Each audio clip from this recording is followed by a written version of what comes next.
right, we're going to be rolling on in this episode, Taylor, for another one of Respect the Line on the Bocce Broadcast Network. We had an amazing weekend of bocce, man. I mean, just two killer shots to win a tournament. I mean, we'll get to those in a minute, but we had two great tournaments over the weekend. Lots of fun. I mean, just great competition. Let's first start out with the Lorenzinos. This is now going to be, I believe, they're like United States Women's Championship. I know it's first year, not the easiest state to just kind of throw it on teams, but they still got a ton of teams from all over the country. They expect to get a lot more next year. Again, fantastic tournament. Fourth place was Crane Memorial. You'll know these two ladies, Renee and her daughter, Marin Batista. Amy Burnett, who played with me at the tournament for Golden String, just an amazing 2A player, phenomenal roller too. And then their lead roller was Sue Stanley, also a great roller, plays at St. Anthony's. Third place was the Cleveland Youngstown team, Sharon Perry, one of the great hitters, Carmelina I. Murray, Sid Hardy, and Deanna Morgano. So great team there. Nice. Taylor, there's lots of killers there at this tournament. Yep. And then we both saw the highlights from the championship. So second place, unfortunately for them, lost a 14-12 game. And we're coming through the championship as winners were the Dirty 30 plus Sarah Wicker. So that was Dee, Jolene, Tina, and Sarah. And the champions, first time ever from the losers bracket for them, the Fatal Four, Lee Chrisman, Tess Romeo, your girl Tiff Z, and Jen Hardy with the victory. Nice. Congrats. You know, they make subtle hints to you, Taylor. I don't know if you see it, in their post. It's phenomenal. Yeah. They don't call you out, but they do call you out. And I personally, from a fan's perspective, I love it. I absolutely love it. I haven't even really seen them yet either. So since we've been doing this podcast, what's it been, 5-6 weeks now? I haven't even seen them. I can't wait to see them. I can't wait for Dallas. Hope you ladies are watching. We're going to have a nice... what I'm picking up is, they keep on making these subtle hits, hey, there was some amazing bocce and we didn't see any penises in the crowd, look at the Respect the Line now. We're now champions. But here's the thing, Taylor. Here's the best part. They're coming to Dallas, and they're coming to Dallas to win an open tournament, and they're going to be bringing everything they got to that tournament. And coming off this victory, they're going to be riding that high. And I can't wait. This is the tournament, though, Matt. We have to get them on. We absolutely have to interview them. I want to get a little back and forth plan, right? between you and Jen Hardy. I'm excited for it. Yeah, we're going to be doing a lot of live interviews there, I think, right? So I think they're top of our list. So we also had another tournament that you were at. That was at the Bessmer Croatian Club. This is one of my favorite tournaments. Wasn't able to play this weekend. Headed over to Pittsburgh and spent a birthday with Diane. So we took the weekend off. But, man, Bessmer is such a great place. Really, really difficult courts to hit on. Just if you're hitting backhanded and you don't hit strong enough, just the court takes your ball. So you almost have to aim out a little bit to the right because it's gonna take it left if you're a right-hander, and then opposite if it's the other way. But tough courts to hit on, nice and long. But I just love the place. I love it. Love the time there. Great people. So fourth place there was the Bocce Bandits. A little bit of surprise team here in the fourth. First time we've mentioned these four's names here, but awesome players, great dudes. Billy Solinsky, Ed Britton from good old Coppell, PA. Bobby Davis. I was thinking it was hot meat, but he's not. He was with the Bocce Bandits. And then Steven Sersnick, who is another great roller from the Youngstown area. They get fourth place. They got knocked out by your team. So the BSB team for this weekend was yourself and Stewie, and then Michael Pisano, so MHP, and then Vern Kurtz. And this was the team that you guys won last year? Is that right? Yeah. Same team? Yeah, we did win it last year, so we decided to run it back. Yep. So ran back the old BSB team. You guys got third place. And then second place was Mount Carmel. And that was Jimmy Perry, Ray Carlson, Jack Durkin, and Pat Durkin. And they lost a phenomenal championship to Pope Saints.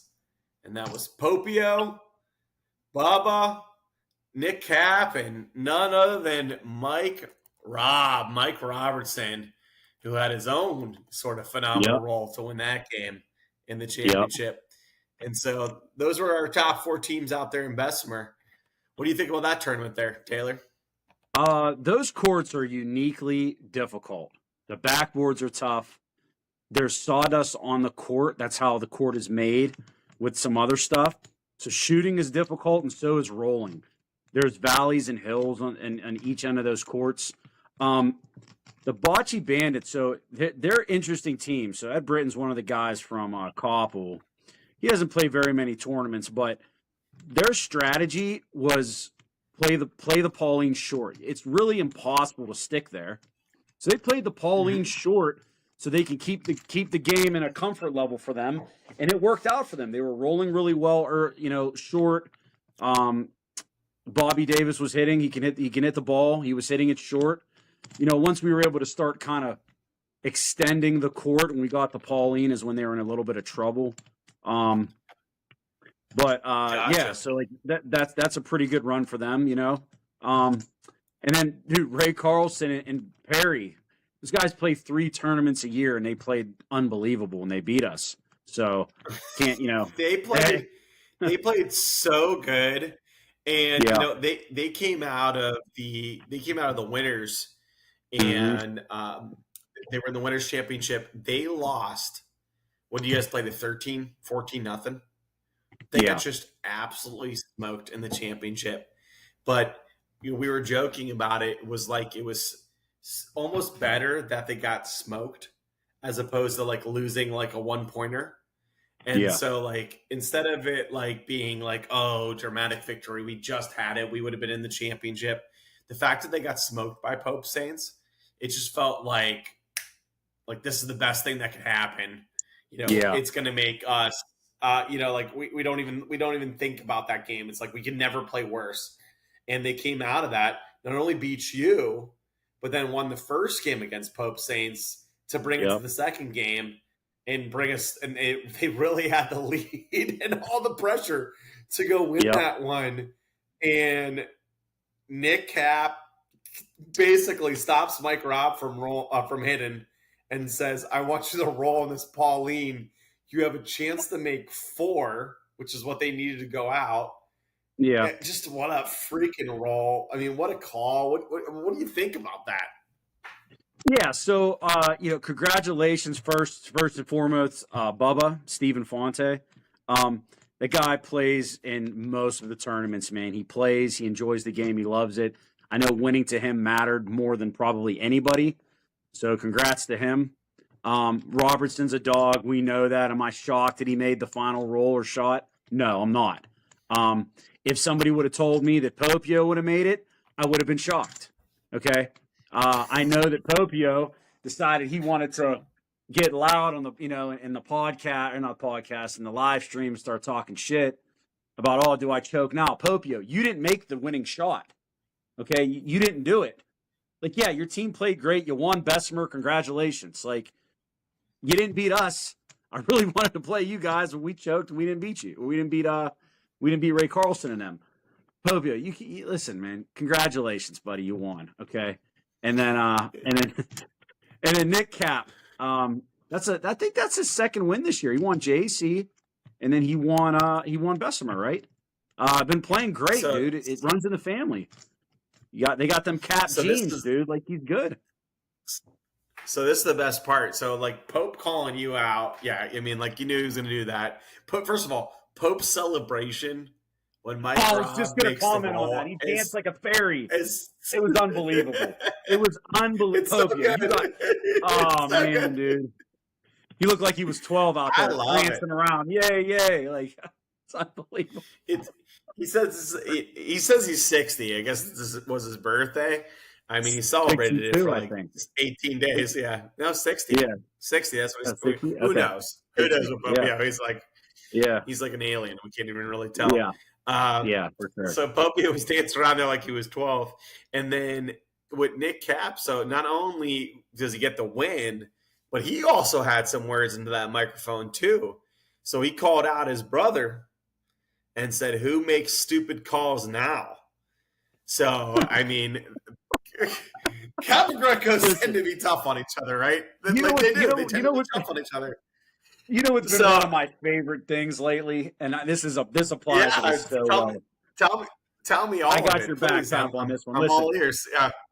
So 2 weeks ago, we were at the Lorenzino's tournament, and me and Cap were discussing the college football bets we were going to make, right? Whatever, and we were both like, "Oh, BYU."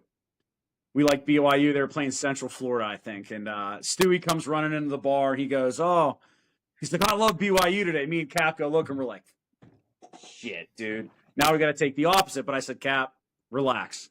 Broken clock is right twice a day. Okay? In this circumstance, Nick just happened to pick correctly. That's what it was. That's what it was, Nick. I mean, and I don't, Nick can play. So his brother knows him a bit better than I do. But I'm just going to, because Cap's on my team, I got to defend him. Nick, like, yeah, you probably closed your eyes and said, okay, roll this hard, and then it worked. So really, Robertson executed it.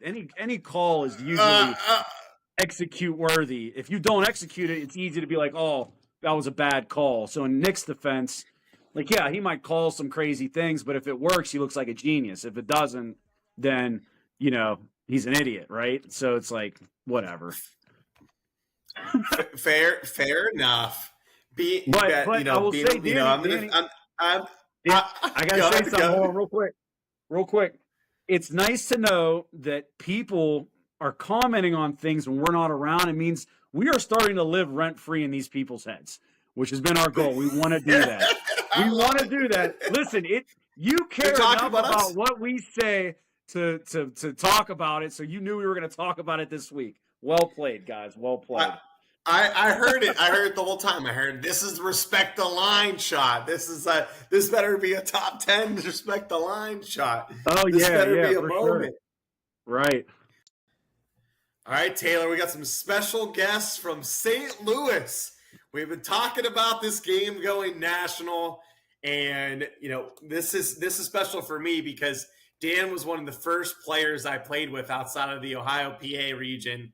Played Vegas with Danny Drago. Got him here on the mic. Also, we got Cameron. Thanks for joining us out there in St. Louis. Why don't you guys let us know about this tournament that's coming up this weekend?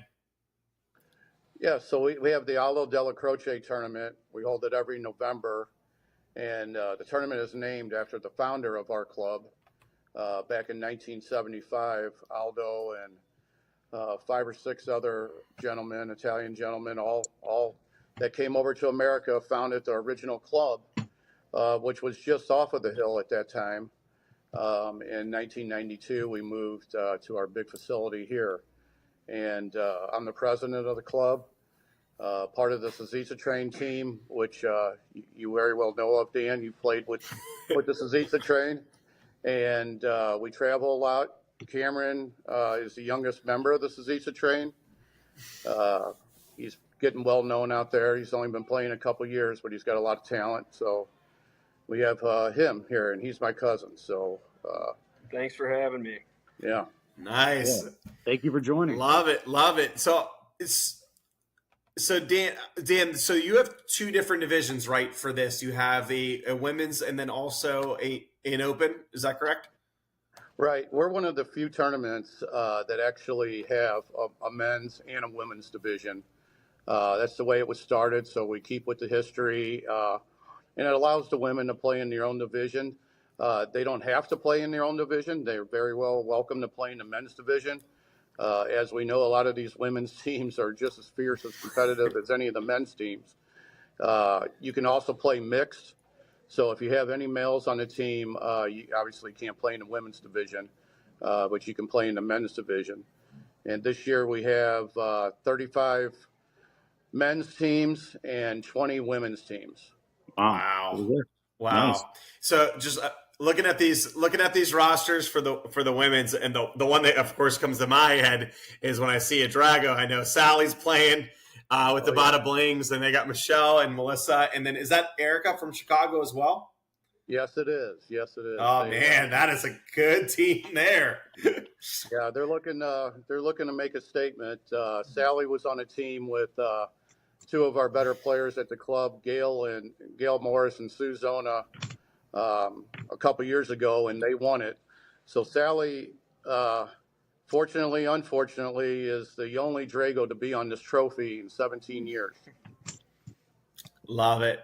I love it for her, and it's your, and there's a new Drago in town too. He's about to make his mark. Love it. So just of the other women's teams, Danny, Cameron, who else should we be looking out for? Either local teams or people that they're traveling in that are tough. We have some Chicago teams, a couple local teams. The Kansas City, we call them local. They're in the same state, obviously. But the Hill Rollers with Cindy Marlowe, who usually plays on the Bada Blings, they won it last year, so they kept their team together to try to repeat. Gina Emo. Yeah, that has Gina Emo on it, which is everybody knows Nick Emo. That's his cousin. Dee Marino, who's her husband plays on the Shockers. Chrissy Bandera, her husband plays on the Southside Shockers also. So, and Cindy's husband also plays on the Shockers. So, as you know, the Shockers and the Train are pretty much close, and we interact and share players often. So, love it. Then you got the Four Marias, which are some of the original women members of this club. They're all older, but don't let that fool you. They're very fierce pointers.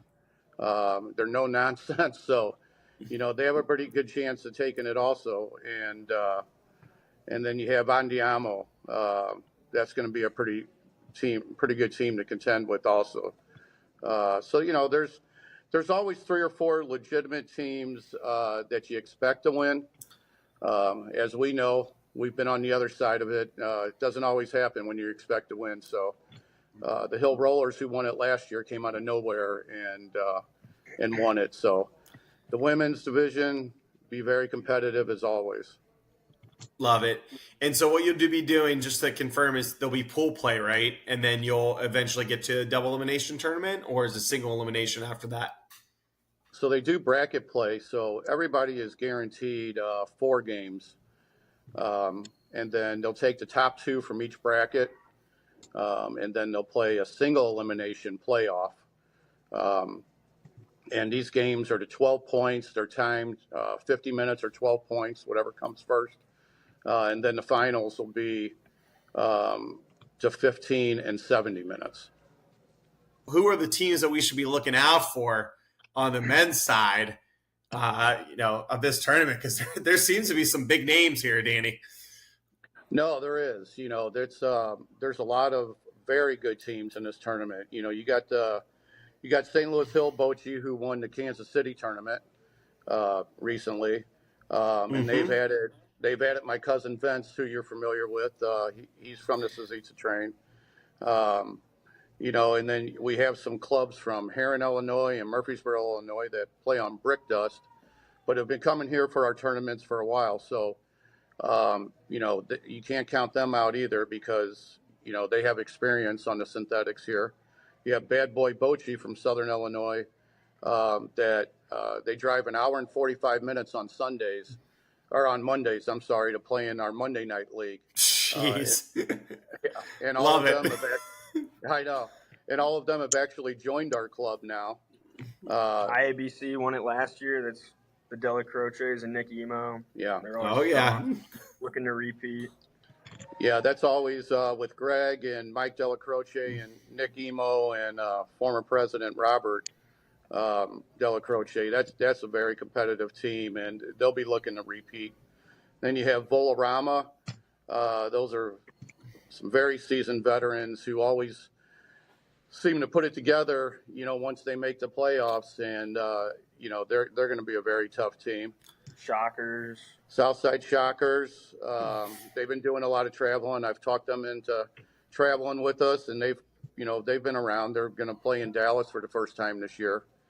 And of course, we got the Sazica train with me, Cameron, Luke Pulliam, and we got the Slayer from Long Island. We got Brad Thayer. He comes in. He comes in and plays with us, and then stays to the following Wednesday, and then we fly to Dallas. Then you got ABC teams in there also. So, you know what, man? I'm gonna have to bring the BSB train down there and crash this party one of these tournaments this year. I think I'm gonna have to. I'm hearing about all these good teams. I think I'm gonna crash this party, man. When's the next one? When's the next big one you guys are doing?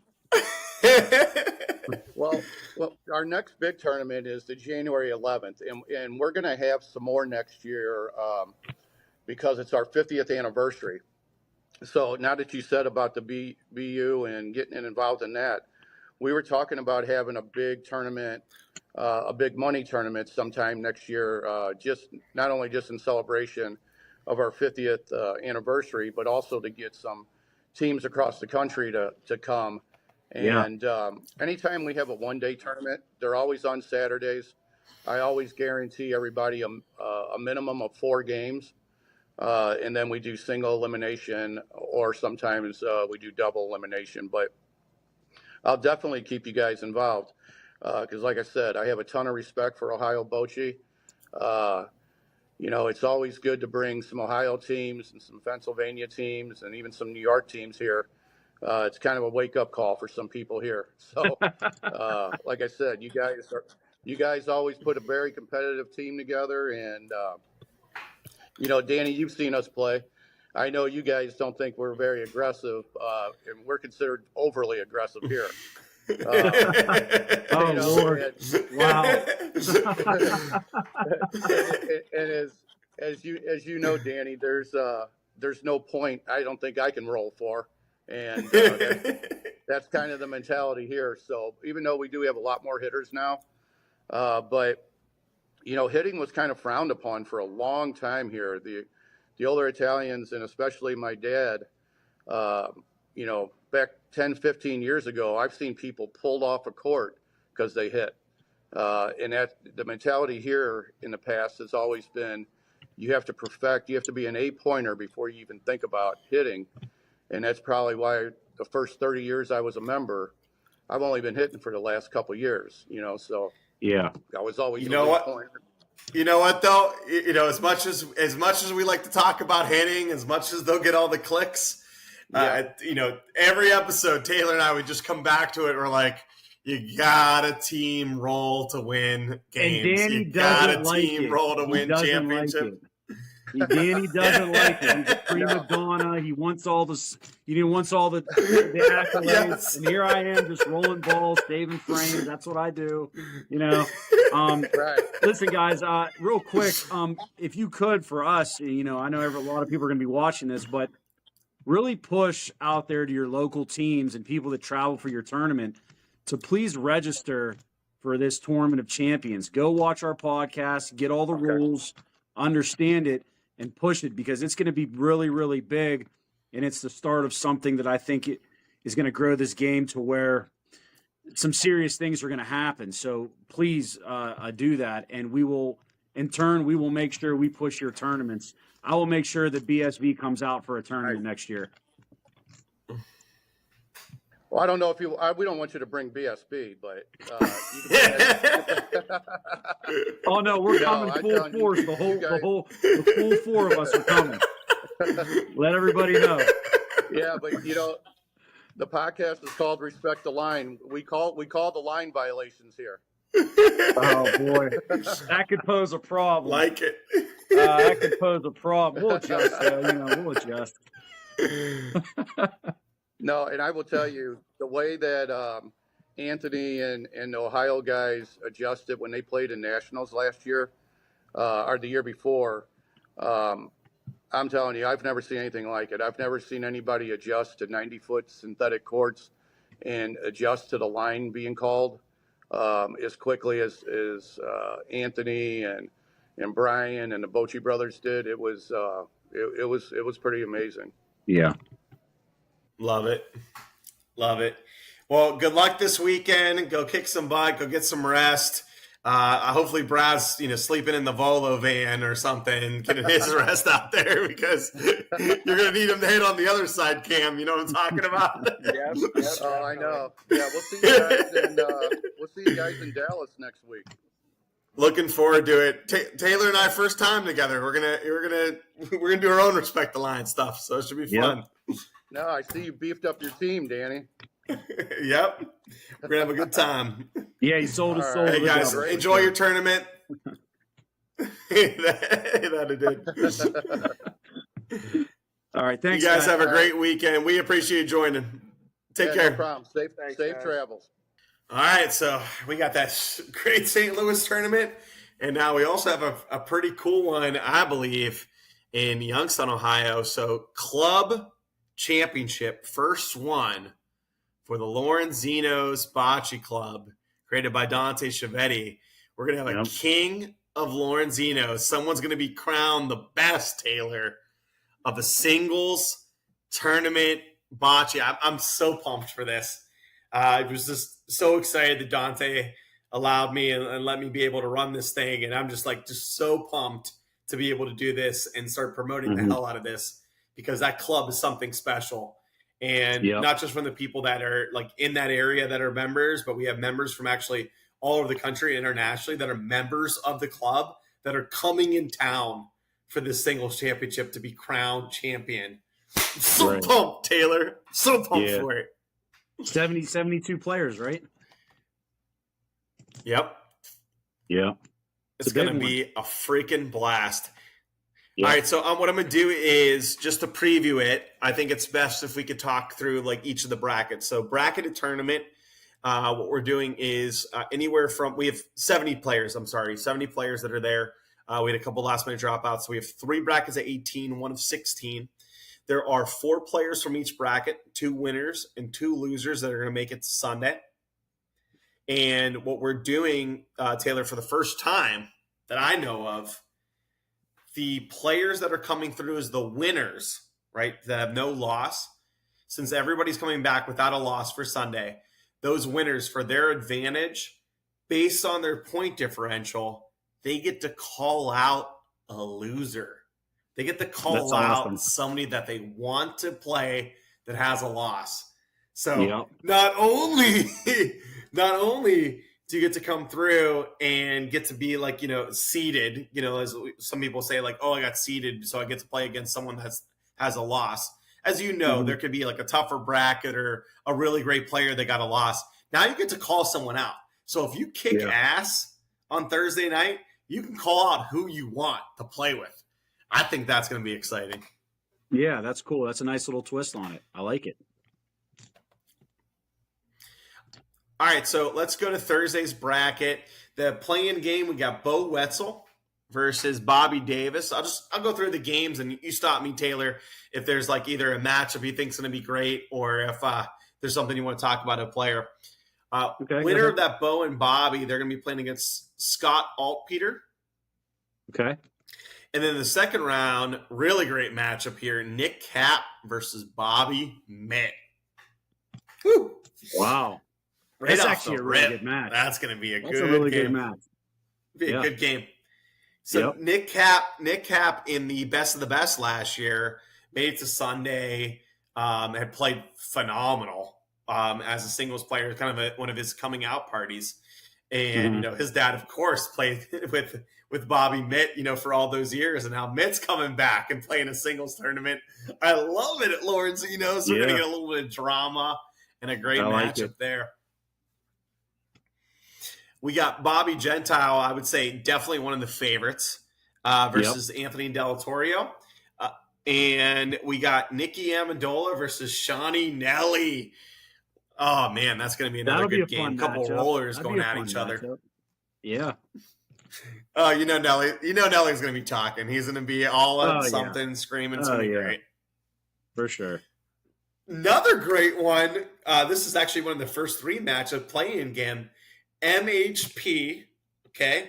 One of your boys, one of your Ryder Cup picks for PA against another Ryder Cup pick for PA, Jordan Hassan.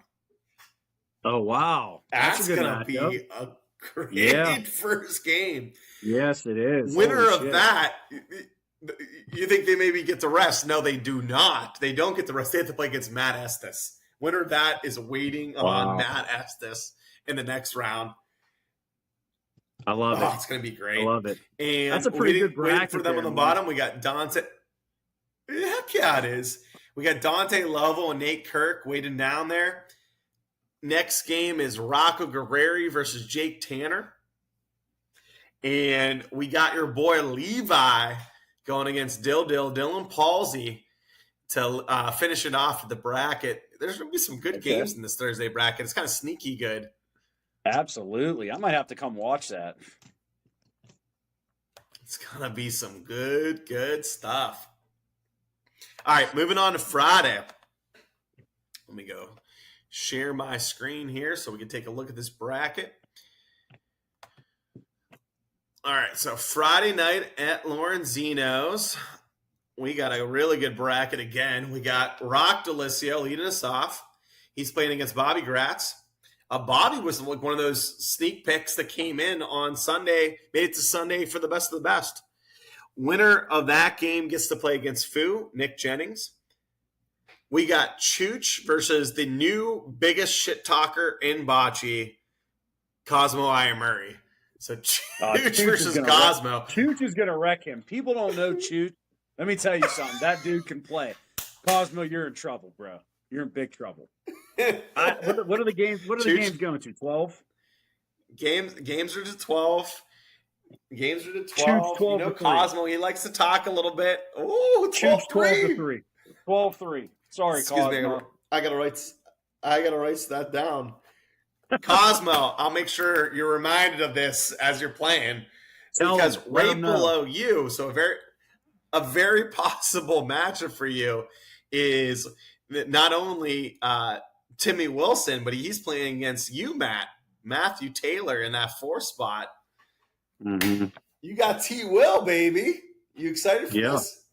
Battle of the lead pointers, baby. I like it. I love it. What do you always say about Tim Wilson? I have a good memory. I remember at Lorenzino's, not once, not twice, but. Thank you, Danny. Thank you, Matt. That was yesterday's episode of Respect the Line, our new Bocce's first sports talk show. It's not a podcast. It's a talk show. Thursdays at 7, only on BBN. Danny Catullo, Matt Taylor. Here, you are watching the first day, excuse me, day 1 of 3 of the 2024 Aldo Della Croce Bocce tournament. I've been instructed by the Della Croces to pronounce it as Della Croce, not the Napolitan way. Day 1, 2024 Aldo. This is now the open division. Earlier you saw a little bit of a couple women's games. This is the Gian Piero division, or the open division. 32 teams, 3 days. Starts now. I'm Mike Sheldon. You are watching the BBN.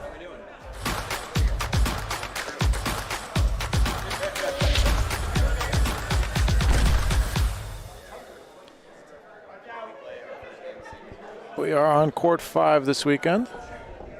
Coming up first, we got 2 teams. Gem Bocce versus the Rolling Stones. Rolling Stones, a local team. Gem Bocce out of Chicago, Illinois. And this is not live. We got one more practice frame. Round robin today and tomorrow into single elimination knockoff rounds. Out of the 32 teams, 12 teams will advance to the knockoff. It's pretty, it's not a lot. Usually, I think it depends on the tournament. A lot of times more than half the teams will advance, but not a lot. So we got 6 groups, 4 groups of 5, 2 groups of 6. Often, in that scenario, the top 3 would advance, but here we're just doing top 2. So top 2 in each group are going to advance, which is tough for the larger groups, but you do get to play more games.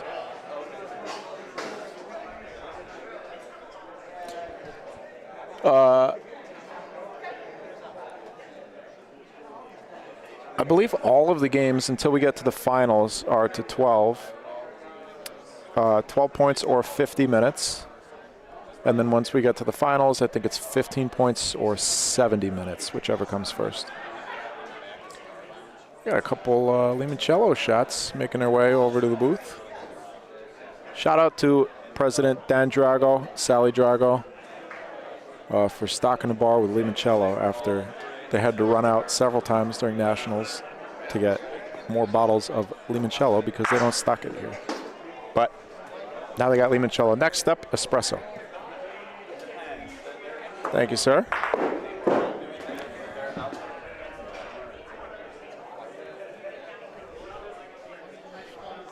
Let's see.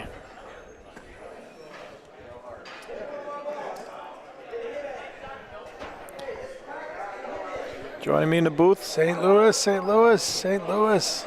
Mr. Alex Guerra. What's up, Michael? Bocce Co. How you doing, Alex? I'm actually really happy to be here, Mike. How about yourself? I am also really happy that you're here. My favorite club, my favorite people. This place is awesome. Again, I wish I was playing. Gonna go down to the court. Get started with this game. The scoreboard is still left over from the women's games.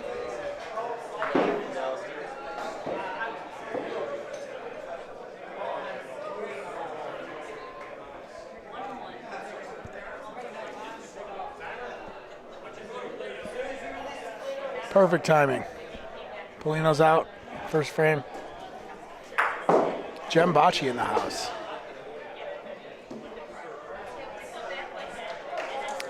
Why did my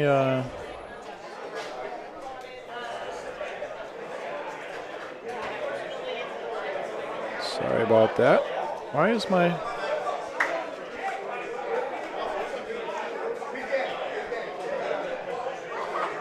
what's going on?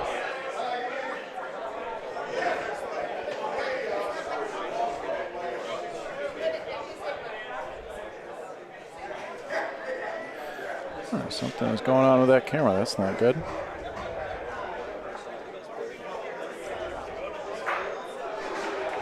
And I missed.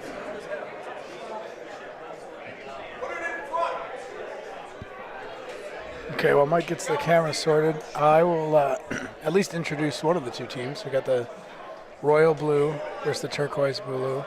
Royal Blue is Jem Bocce. They're from Elmwood Park, Illinois, suburb just outside of Chicago. I know them well from the Chicago bocce scene. On the rolling side right now is Anthony Martocci and Kenny Daciolas. Anthony and Kenny have been playing at the Mazzini Verde Club for a very long time. They've been playing at Elmwood Park, both indoor and outdoor, for a while as well. I believe they just celebrated their 10th anniversary of leagues in Elmwood Park. They've got a huge community. Yeah. Something like 200 teams. This is the strangest thing. This camera won't. I might have to restart the camera. It's not. It won't go down. Like it's registering down on the controller. It'll go left, right, and up, but it won't go down. There's the ceiling.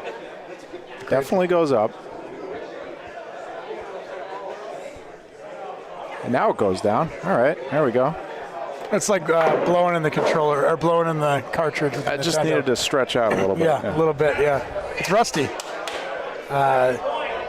This is our second time at the Italia America Bocce Club here on the Hill in St. Louis, Missouri. Second time here with BBN this year. We were here for Nationals for a week. You probably saw us then. We saw my buddy here, Mike, taking the Open A championship down last time we were doing the broadcast. Yeah, no big deal. Undefeated. Hey, cheers to that, huh? Hey. Salute.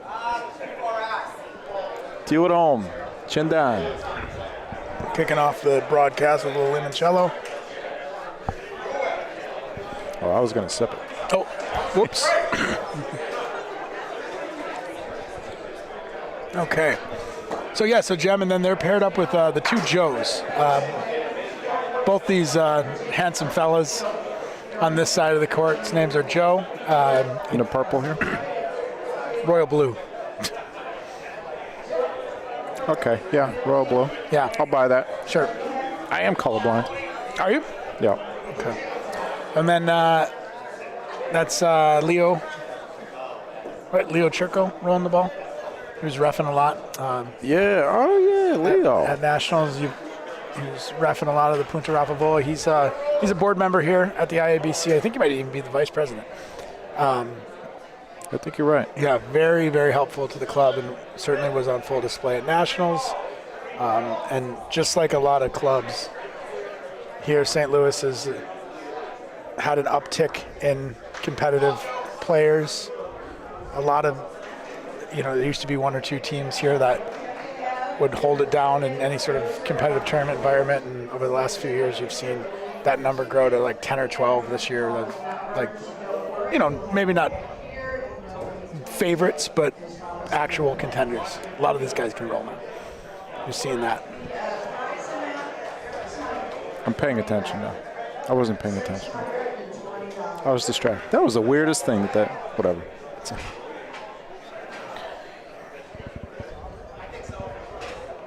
So Jem Bocce was brought to the scene by Anthony.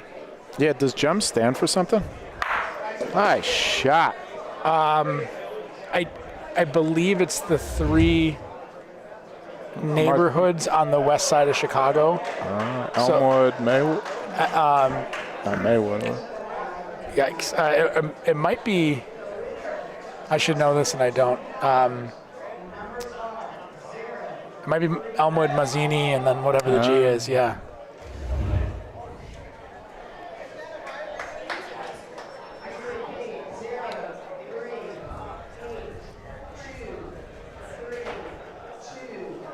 My first tournament was the Aldo Della Croce.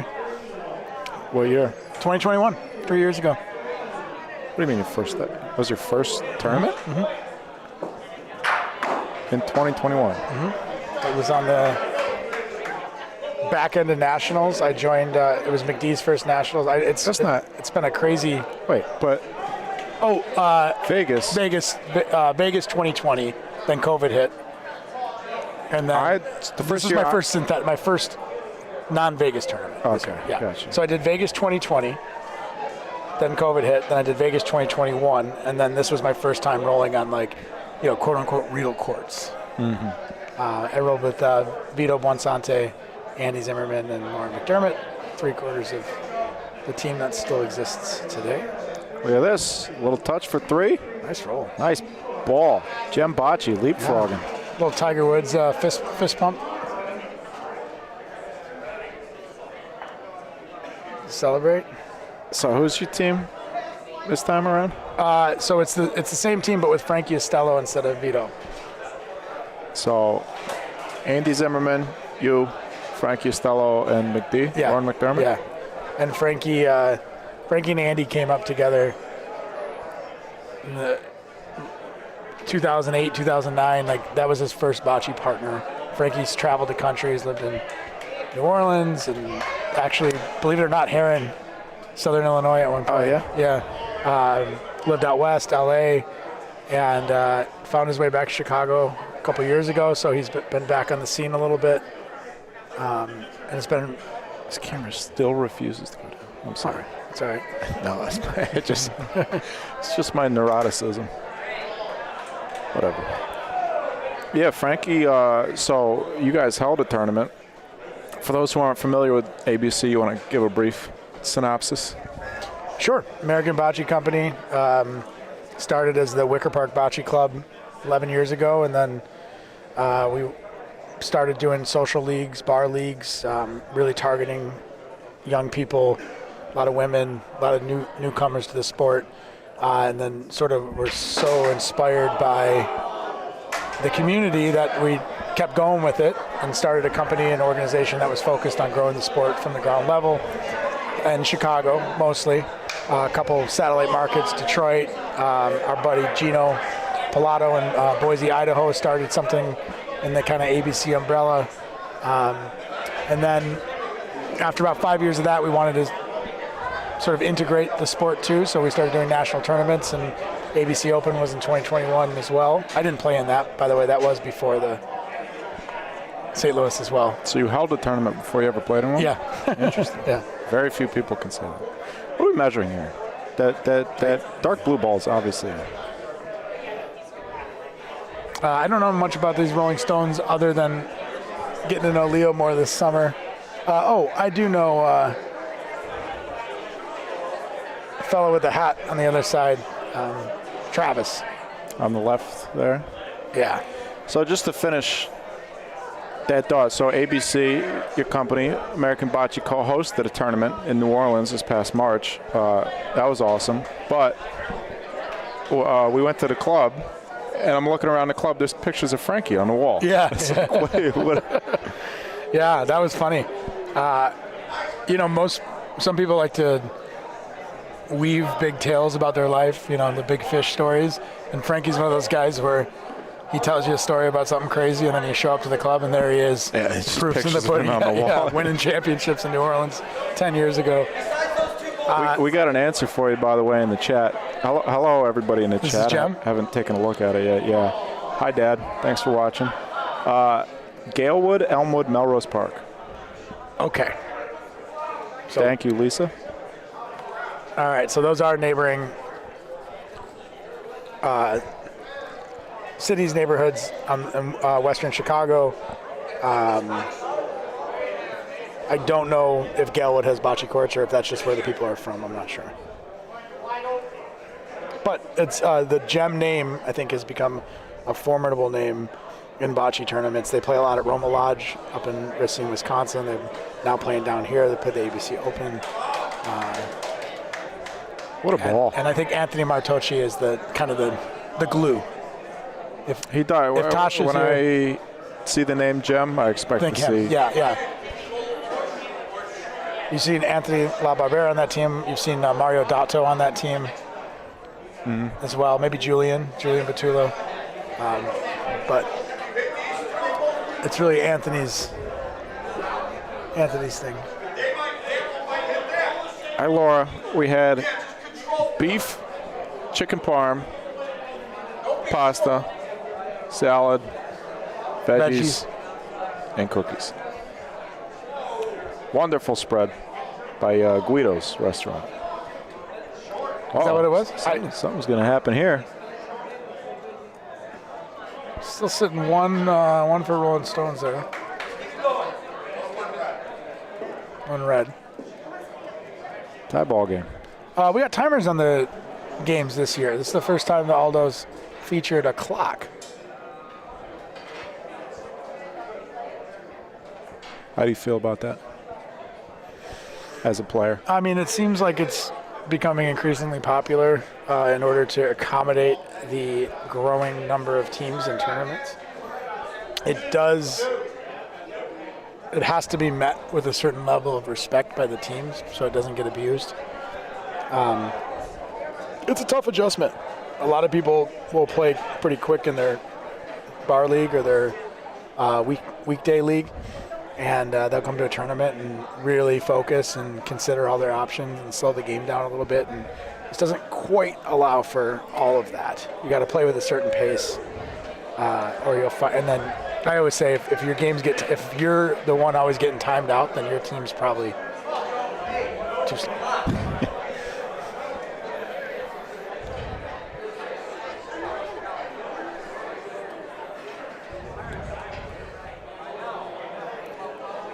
Leo Chirco.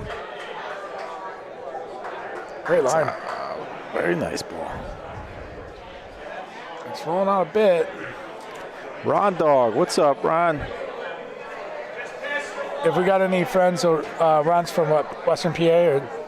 Yeah, Coppell, PA. Yeah, so any of you guys from PA or Ohio or Western New York, these are Coleone courts, 86 feet. These are probably my favorite courts to roll on in the country. If you ever get a chance to visit the IABC in St. Louis, please do. They kill you with hospitality here. The bartenders are great.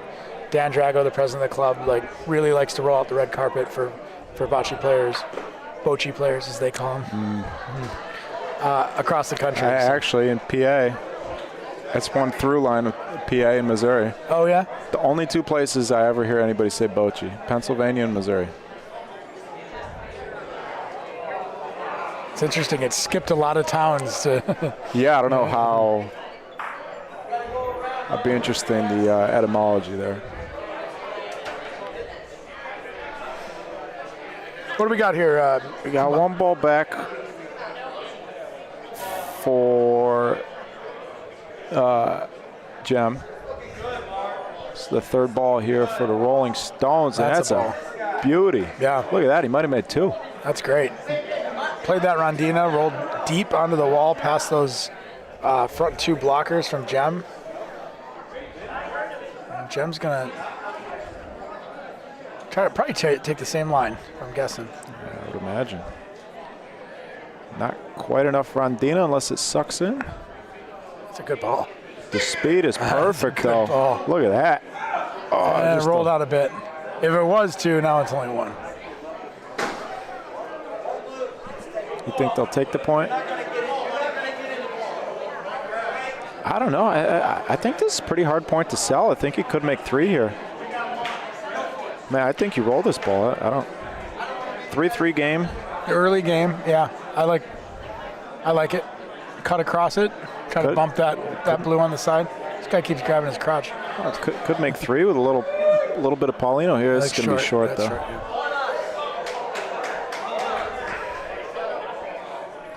4-3 Stones.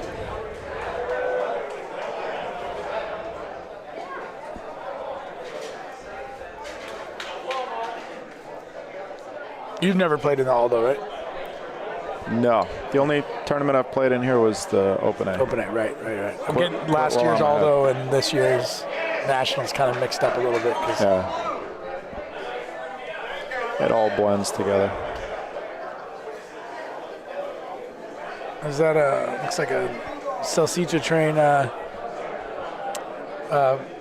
farm team. Variant. Yeah, with Alanelli. Tommy Drago. We got Ron Ferotto, and I don't know that fourth gentleman. Score over there on court 4 is 2-1. Still early in all these games. They all started at the same time. Was it a shotgun start? More or less? I believe so, yeah.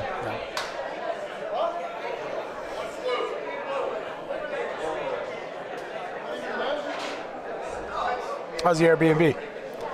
Still haven't been there. Oh, no shit. Oh. It's okay. Yeah, my luggage is in your car, so. Oh, okay. Don't sell that car. This is a good-looking ball here, Alex. I like it. Gonna make it? Oh, it's kind of curling out. Look at that. Yeah, curled out a little. Very close. Pete, I know you're in the room. Pete's watching. In the chat. Yeah. One of our most staunch supporters, Pete Williamson. Shout out. Fan of the year? Sure. Maybe we should do a fan of the year. 2024 BBN fan of the year. Who else is in contention there? Laura, definitely Laura. We get a lot. We get a lot of great supporters, and we appreciate all of you.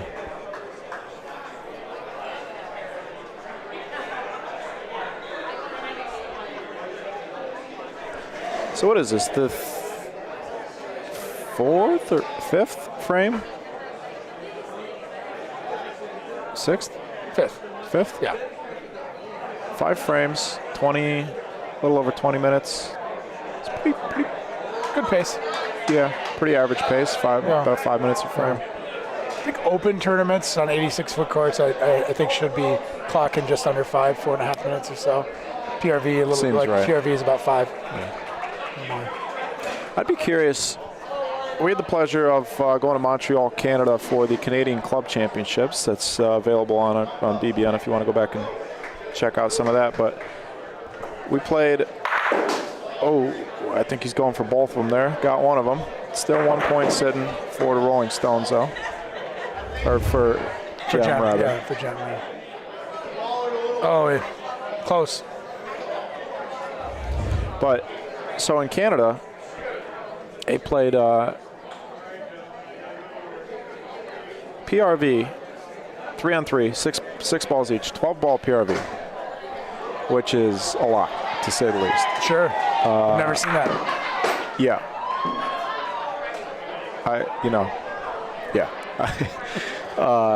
I am curious. I haven't gone back and checked. I didn't really clock it at the time, but I'm curious 10-minute frames? how long the frames were there. Because there's times where somebody,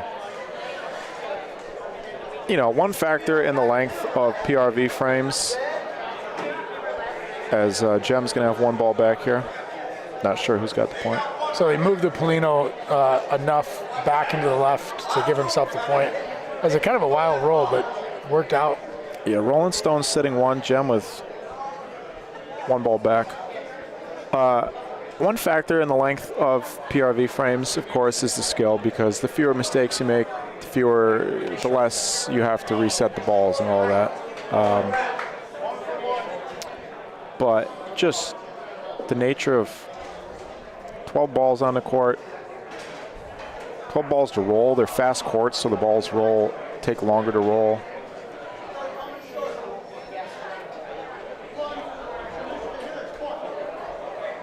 What's the motivation to play that way?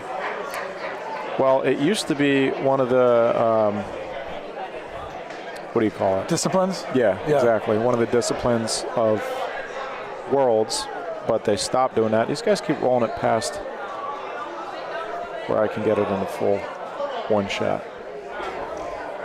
Not nice. But they don't have that discipline in Worlds anymore. Okay. I assume so a lot of the CBI recently, in recent years, it seems that the CBI has been catering towards trying to find a way to get the sport in the Olympics by shortening games to 45 minutes. Right.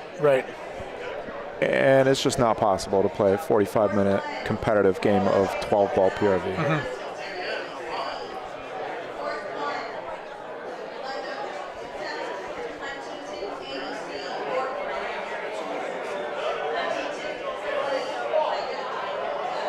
There's a nice ball there. I'm not sure. I would imagine we see a shot here. Big target for the Rolling Stones. Nope. But Leo's rolling. I don't know why my camera was just blinking there.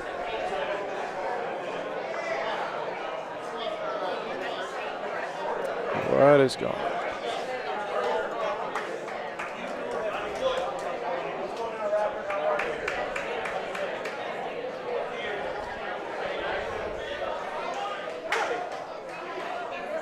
Sorry about that.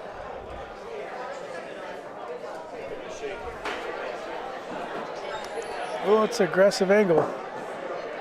Look at this. Wow. It's rolling out. Oh, it did roll into that second plate, though. It's one way to get there. Yeah, that was... Folks, if you're watching at home, too... We like turn it to him. Yeah, that's what I was about to say. These walls, these Montitas, they look super flat on the sides, but they really push back towards the middle. So sometimes when you're trying to get around a blocker like that, you have no choice but to roll it with speed. Ooh. They seem a little unpredictable, too. I think certain spots react differently than others. Do you agree? Oh, definitely. Yeah, for sure. Some of them will hold, like stay on the wall for 3 or 4 feet before they kick out. Sometimes it'll just kick out right away. So I remember back in Nationals, Jose Boto burning a Paulino on the wall on the Rondina, which you rarely see. And I remember just a quizzical look on his face after it happened. And I remember feeling, the little bit that I did get to play, I remember. Oh, you were saying that Paulino hit the sidewall? He burned the Paulino on the sidewall, and it was on a roll that seemed like it was never going to burn on the sidewall. Right. That it was going to come out off the Rondina. One more for the Rolling Stones. Yeah, that was a really good last point by the Stones. Gem decided to shoot with their last ball and came out a little sideways. Took one of those high blockers out, and Rolling Stones survives another frame. They're playing well. Rolling a lot of good late frame balls, Rolling a lot of good stones. Rolling stones. That's all they're doing. That's all you got to do, man.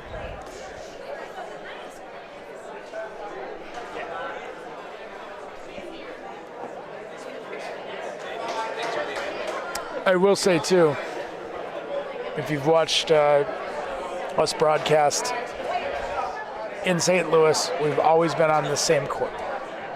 This court is one of the quirkier courts, which is ironic because also at Palazzo dei Bocce, where the ABC Open is and where we had the ABC premiere, we're broadcasting on court 10 too. Mostly that's a logistical decision because we got a lot of wires and equipment, so it's nice to be in the farthest court from the action. But that too is kind of has the wildest wall. So both St. Louis and Detroit have the most unpredictable wall action. So you look at on your TV screen, you see these guys roll balls, and they're all rolling them pretty close, and looks like they know exactly what's going to happen, but there's a lot of nuance to it. A lot of times you're fighting against the ball pulling in or pushing out, and you don't see that translate on the TV.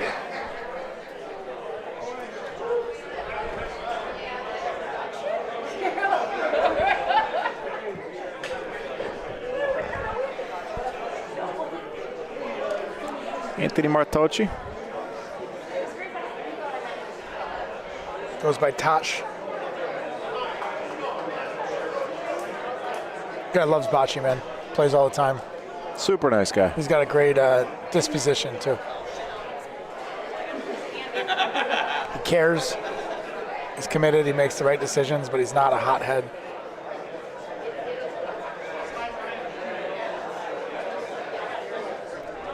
What's good? That'll do it. 3 balls to 1 now for the Rolling Stones. I actually think that kind of proved our point a little bit. That ball stayed left the whole time with the expectation that it would push back in towards the Polino. It never did. But luckily, he had a little backboard to sit it on and got the point.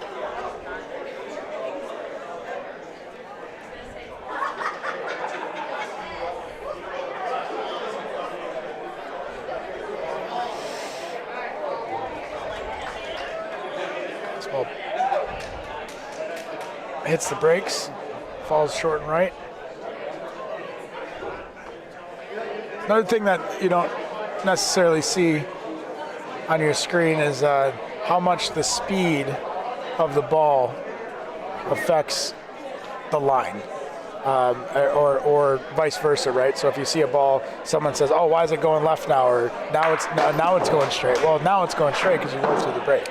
Why is it going left? It's because you rolled it short. It took a natural contour in the court that it would only take if it was rolled short to begin with. I love those. Yeah. Oh, yeah. Now you go this way. Yeah, it's like, you rolled it differently.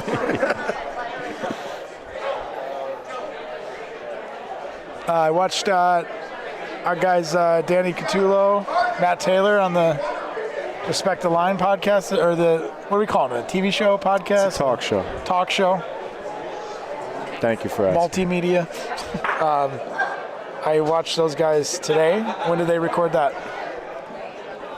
That would have been recorded on Wednesday. Okay.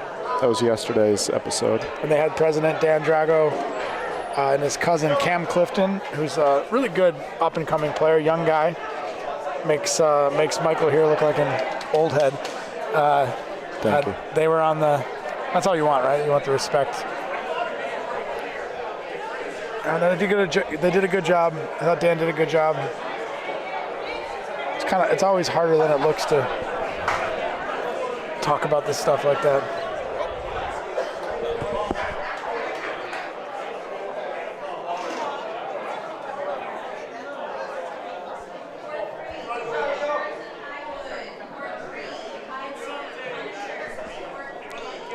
Good first balls by Rolling Stones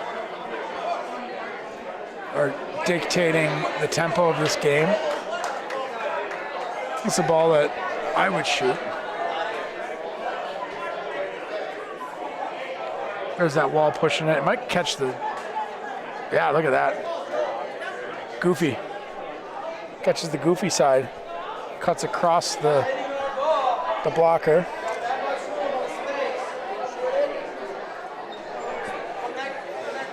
Good speed, though. Good ball. This Gem's a good team. They're down 7-3 about halfway through this game, but they're a team that expects to make it out of group. That might have been a little window for them. Stones shoot their own ball out. Now it's decision time. They've got 2 out there. They got 2 left. They're going to roll. Strong shooter might shoot that. Try to knock the Plino back. But I like the roll decision.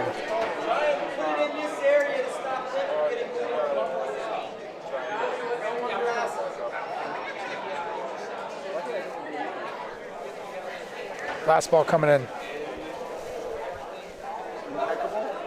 Short. Eats up the Rondina side a little bit. Gonna make them think about it, their angle at least. So maybe it didn't look like a great ball to you, but it's presenting a little bit of a problem, especially with that wall pushing everything away from it.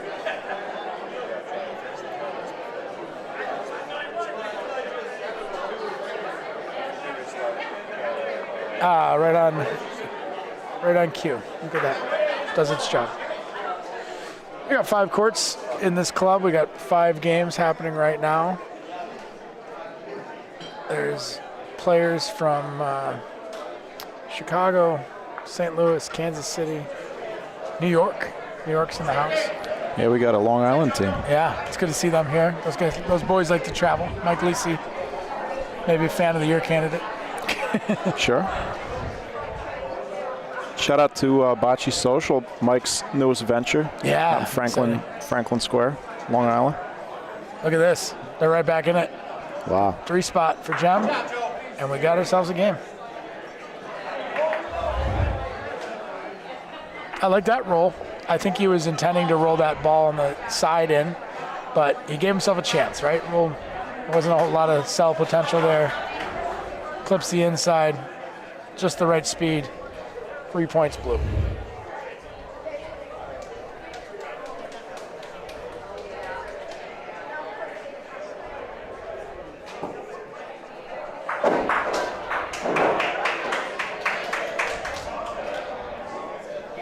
I like your sweatshirt, Mike.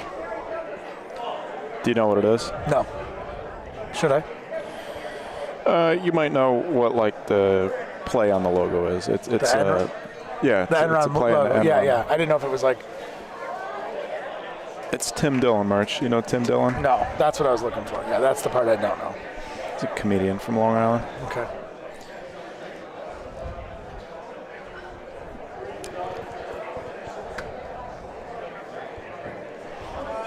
Okay, good point there. Gem rolls it 2 feet past the Plino, and Rolling Stones. Are you surprised that they're not shooting here?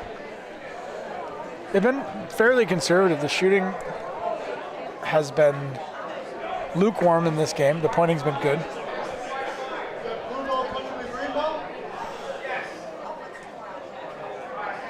That would have shot. I would have shot a lot of balls that I've seen out here, though. Yeah. Close game, 18 minutes left. Yeah, I mean, that might end up being the difference, right, is who can hit at the end here. Yeah. And very surprised that Rolling Stones are not shooting here. But he's going to beat the point. That's a great line. It's a good ball. Right on Paulino. Yeah, Paulino's probably going to move. I mean, if he could cut this clean, it'd be nice. You'd have a nice point sitting there. Close. Good ball. He's going to get the point.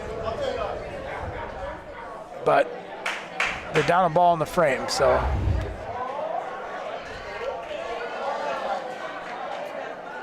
Look at the athleticism. Hit the ball square, wanted to hit the inside of it to pick it clean. Oh, that's outside. So the momentum of the frame shifts with that. That's sort of a missed layup. Yeah. Rolling Stones forced to use their last ball. He's going to come in, stay away from the stuff in the middle. Nice line. Yeah. Good ball. Now what, are we going to shoot this? It's not an easy ball to beat. I don't know how you get there other than try the same line, try and sneak around it. Yeah, can't hurt to. Kenny's a good roller. Can't hurt to roll right at it. If you happen to hit it on the way, then you get up to one, you move on. Oh, announcer's jinx. 8-6.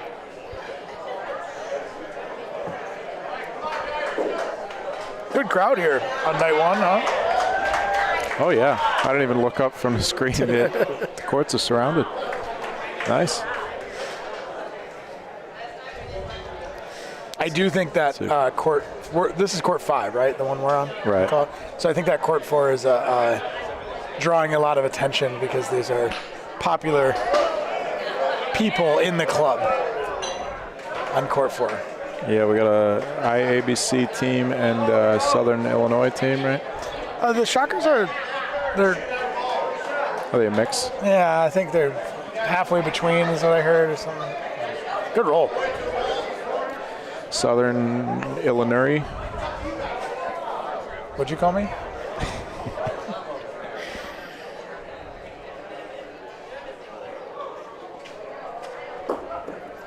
Good shot. Good shot.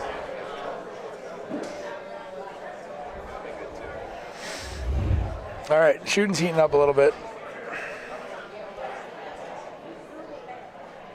Got the little Reggie Miller follow through there. There you go.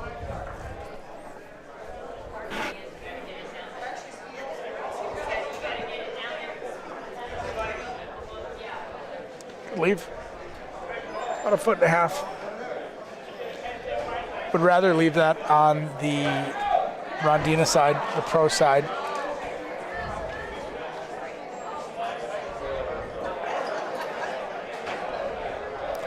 Leo looks very stoic. This might be early on the Rondina. Yeah, you called it. You called it, partner. They pay me the big bucks. I'm thinking of giving myself a raise. I'm thinking of doubling my salary. Nice. What are you going to do with all that? With all those bucks? Oh, unfortunately, Buy a new Enron sweatshirt? 2 times 0 is still 0. But Nice roll. great ball. Paulino's going to move if they can hit it, I think. Actually, Todd says there's a couple inches in there. I mean, sure. A couple. 2. Maybe. Rounding up. I'm going to roll off the wall here to try and move it. The thing here is that ball is actually on the wrong side, though, right? Like, you could move it if it was on the other side, but... Yeah. I mean, because Paulino, you can't really see it on the screen, but Paulino is on the right side. Correct. Exactly. So if their ball was right of the Paulino, then you roll a little heat. You figure you move their ball, or maybe you walk Paulino a little. This is a good ball. That's a just sneaks by. Okay. One ball back for the Rolling Stones. Not much danger in selling here. Yeah, that second point is not really shootable. So we're just going to roll. It's got a lot of heat. A lot of heat. So 13, maybe probably got 3 frames left in this game. So how's that work? If you get the Polino out before 0 on the clock, you get the whole frame, right? I imagine that that's the rule. Okay.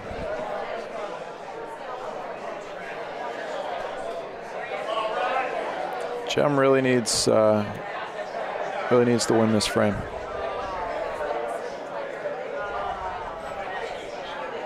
So the Joes, the side that just rolled, I don't think they've traveled very much. They do have the luxury of playing on a lot of different surfaces because Elmwood Park outdoor is a lot different than Elmwood Park indoor, which is a lot different than Mazzini Valley. They have an indoor facility in Elmwood Park? Yeah, it's like it's AstroTurf. I think the courts are maybe 60, 68 feet long. Relatively new. I think it opened up right at the beginning of 2020, and it's a municipal center. It's like connected to like the courthouse and the police station and stuff. You got a little bar in there. Nice place. I asked Anthony LaBarbera, nice shot, when he was in Turkey. I said, what would you liken the courts to in Turkey? And I think I asked about Elmwood Indoor, and he said, good call on that, like that. So they're kind of a little soft, a little spongy, a little hoppy. That was something, huh? The courts in Turkey? Yeah, interesting. A lot of conversation about that. A lot of conversation on Facebook over the last month or so about the experience there. I was thinking about Jose today, and what a privilege it is to watch him play, and what a different version of that was in Turkey for him. Like you didn't get to see his greatness on display. It's a shame. The man moves his entire life from Argentina to the U.S. so that he can train on these professional quality courts, and then you go to the World Championships, and that's what you get. Well, we don't know what the precedent has been because with the BBN and with the growing popularity of the sport here in the States, we're getting a lot more awareness in general, and that allows us to scrutinize things a lot more too. So, there might have been 10 different World Games that were quote unquote a shame. I have since then. I have heard from other people that the courts at Worlds are often suspect. But yeah, there's not much I could say about it that hasn't already been said. I'll tell you what, I'd watch World Games on these courts. Yeah, it's a travel thing, right? Yeah, well, yeah, for a lot of the world. 5 courts too is not quite enough. They only had 4. Oh yeah, okay. Look at this. Look at that. Ball. I think that's 2. Yeah. You said they needed to score. How about 2 times? That's a big frame for Jem. Yeah. 2 frames left in this game, most likely. Yeah, maybe 3. Could be. That last frame was about 4 minutes. It was a quick one.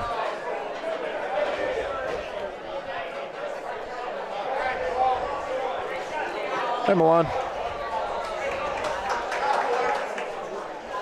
Did you win? Yeah. Nice. Quick game. We got Milan in the booth with us. I don't know that we have a headset for him. Milan moved his chair away from the headset. Okay. Let's mic him up. Let's see what the young man has to say. Yeah.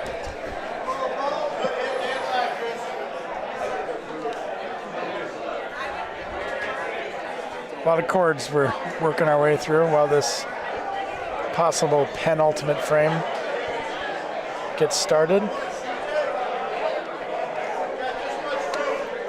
Opening ball is rolled about 20 inches past the Polino, allowing the Rolling Stones to Hey, there's been some good pointing in this game by the Rolling Stones. Leo, in particular. Hi, Milan. Hi, Mike. Hi, Al. Hey, buddy. Well, Milan just got off the court, played a quick one. Tell us about it. Your first Aldo game of the year? My first Aldo game of the year. Got to play with the house team, the Southside Shockers. So shout out to them. Thanks for letting me play. Yeah, we had a great game. 18-minute game. Wow. We had nice shot there. 3 3-point frames and then a 2 and a 1, and it was over. Wow. So shout out. And there's guys that you're just playing with for the first time. Yeah. Learning chemistry on the court with. I'm just it's their team. I'm a soldier. Yeah. It's fun. What are you doing? Shooting? Yeah. Yeah. So watching this game, this is a close one, huh? Yeah. It's been back and forth. Rolling Stones had a pretty sizable lead that Jem has chipped away at. It's been very evenly matched, though. And Jem put up a 2-spot right before this. Yeah, right? exactly. Yeah, Leo Churko's pointing really well. I think that might be the difference right now. Jem started off missing a couple of Rafas, but they've hit some in the last few frames. Turned it around. And that's what's brought them back in the game. Good for them for not letting it affect the game. Yeah, for the Joes here from Elmwood, I think it's their first time in St. Louis. So I think so too, yeah. Plus they got to get used to the altitude here in St. Louis. I think that last ball hit something on the court. That looked pretty slow off his hand. And they picked up like a little rock or something off the court afterwards. This is huge for Jem. Yeah, they could put it away. How many balls they got? They got two more. They got 1 point sitting there, 2 balls back. Okay, I'm going to try to sneak it on his left. All right. This pace looks pretty good. It sure does. This looks pretty good. That'll do it. Did it hang up? I think he said no. I might measure it. I thought he said yes. Oh, maybe. Okay. If it is a no, definitely measure that one. Uh-oh. Uh-oh.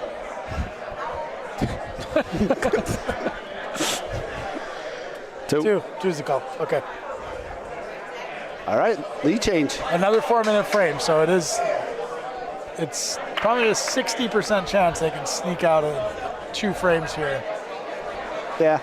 It's tough though, right? 10-9, the game might slow down a little bit, decision making. I think on this last frame you'll see probably them take a couple extra seconds for each ball to think.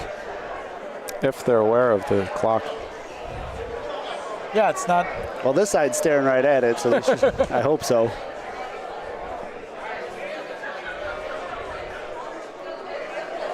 That looks like a good ball. Yeah, that's how you want to start. About 8 inches off. Okay, Travis going to shoot. Could potentially just be the game. Oh, sticks it Nice around. shot. Good ball. Oh, Jose special. He'll kick out to the Sidewall, yeah. The 90 degree. It looked like he put a little counterclockwise spin on that, right? A little Lockport spin. Lockport. Let's see. Is that where the Rolling Stones are I from? see it, yeah. Lockport, New York. Yeah. Never be. Shout out to the Short Street Bocce Club. I got to make a visit up there. It's on my list, on the short list. That's hot, right? It's going to be a little. Oh. Yeah, it's a little too spicy. Third ball coming for the Rolling Stones.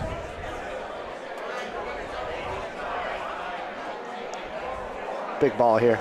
Big beast of burden. It's very synchronized rolling there on both courts. Yeah. That's a good ball. And he gets the point. Little chip in. Good ball. We're shooting this out, right? I like the synchronized rolling. Oh, here. yeah. Little Nice. glitch in the matrix. Yeah. That's what the hill's all about, right, Mike? What? The hill? Oh yeah, the hill. So this. I'm convinced almost every building in this neighborhood is fake. I think there's nothing inside the houses. Everything is too clean. Uh-oh. Oh. Oh! Wow. That's one way to do it. Oh, my goodness.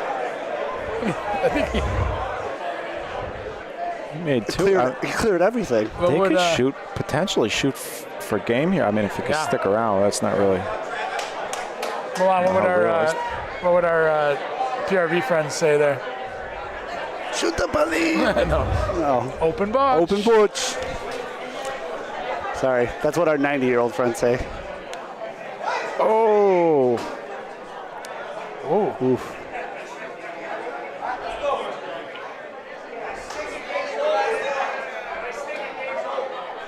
A little inter-team turmoil there. Yeah, I don't know why he's so upset. I don't think he was trying to miss. He wanted him to roll into that. What are you rolling into? I have no idea. It was Do you know? Well, it could be if you wanted to make 3 points there for the game. That's the only reason that you would roll into that if you want your ball to stay. Or maybe he felt like it was dangerous if you hit Paulino down to the backboard. Could have sold the game. I don't know. I don't know, but he should cool down because he's got to. Well, he's got to play now. Deliver the yeah. Definitely not something you want to see your teammate do at a 10-10 game. He's cooled off. He's laughing now. All right. I like that though. Why'd you miss it? Well, you didn't see what I saw. That's a good ball. Excellent. All right, Captain Tosh shows him the clock. Minute 20 left. This will be the last frame. Especially in a tie game. It's a good way to kick it off for Jem. And they like to roll this ball, and that looks hot. They're rolling a lot, but they know that Rondina there. Oh, see that? Ooh, I don't know. I mean, their first ball wasn't. If you shoot, you're probably hoping that Paulino moves your first ball. If that goes clean, the other team's just going to beat it, right? You're going to have to shoot again. But the way the balls were situated, I mean. Nice shot. Clean. Wow. Big shot. Fuel that rage. Oh, yeah. How many C4s? He's just stepped up and threw it. I didn't even. Catches the outside. Yeah, he has like a two-step. He's a Mazzini guy. He's got that short. What do you call it? The flickatoni. No, the area between the A and well? B line. Yeah, short well. Yeah, thank you. Come on now. That's game. The short. Jem Bocce. Claws back. Holding on. They can roll for point. They can roll for the 12. They should. It might, point differential might end up They don't counting. This, if they don't roll this ball, this could be a bit of rookie. They didn't roll it. Not calling them rookies, but this could be a little. Great game. A little bit of it, round robin, kind of an oversight. You see that sometimes. So, Jem Bocce, 11 to 10. Look, Captain paying the broadcast the booth a visit. Like we said, nice guy. Yeah. All right. They trailed pretty much that entire game. I don't know. That could come back to bite you, right? That's 1 point you're leaving on the board. We'll have to track that. Yeah. Well, if they just keep winning. Sure. If you win, none of it matters. But tiebreakers. Exciting first game for the tournament kickoff, right? That was a good one. It's going to be an electric week. This is our Royal Rumble. Yeah. Yeah. What do you think about this camera, gentlemen? I'm not sure. Put it. I think it's so good, I'm afraid to use it. Exactly.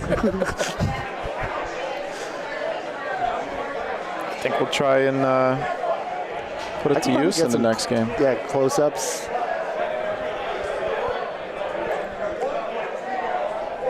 And you said Highwood donated this? Yeah, Highwood reached out. They've had a good year thanks to all the work they do over there, and they support us. What I was told was that there's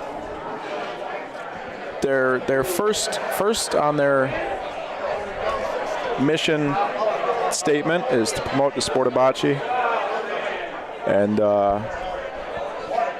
they see the value in the work that we're doing. They felt that it was worthwhile to put some of their hard-earned funds to use via the BBN. Well, so shout out to Tom Holloman and I appreciate that. the entire board of trustees that had to probably approve this. Yeah, I think they saw that.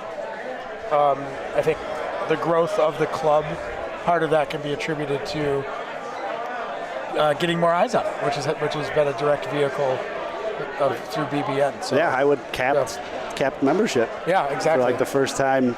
Did they really? Yeah. Yeah, Wow. they had a wait list. Our very own Alicia Harvey was on a 10-month wait list. She just got accepted. Look at that. Good for you guys. Yeah. I wouldn't. It's like tickets to David Bowie or something. I would certainly not take any. I'm blanking.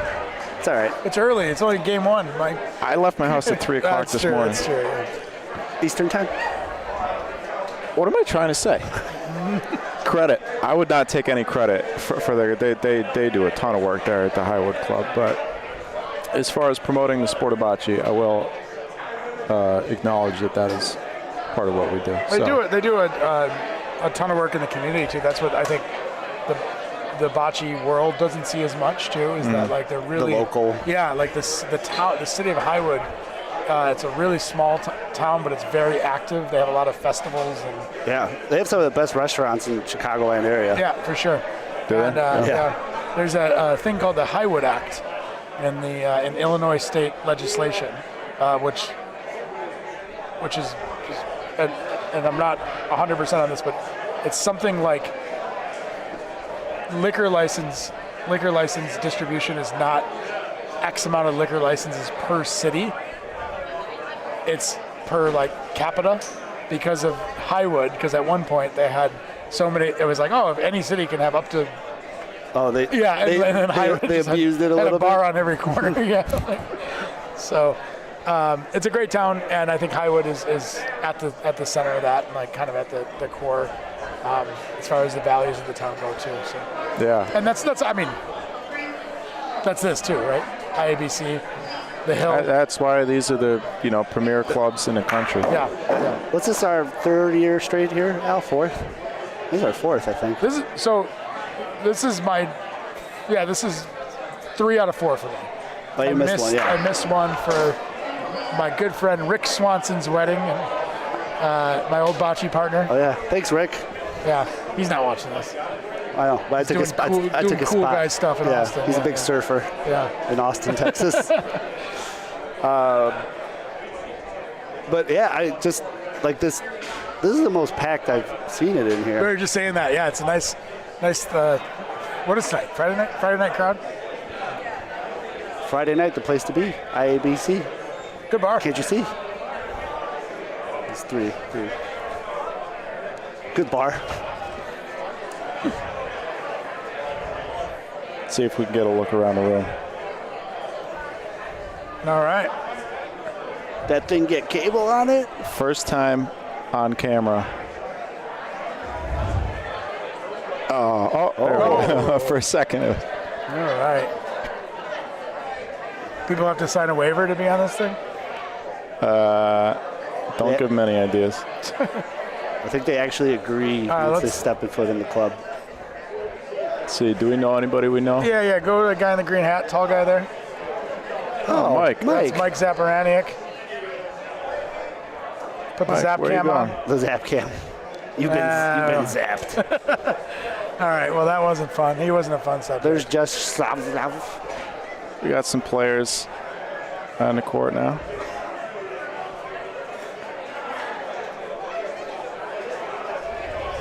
They're just warming up. Some good beards. Good beards in the crowd today. I'm corn-fed. Corn-fed beard. You got that 8 Mile beard, Alex. I'm nice and touched up right now. The Motor City goatee.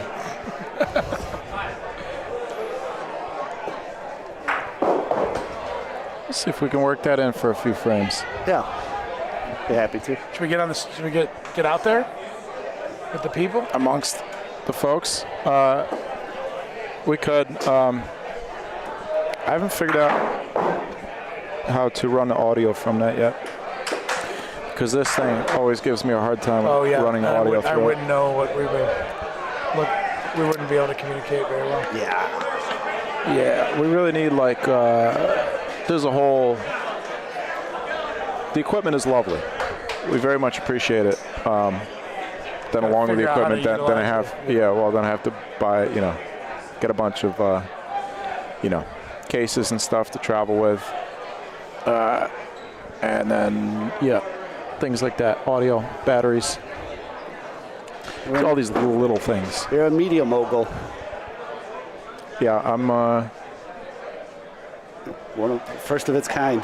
Yeah, one of one. I'm almost a billionaire. I give it another week. That's what. Till our Bocce crypto coin launches. Yeah, what are we gonna call it?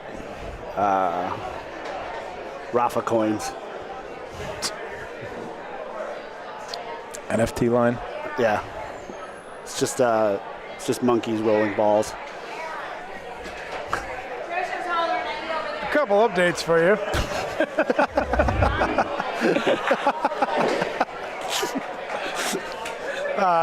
Start with the top left corner in the white bracket. You just saw Gem Bocce defeat the Rolling Stones by 1 point. The other games in the group, not so close. IABC, which I believe that's the Della Croce and Nick Emo team. Yep, those are defending champs. 12 zip. Wow. Yep. Quick 12-0 victory over the other guys. And then no, their differential says 10, so 12-2. Must be.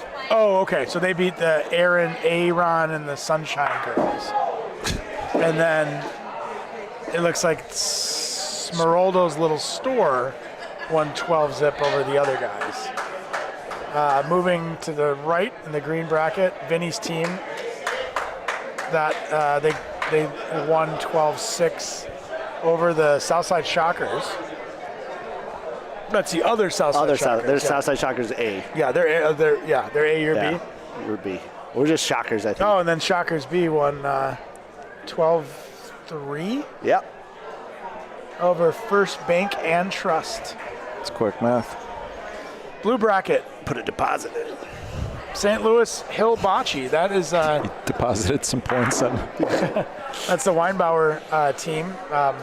Weinbauer team bursted on the scene at the Tom Giald in Kansas City this summer, winning a tournament as out-of-towners with young. Did they win? Yeah, with like 17 or 18-year-old Vince Weinbauer. I'm playing with his brother, Joe. There's a lot of Weinbauers. Oh, Joey. Yeah. There's Joey, there's Vinny, there's Donnie. There's 2 Joes, right? Yeah, 2 Joes, yeah. So obviously they're trending in the right direction. Big 12-0 victory there. That's the only game from the blue bracket. No games from the red. No games from the Tangerine. This matchup here is going to be Why do you suppose they don't call it the orange bracket? Bad Boys. What's that? Why do you suppose they don't call it the orange bracket? No, there's a long time beef with that. And why is the yellow bracket the blue bracket? You got a lot of good questions. Okay. What's the blue bracket? The blue bracket is the blue. This is a typo. That's It's fine. A lot of information to look at, stay on top of. So let's scroll up a little bit. We got Bad Boy Bocce versus. Can we see those? Murfreesboro. Is that Murfreesboro? Yeah, that's Murfreesboro Bocce Club. And the reason I know that is because it says it on their jersey. I actually didn't see that part of the jersey until I just top-notch crack reporting there. I think we're live. This is the first frame of the game. All right, so these guys are going to be familiar with each other. Bad Boy from Heron. There's a fun little Heron-Murfreesboro rivalry. Oh, boy, yeah. So I talked to some of the Heron guys. They said they have the best courts. And then I talked to the Murfreesboro guys. They argue that they have the best courts. About 15 minutes apart. This will settle it once and for all. Well, we won in Heron, so we like Heron. Yeah. Oh, yeah. Although Murfreesboro does have Pistol Pete Williamson. Yeah. And there's a forever 1-foot piece of wood chunked out of the back wall from a 90-foot volo. Yep, my bad. Probably the coolest thing I've ever seen. My favorite bocce moment of all time.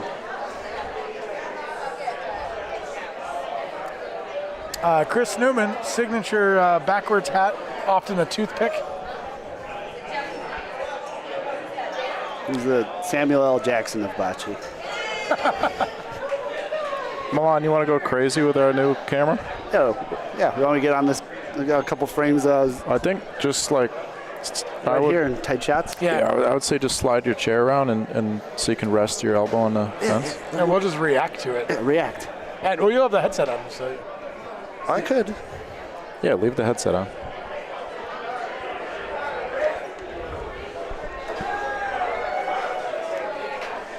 This is a moment in. This is like when the fish crawled out of the water and started to grow legs. Breathe air. Watching that live.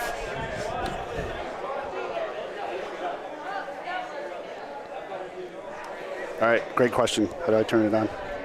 That is a good question. So there's a switch here, and then flip that open and switch this to camera.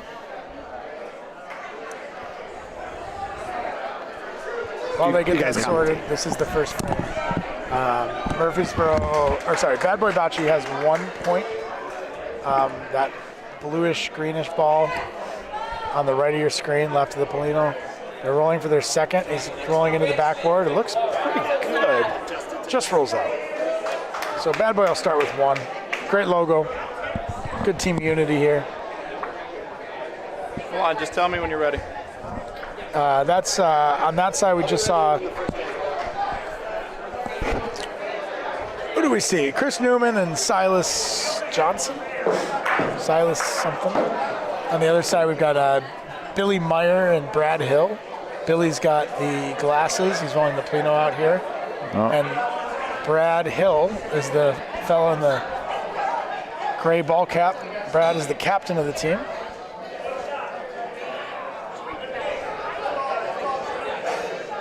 All right, and this is the new camera in action.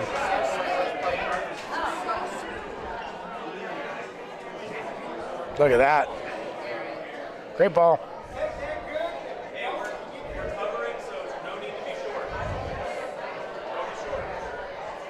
Looks like a documentary.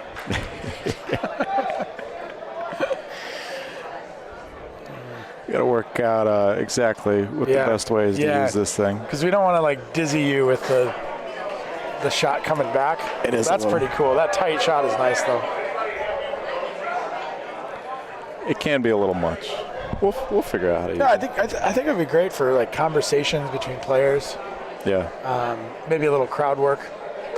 Get Andy on there. Talk to the people. Wow, these guys are rolling, huh? That looks good. You're trying to catch that camera before he swings it back? Yeah. Nice roll.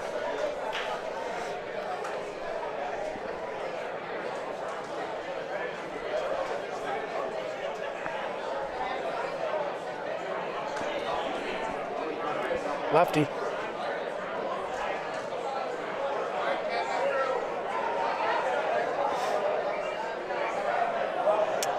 little short.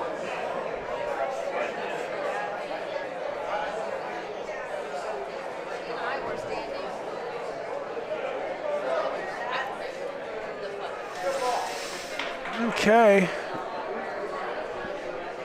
This one, speed looks good. Great ball.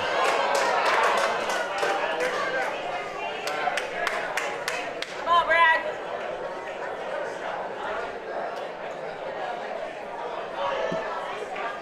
All right. This guy, I played against this guy. Forgot his name. I might have rosters somewhere. I think he has a t-shirt print company or something. Oh, is that Mr. Vistaprint? I think it's silkworm or something. This is like a 2-year-old poll, but I feel like his team name is Silkworm, and it's a print shop, but I could just be making this up.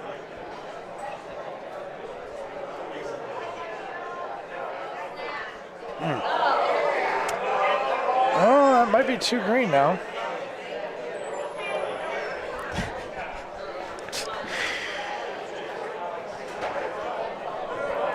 Maybe,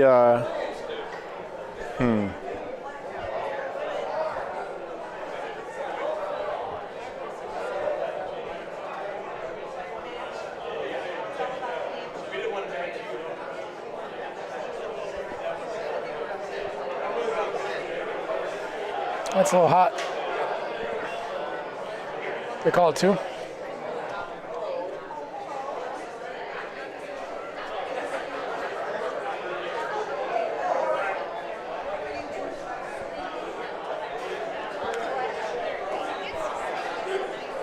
Two's a call.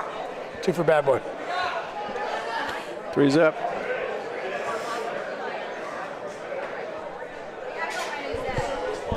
On the other court, ABC 2 is playing against a really good house team. That looks like Rich and Kent. You can't see it from here, but if you're Chicago in, I'll keep you updated. Game just got started, so not a lot to report.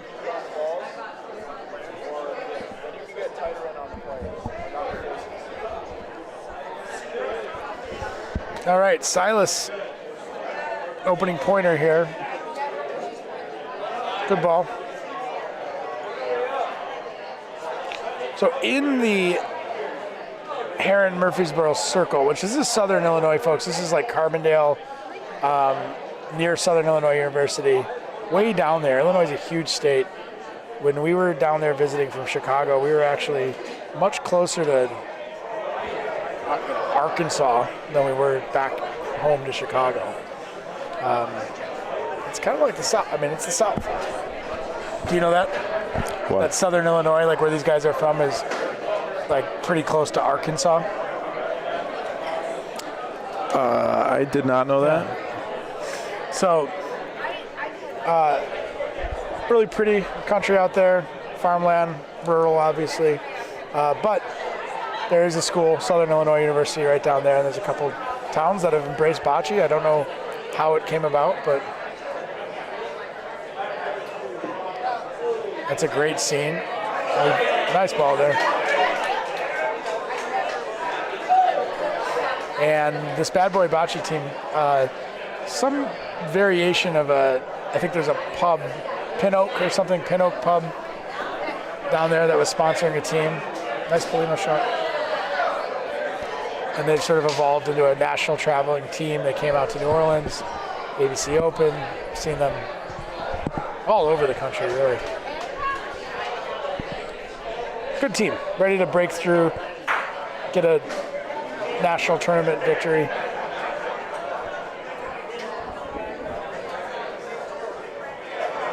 Both these teams play on crushed stone, big courts, I think 86 footers, big courts.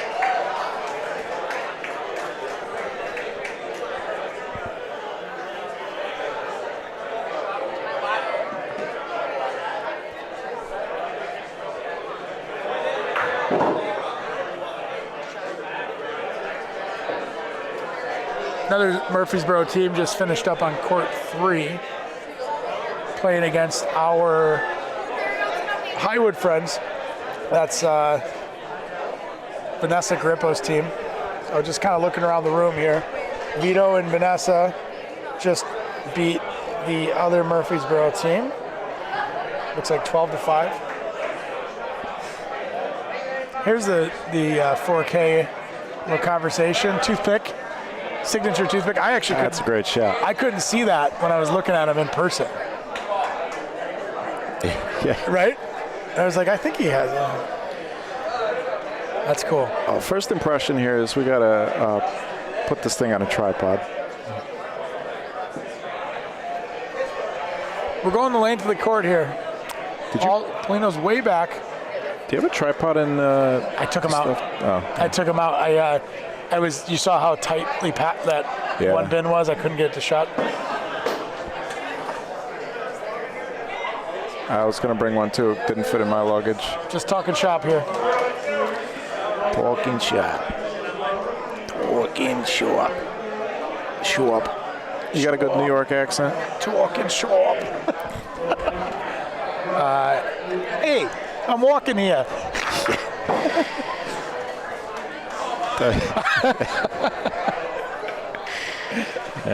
I'll work on it. Yeah. Give me a couple hours with Andy tonight at the Airbnb, and I'll come back. Yeah, Nicolette, we're it's a little shaky for sure. We'll find a way to stay. Yeah, he's trying. He's working it.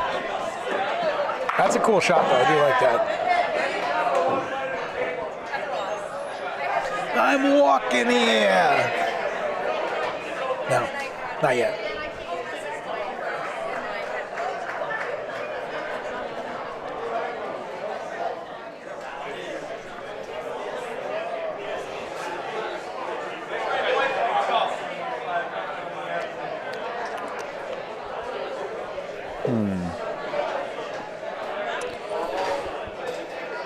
Yeah, I don't think I have a tripod.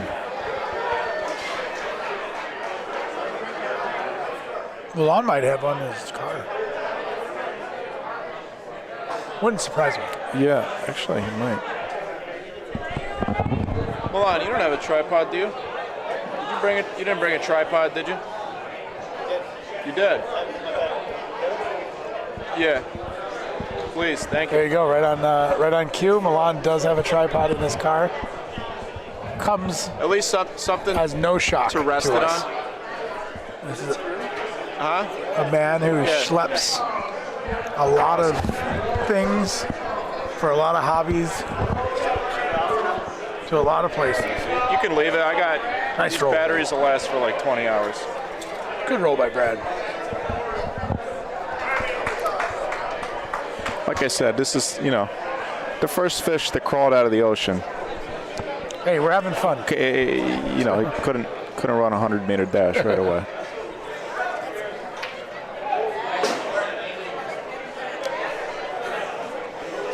Okay. A little disruptive there. Third ball. This Murfreesboro fella. Looks like they got one for Bad Boy. Down to their last ball here. Just going to roll at it. Probably try to put something defensive right in front. Maybe steal the point. It's good speed. It's great speed. Yeah. I think a little bit long. Yep. So Bad Boy's holding one, but that's going to make it a bit harder to score a second point. Are you down with that little glass? Oh, yeah. Can we have it? I just need I wonder what they're going to do with it.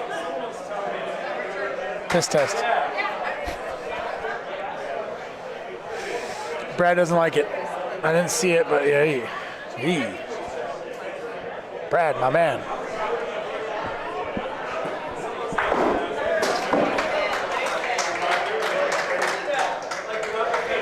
Pete Rabito. What's going on, Pete? Hey, Steve. Who's that, Steve? Who? Thornberry. Oh, what's up, Steve?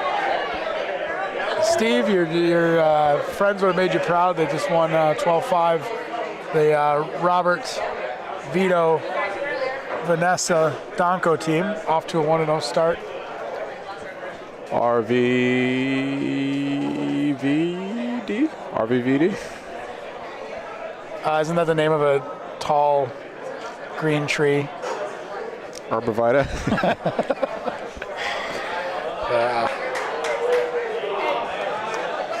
All right, Silas, right on the pill.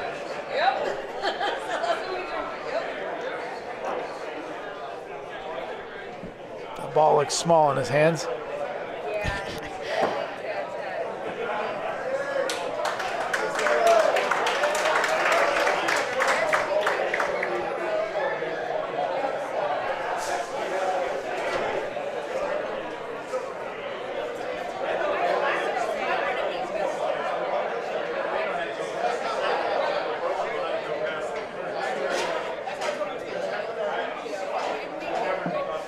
wall action. Got it.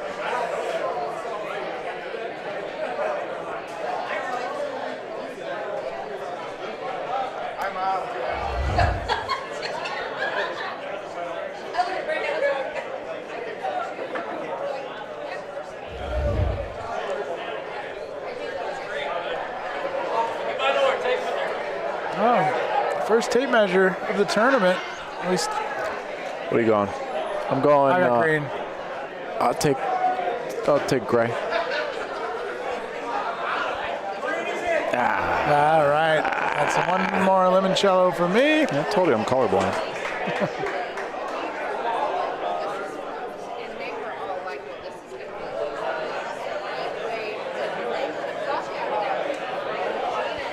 Who's your first opponent?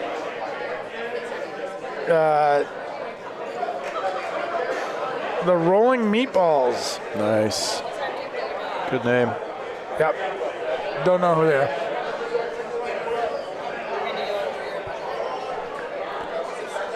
We got Rolling Stones and Rolling Meatballs.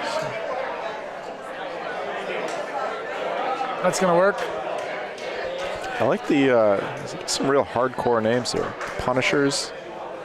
The Shockers. Yeah. Bad Boy Bocce. The Hill Degenerates. Nice. Breaky U Balls. There's Breaky U Balls and Breaking Balls. Breaker U is Jerry Camasano's team. Yeah. Carl and Sam. That's a good squad. IABC silver winners, right? Last year? Not this year. Right, but last year? Yeah.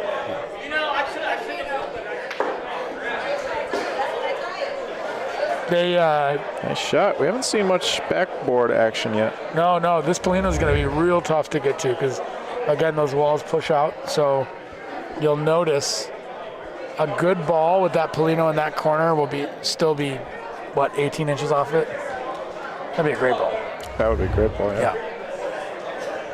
So he's going to cut the corner, which is what you want to do. It's a great line, but he left a lot of meat on the bone. Yeah, would you be looking at shooting one of your own balls over here on the right on that instead of rolling that ball? Yeah, with green not having the ball near it. Although, I don't know if it was it third or fourth ball for them? It was third ball. Yeah. Yeah, maybe not I don't know. I think either way I'm shooting that. This ball on the right off the Rondina. If you miss. Yeah. If you miss, you got the ball in the back. You got the back ball, right. That's a hard target to miss. Either that, or you could even line up the left side of this front ball here, the very front ball. The left side of that, the left side of the back ball. You probably got a big target. Shoot from that angle. You probably got, if you miss way to the right, you got your other ball. Yeah, I like the pile on the right there. Yeah. Did they roll that short? No. They rolled it in. So the idea there, if you don't play a lot of full court bocce like that, the idea is not just hitting for the sake of hitting. It's essentially having more options, have more balls deep, right? So if you're a good shooter and you feel like you're going to hit your target, now you're going to have two balls down there, and chances are that the point that's holding isn't very close. So at least one of those two are going to be in. Well, again here though, Murfreesboro, Bad Boy, they got two of their balls that they could line up here from the left corner. Yep. They could line up both their balls, shoot a big target. Probably the second ball is right behind Billy's feet, if you're wondering where we're talking about that. Yeah, probably end up with a decent point. Yeah. Is this going to make it? But they're going to get two. Oh! Yeah. Oh, Murfreesboro, I was thinking. So that was their fourth ball. They must have had one off the court. They burned the ball. Yeah. They missed the shot? I don't know. See their first ball of the frame, he missed the shot. When I said the ball looked small. And then he bumped it, Yeah, in his hand, that's right. Okay. All right, so then with that in mind, being their fourth ball, then I didn't mind the roll there. It just was a little short.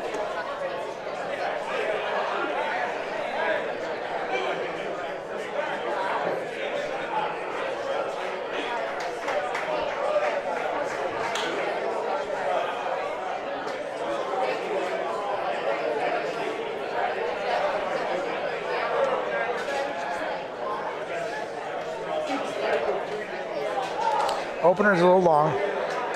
Murfreesboro will capitalize, try to get back in the game.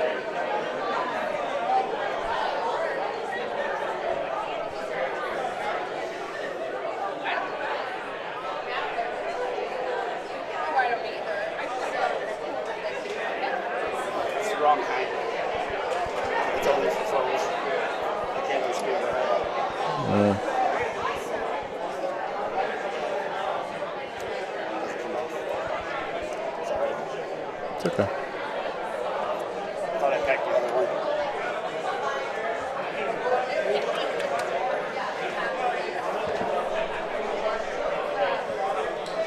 A little long there. This frame is nothing to write home about right at the moment. Point holding's about 3 feet short.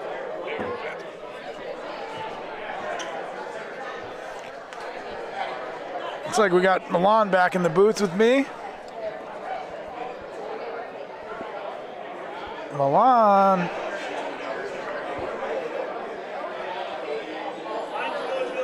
All right.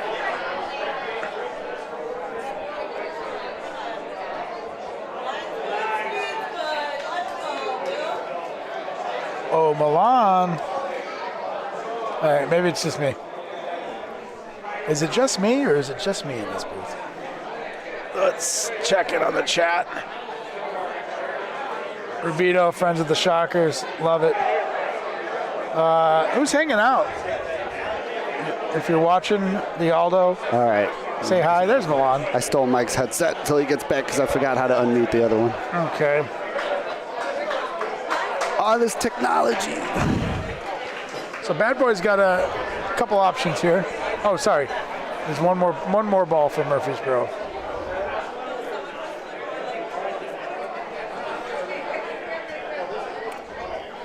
Let's see what they elect to do, Al. He's going to try to point into the green one on the wall. And he missed it all. Tough. Oof. They're going to want that one back, Alex. A little action on court 4. Our buddies, ABC 2, Dustin Holsinger, fun young up-and-comer from ABC, Chicago Bar League. So Andy Zimmerman, protege, is out there playing and just rolled a nice 84-foot point to an inch to beat a previous point that was about 3 inches away. Nice crowd reaction. Last ball here from Murfreesboro. No, that's Bad Boy. That's Bad Boy. Yep, a little short. That wall's weird. That's we talked about this earlier, Milan. Is it wonky? It's wonky. It's wonky. This court, we're always posted up on court 5 because of the way the room allows it to. But that particular spot is one of the goofiest wall spots in the entire room.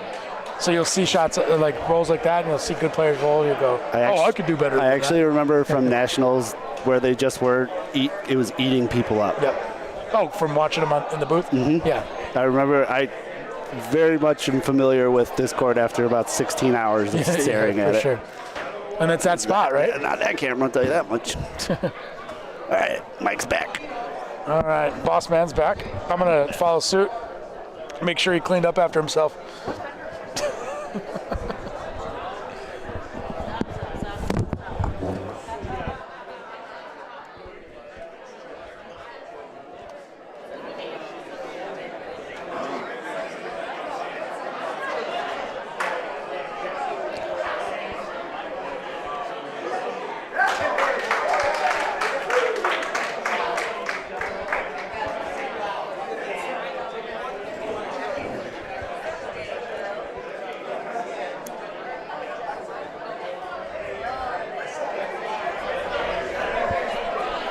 Are you watching on your phone?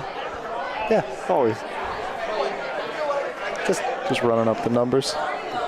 But also just to make sure that it's going good on. Yeah.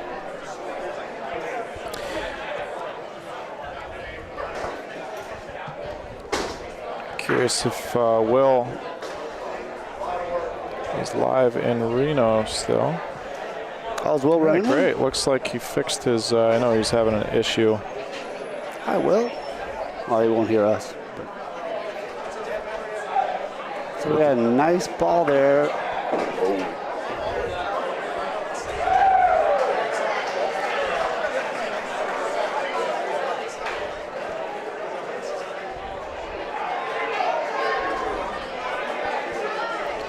I'm confused by what's going on the channel right now.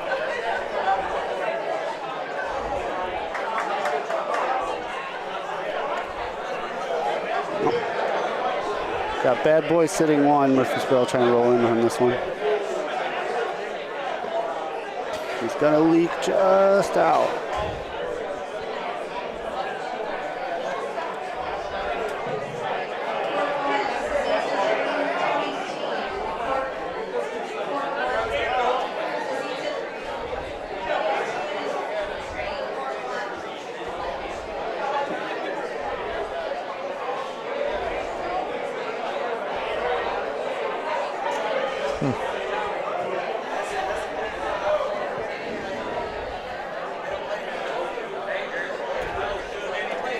Look at this setup on the court.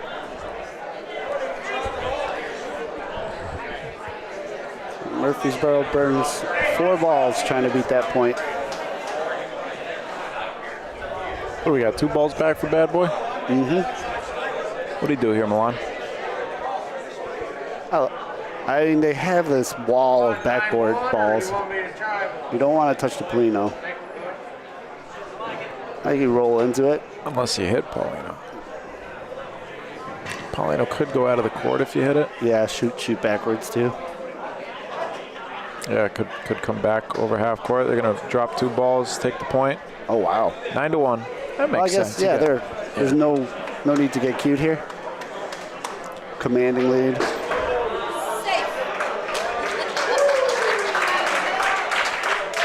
Well,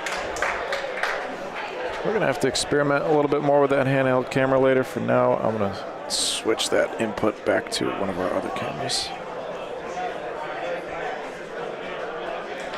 Yeah, it's just a little. The shots were great. Just a little shaky. A little shaky, yeah. Yeah, it's like gimbal is very much needed. Yeah. Or at the very least a tripod. Yeah. Which I have both, and I will just send both to you. That'd be great. Our next broadcast after this one is going to be Highwood. Highwood is the 23rd, right? Mm-hmm. Yeah, great. So our next is going to be Highwood, and then the week after that we will be live from the Waterside Club in Phoenix, New York. Oh, awesome. For the, what year is it? 2024? Black Friday doubles tournament? It's the longest year ever. Yeah, it has been kind of a long year. I'll take it, though. Yeah. That's all we got, right? Time and age. We tried to do a wall raffle there, didn't get there soon enough or hard enough.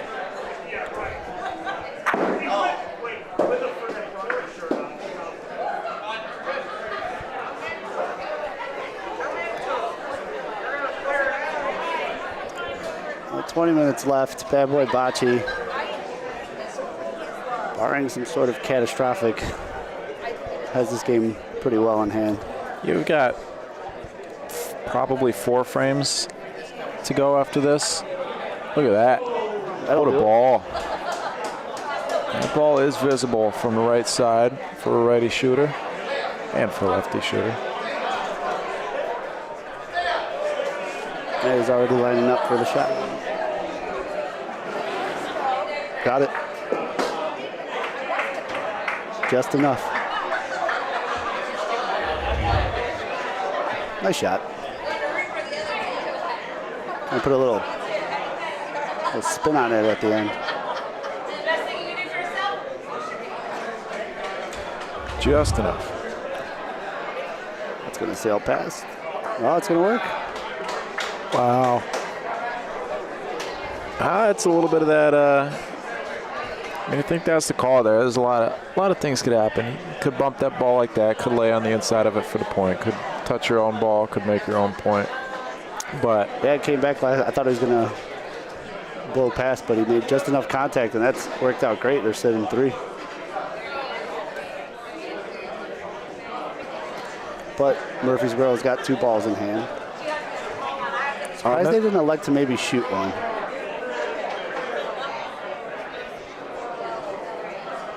yeah. I was going to say, this is kind of the style that you'll see here in the Midwest, a little more conservative play. A little roll and bump and replace. Yeah. Especially with the women, we saw. That's their style. I'm not sure we saw a single shot in 2 games that we watched from the women. I think that's game. That is 12-1. Bad boy Bocce. Congratulations, gentlemen. Commanding. This is why I'm very surprised they didn't take a shot at that. If you miss, you can at least maybe clear out those other 2 points. Yeah, or, I mean, yeah, a lot could happen. You hit the front one, there's a lot going on there. Yeah. Combo on. I don't know.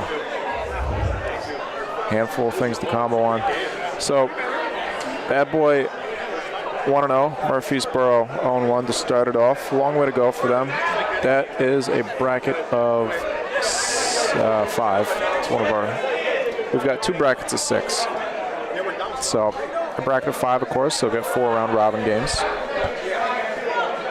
Yeah, I was talking to Greg Della Croce earlier. So, biggest tournament, biggest Aldo they've ever had this year. 32 teams. Plus 20 women, right? Plus 20 women, yep. 52 total. That's great. Sport is growing quite a bit across the country. You wouldn't know it where I live. But when I go to these other places, it is quite evident. We touched on it a little bit earlier with, how Highwood had to. Sorry, get in here. It's okay. Highwood had to cap membership for the first time ever. Waitlisting people, Awesome. Which is also just great news for clubs. Where, I mean, that's the problem you want to have. Yeah. And it allows clubs to do more than just survive. Like we said, Highwood so thoughtfully and generously donated some of their funds from this year towards us being able. It just looks cool. It does look pretty cool. Should probably just take it out when we go out. Andy called it a Star Wars camera. Yeah, just hanging around my neck. Yeah. That camera will allow us to do a lot of mobile. We'll work. There's a lot of things that we'll work on. We understand that it's a little bit shaky. We're in the beta phase. That's something that we'll fix. We'll solve. And the range of that camera will allow us to cover, I think for any venue that we're at, we'll be able to cover every court. So, one legitimate complaint about the broadcast is that we're only really able to cover one court. Of course, the way we do things, that's what we've chosen rather than set up on, however many different courts and just let it run by itself. We've chosen to focus more on one court. Now, we could incorporate that other. It's tough to do. We go to a lot of different venues. We're usually probably on average at 2 different venues per month. So, to the onboarding process to do something like, for example, Club Molisani does, which is to have the iPads on every court. And it's set up automatically with Scoreholio so that it updates automatically, and then the cameras just run by themselves.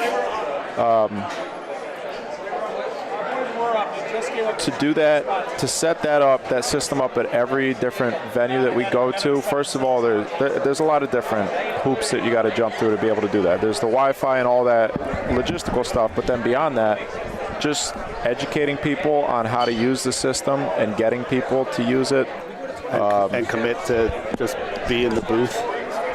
12, there's a timer on it. What do you mean? Just getting like people knowing how to work the cameras. Well, yeah, and specifically, I mean, just The people, static shots. Yeah, and people learning how to Hi, Al. how to use the scoreboards and stuff, which isn't it's a whole thing. Then you have to set up. Each tournament has to then be set up with Scorholio. So it's just made a lot more complicated by the fact that we go to all these different places all the time. And also for those of you that have been with us since the beginning, initially, remember, we did try covering multiple courts and games at a time, and it just became very confusing and convoluted of trying to jump back and forth, update you on the score with both games, and we just all felt that delivering a quality stream of one game just is better for everyone watching. Yeah, and better for the, we understand people's family and friends want to watch them play, but what we have to do in order to grow, logically, is we have to cater towards newer viewers who aren't intimately familiar with every player and aren't tuning in just to see their uncle play a game.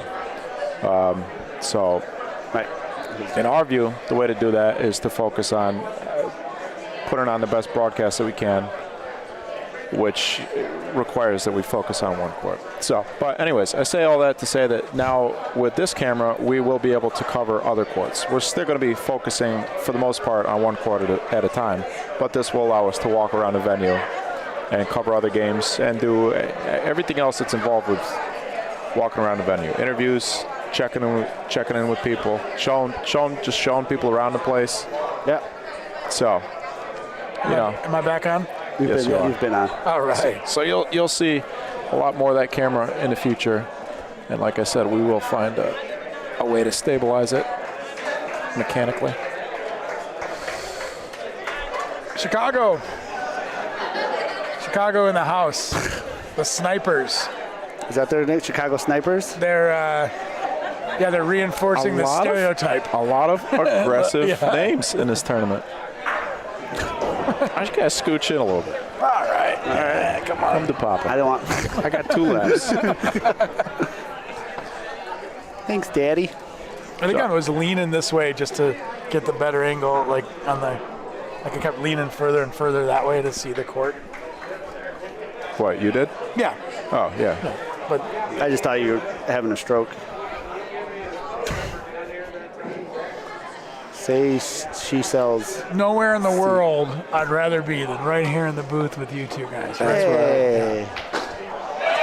Well, Dr. Liberto wants to know how your hand's doing. 90%. I just had a checkup on Monday. Still healing the fracture a little bit, but we're getting there. You able to shoot? Oh yeah. Yeah. Big time. You shot right after you broke it. Yeah. Anyways, right? Yeah, that was probably set myself back a few weeks after that one. I woke up the first day after the Open to my hand being about twice the normal size it's supposed to be. Nothing a little elbow grease and Tylenol couldn't fix. But hey, John. Yes, hello, Dr. John, president of the USBF. Yeah. Shout out to the American Sons of Columbus. It's where's our Snipers? Snuggle Puddle. Is that a team name? What? No, Wes in the comments says the broadcast needs to be a Snuggle Puddle. Chicago Snipers and Bocce 618. That is our next game. First game of the tournament for both these teams. Straight onto the broadcast court. Yeah, Snipers. This is a interesting look team. This is 3 gals. Whoa! Lilia Zaparaniak, Lolo Schroeder, Jess Slavikov, and Chris Prokop. So relatively young, new players. Lilia, certainly the most tournament experienced player on the team.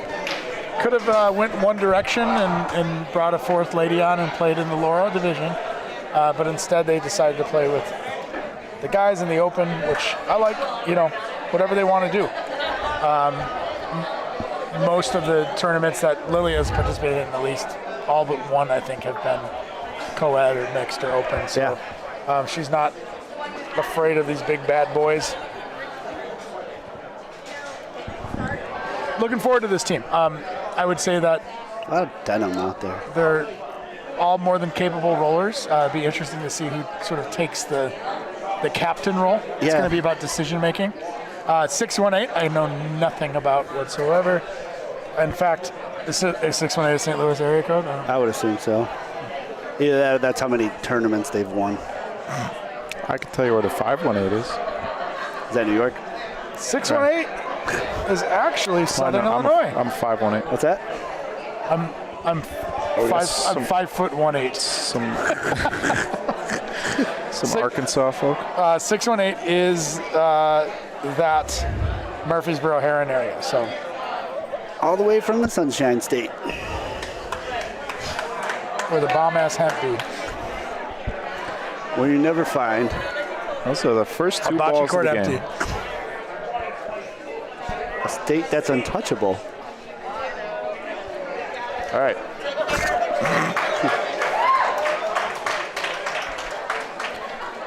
So Chicago Snipers with the black balls here. Yes. Bocce 618 in the orange, of course. Always. Kneeling on the rag. What'd you call me? He's the second person that I've ever seen. The other person. Or is it the same guy? No, it's a different guy that does it here, though. Because I have seen it here, too. Yeah, it's here. You rarely see the full kneel. The full proposal stance. Maybe it's maybe he's got like a knee issue, back issue, or something. Easier than bending completely over. I know after a long tournament, I've had to loosen up a little bit. Stop.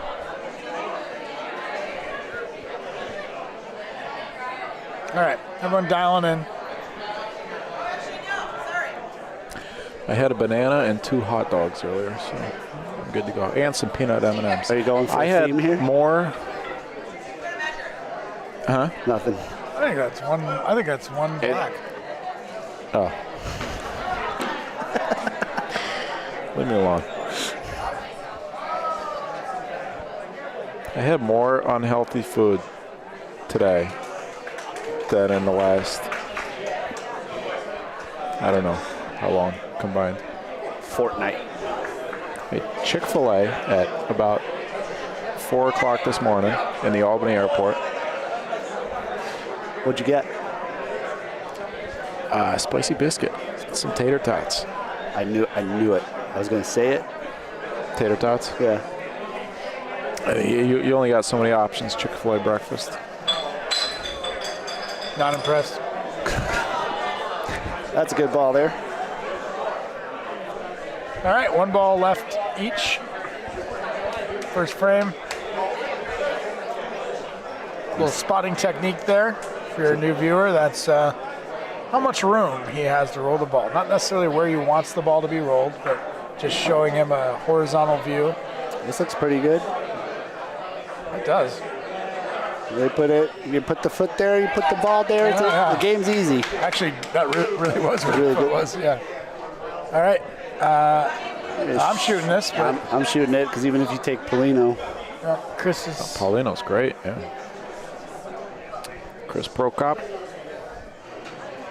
Let's see if the sniper can snipe. That's what I was thinking. It kind of looks like Chris Cowell a little bit. Lefty. Yeah. Yeah, nice windup. Nice shot. All right, clean.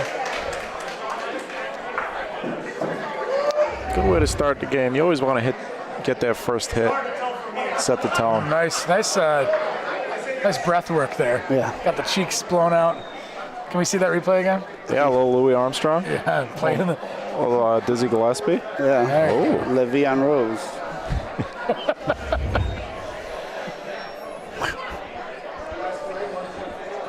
All right. Hey, that's it. That is, I think, especially if you're the shooter, hitting that first one is such a good confidence boost right off the bat. Especially, you know, you're going to call yourself the Chicago Snipers. You better hit that first shot. You better hit something. I know we were talking about staying on this court, but I will give folks an update. I've been keeping an eye on court 4.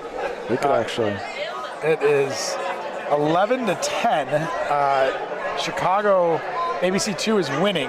This has been a real grind. Timer's about to go off. This could be the last frame. And blue is in. So the opponents are in. Local team, Kent and Rich, we played scrimmage against all night last night on the side opposite who's throwing right now. Great, really, really good players. Good house team. So this has been a fun one to watch in our peripheral. So who's winning? Keith, ABC 2. ABC 2 with these light balls is up 11-10. Time just expired. Looks like the other team is going to have. They're sitting 1. They got 3 balls left. Yeah.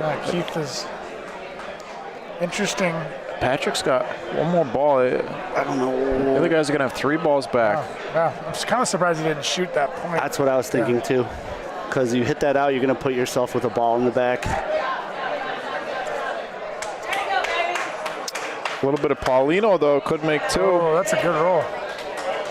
That is excellent. That's in. That's a good roll. Split. Now they have to probably hope to only give up 1. This could get interesting. Could combo. They got to shoot, right? A lot could happen here. You could hit one of those front balls. You could take out your own ball. They got 3 in the well, so they should be shooting point right now. You'd think. Yeah, even if you don't get it, you're going to clear up space. It's something. I mean, this is the final frame, unless they only score 1. Well, then we'll get bonus bocce, but I think they're going to get a double hit and win it right here. I think a lot of things are going to move. Oh, okay. Get the front one clean. Shoot it again. I think I'm shooting out. I'm shooting out, Mike.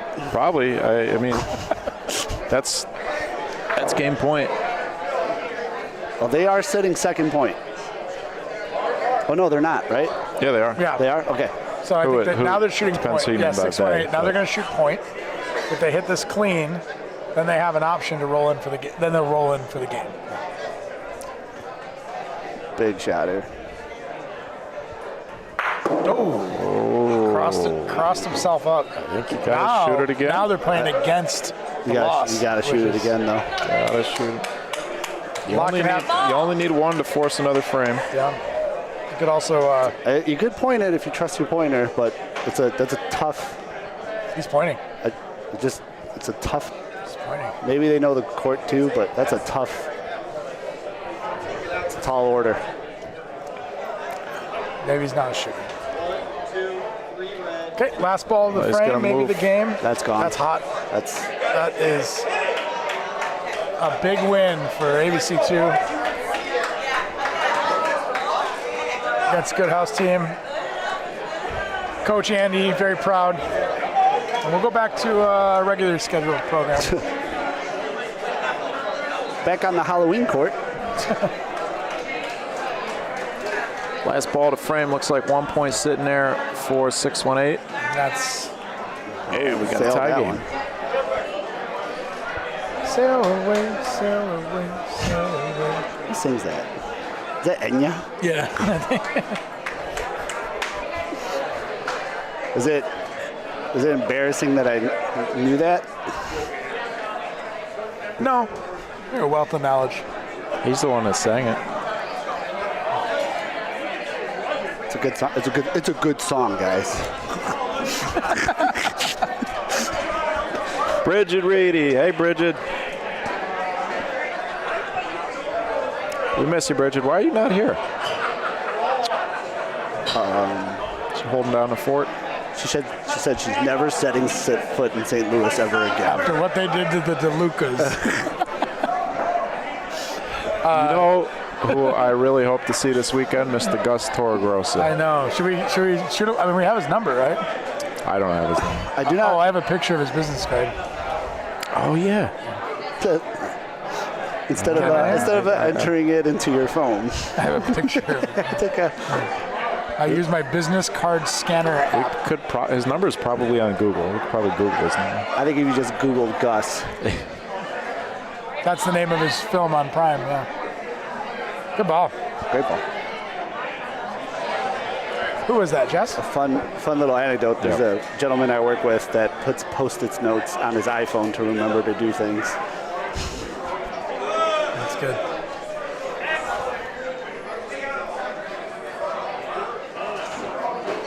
Does Gus, is he still in business?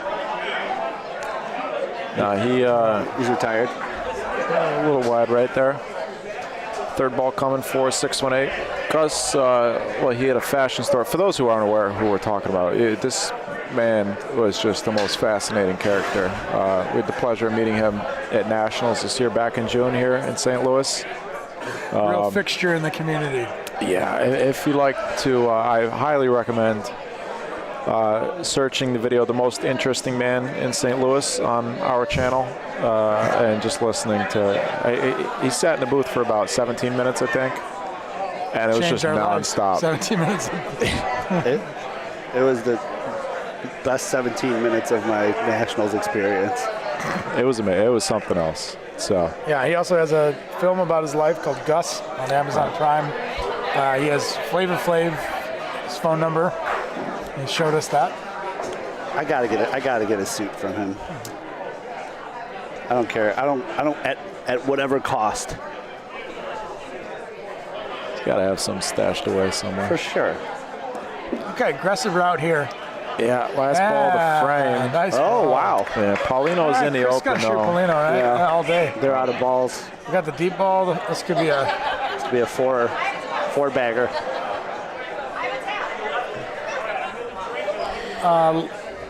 lefty, little squeezed on the fence. He'll be all right. If he doesn't hit Paulino, he's going to hit the ball. Big shot, Chris Prokop. Oh, Just try it again. Reload. Yeah. One more time. I'd say do it 2 more times. I would like him to take it a little different angle, though, just in case you do miss. You do want to hit something. No. Yeah, look, because if he knocks point out of there. He's going again. Wait, where'd their... Oh, their ball's all the way back here. If they miss this, they got to roll. Yeah, they're not shooting again. Yeah.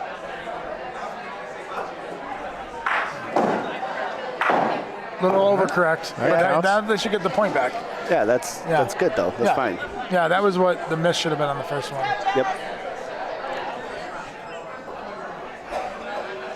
Jess with her signature Plie. Yep. This looks pretty good. Yeah, so the idea there being that with the first ball, you want to miss Nice ball, Jess. on the side of the point. You want to be aiming at the right side of the Paulino there, so that if you miss to the left, you got more chance of hitting Paulino. If you miss a little to the right, you take that point out on the first shot. And then you drop 2 in. Yeah. One's good. But also, with that spot on the court, you miss a little to the left. Depending on how hard you're shooting, you got the Rondino, might bring it back for you. So.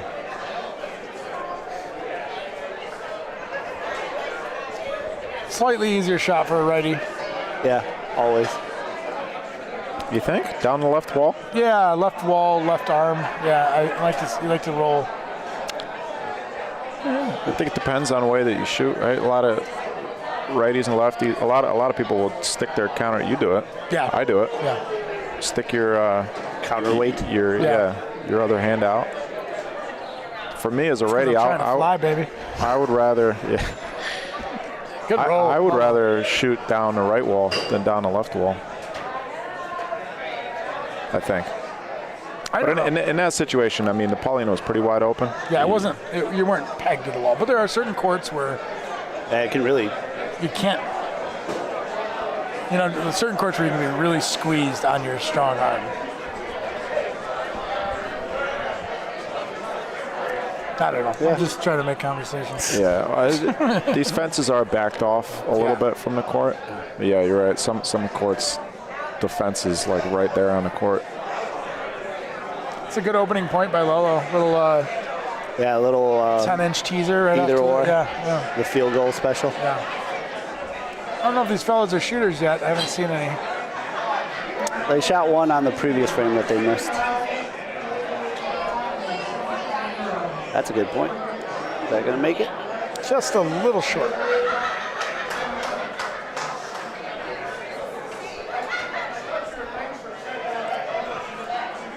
They got 2 balls in hand. I wouldn't mind a shot here. Nice shot on court 4. That was practice, though. Practice? Talking about practice?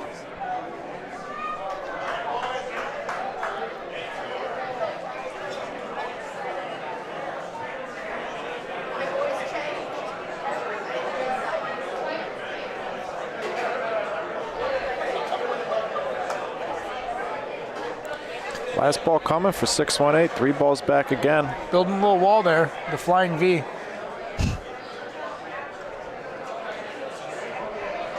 Blue Angels.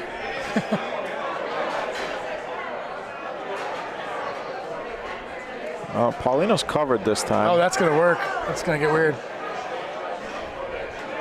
My favorite kind of ball. Imagine a shot from the right corner. Lilia very quick to say she doesn't see it there. Really? I'm very surprised. You definitely see part of it from the right side of the court. Yeah, righty shooting. I hate to be a rule breaker here, but she's got the ball in hand here. Righty on the right side, and she's got to see a piece of that ball. Yeah, there's no way she doesn't.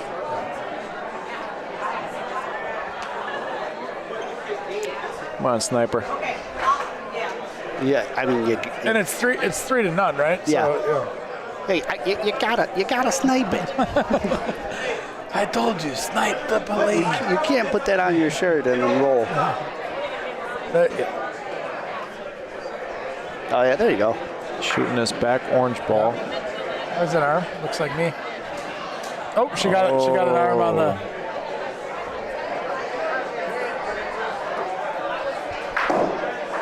Can she recover mentally? That's fine. That was close. That was a good ball. Now you can do it again. Yep. Yeah, that was very close too. Unfortunately, that orange ball owns. Is the back wall. Yeah. It's okay. You can still get this clean. Yeah. Little condor action coming in. Oh boy. Wow. A kerfuffle of sorts.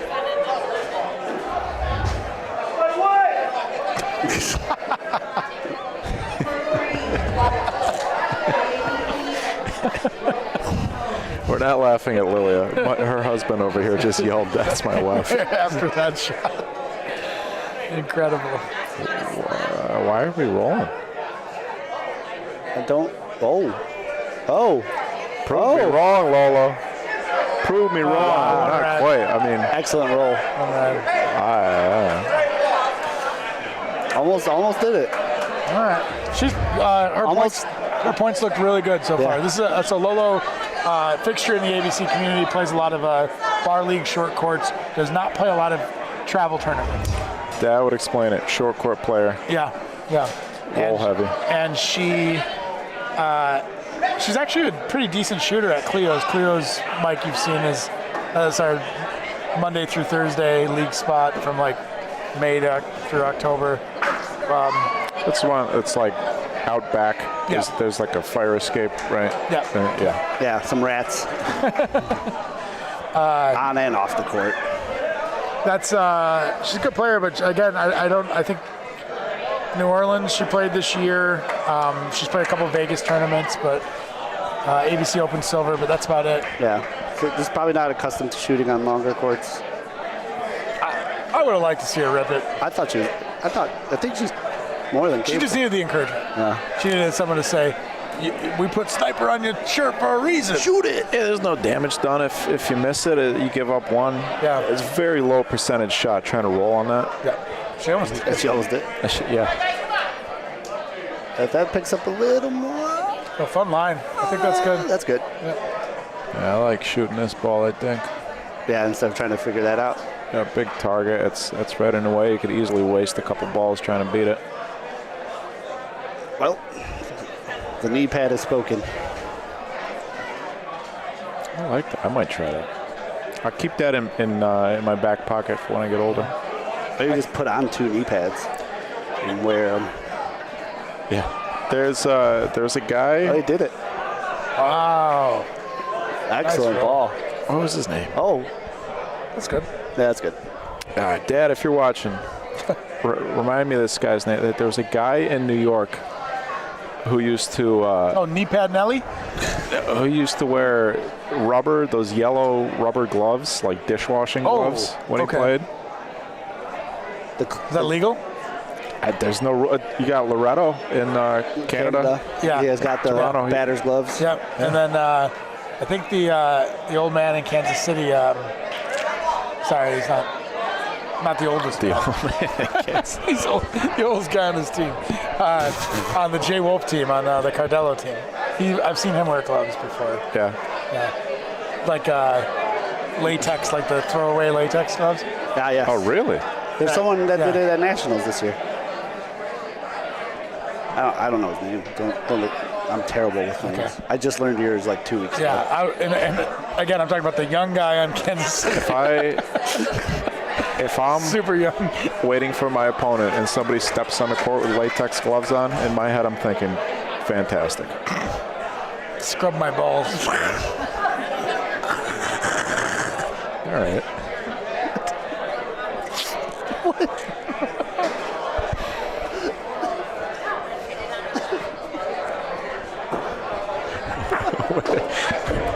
Where did that come from?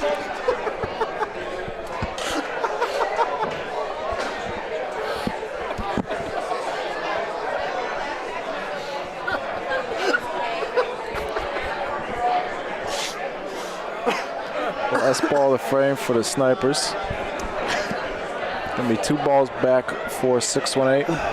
That's not a bad ball, but it's just gonna bump him in for 2, I think. Yeah. Oh, that was. Yeah. Al, you called it in the beginning of this game where you're curious as to who's going to lead the ship, and it doesn't feel like anyone is right now. Right. And I think that I'm sure they're a little tight because This combination. Yeah, of course. But if they loosen up a little, they're more than capable because they're really good. They're all really good rollers. Yeah. Tyson, thank you, Dad. That's the guy who used Arthur Tyson. to wear the gloves. Hey, Lou. Oh boy, that's 3. Hey, beat that ball twice. I guess they found a line. Maybe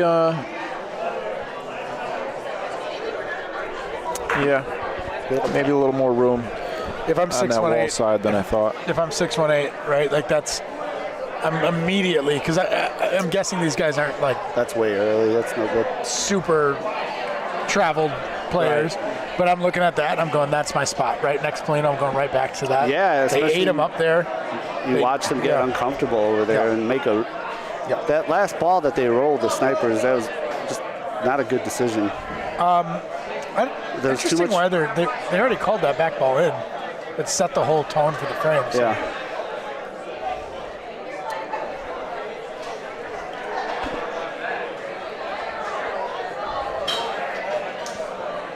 So that 3 spot? Yeah, right? Oh, he said only 2. Oh, 3. It's good. 5-2.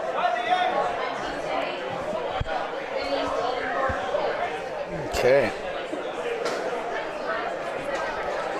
Clock's ticking. 20, almost 30 minutes into the game. That was our first big frame of the game.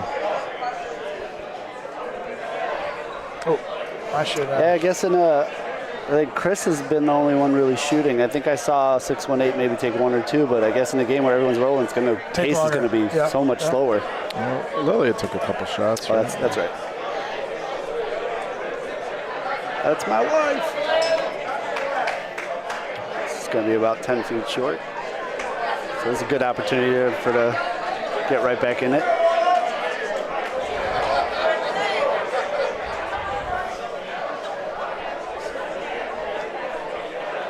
All right. That's my catchphrase, Al. What's that? All right. Oh, it takes the inside road. The road less traveled. That's like beauty. It is good. Very good. That's a great ball. Nice roll. That's a matter of comfort, really. She could take that Polino from any angle she wanted to. Nice use of I think I would have came across. across just because I know that Rondina would pull it, and that's about as close as you could put it before it kicks out. Yeah. I think I would have done the same too, but Yeah, in person on the screen that looks like more room than it does in person. Yeah, this is a little hot. It's a little hot. It's going to make it even better for snipers. Yeah.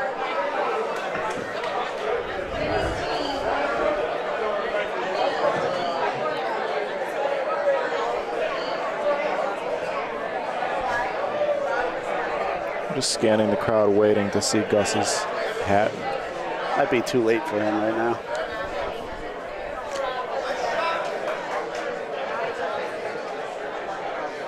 I guarantee you if we hit him up and said, we'd love to have you back in the booth for 15, he'd be here tomorrow.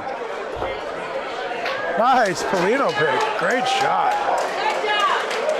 Well, we found a new shooter. A new shooter has entered the chat. The chat, yeah. Look at that.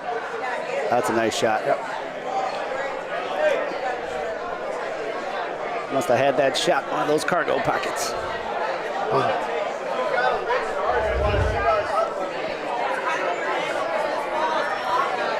Okay, so counts 3-1. I do not mind them shooting.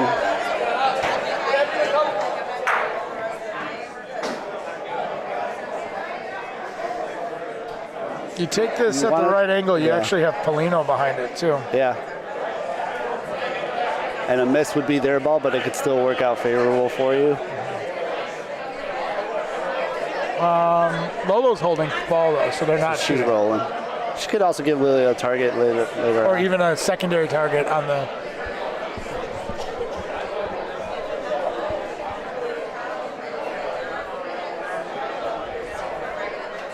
Okay. As long as he doesn't hit anything. All right, you got options now.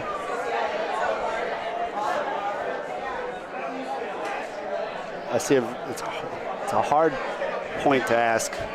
Corner to corner.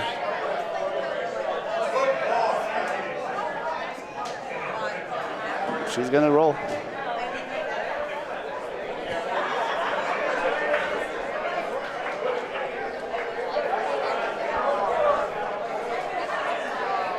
Yeah, I don't like rolling. Now they have to though. I don't think so. Or even no. Actually, I really like a shot now. Yeah. The chance of you missing is very slim. Could give him two. Could. I think a soft Rafa though. I don't know. I think they kind of dug a hole. It's just weird. Yeah. Weird frame management here. I would have liked before Lolo rolled that one. I think I would have liked a shot. Or a shot on the ball too. On something. Earlier in the frame. Yeah. She's rolling for contact here. Uh-oh. Paulino? No. Missed everything. Okay. Well, got about 15 feet-ish. Yeah, so 3-1, and now they. What are they pointing at? Don't do that. What are you doing? Don't do that. Oh, you gotta be excited if you're the snipers. Oh, come on. You've got you got to lay up. Anything past the B line, basically, yeah, is a point. And even if you don't get it past, but you stay on the right side, then you got bump options. This is our last ball. Oh, is it? Okay. But they're just rolling. I'm rolling from the right edge, right, straight towards my point. That's in. Yeah. Easy point. I'm not even getting it back there. Yeah, you're up by 3. 20 minutes left. Yeah. You're putting it right in the middle of that back box. That's where this ball has to be. It's been a low-scoring game. Every point could be big with the pace of this game. Yeah, I don't see him getting a 12. He doesn't like it. It looks slow. Yeah, left it short. All right, that's a gift.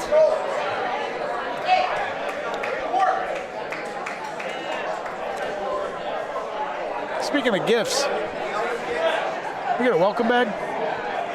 I never grabbed mine, did you? I don't know. I usually get that Aldo shirt, you know, the classic Aldo shirt. Yeah. I didn't notice. Yeah. Okay. Dan Drago's got the St. Louis Bocce Club throwback, the vintage logo. Did you see that, Mike? Yeah, that's cool. That was from their golf outing. Where? It's right next to us. Huh? Oh, he's got the salsicha train shirt on. No, the hat. His hat? Yeah. No, I didn't see it. Yeah. It's from their golf outing. Yeah, it's like an old team uniform from the 70s that they resurrected for that hat. It's really cool. It's groovy. Love an old logo. Why is it that old logos are better? It's a universal fact, and I don't know why. Probably because actual artists took time and made them. And now not just anybody computers. with Adobe can type in, make me a logo. Yep. I think you might be onto something. A little hot. Might be good enough. No, they called it in. Hey, think about it. Like, how hard was it to get like custom stuff maybe like 20 years ago? What? Like, it's way more difficult to get any like custom. Like now you can make a shirt for every bocce tournament you go to for $20-$30, but probably 20 years ago, it cost you a lot of money. So probably people wanted to make sure that they were happy with. I don't know, just It probably took a lot more time to make logos, graphic art and stuff. And graphic design. Art. People go to school for graphic design. Nowadays, you just type a prompt into ChatGPT. Yeah. Whole world's ended.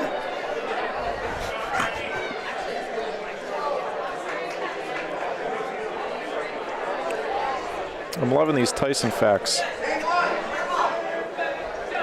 from Laura and my dad. The yellow gloves were natural for him. Yeah, but he owned a cleaning business. That's great. It's like his security blanket. This ball looks like it's going to be good. It leaked out a little, but I think it's good.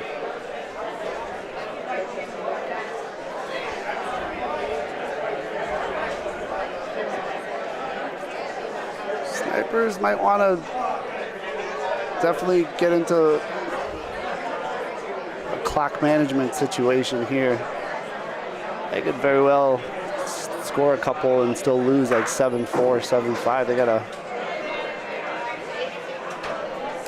Yeah, points are going to be big. Point differential is probably going to be big for a lot of teams. This is the first game of the tournament for both teams, but I think I agree. I'm not sure that they are as aware of the clock situation as they should be.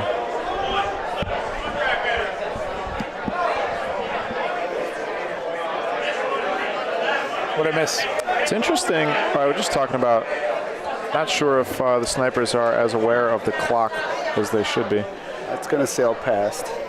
One thing I see around here that I have never seen anywhere else is they got signs posted around the club that say no coaching from other players or from the audience. Are those new? I do not remember them from Nationals. I feel like I would have noticed. It's one of the first things I noticed. Where is it? Can you point it out? I've seen several of them. Is it that? Where? No, this is no food. Okay. There's one on the bulletin board over there. Yeah, I think that's new. I think so too. Well, I did hear coaching. And I think somebody made an announcement yeah. about it. Paula, probably. And again, 2 balls in hand, and they're not shooting. I think this was a poor decision. How much room do they have there? A little over 2 feet. Yeah, he doesn't like it. If it falls back in. Oh, it's good speed. He's going to have the point. Yeah, I got it. Yeah. I think that's a point. Yeah, you got it. Good point. I just like the shot because they were holding second point. That's a point. They've also had a lot of this, which has slowed the game down. Yeah.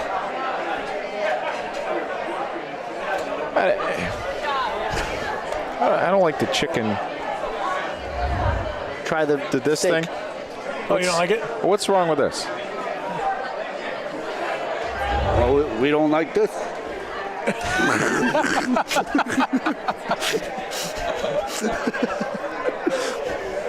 I would venture to guess that if it's dark or the lighting's weird and someone does this, you might not be able to tell if they're this or this, whereas you can see the movement of this.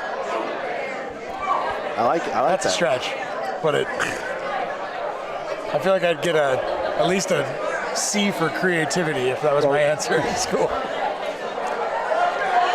Well, bocce originated in chicken coops. Lolo's rolling really well. Yeah, That's another good first ball. They gotta just capitalize on that. Well, they just need it's game management at this point. They're rolling good balls. Even the misses have been close. Well, are you sitting here commenting on the chat? Just one time. I'm all about engagement. Absolutely. Wait, so this Tyson fellow was a poet and a horseshoe champ too? Yeah, horseshoes got too easy for him, so he took up bocce. And a cleaner. Cleaning up. Oh, is that point? That's point. It's a good ball.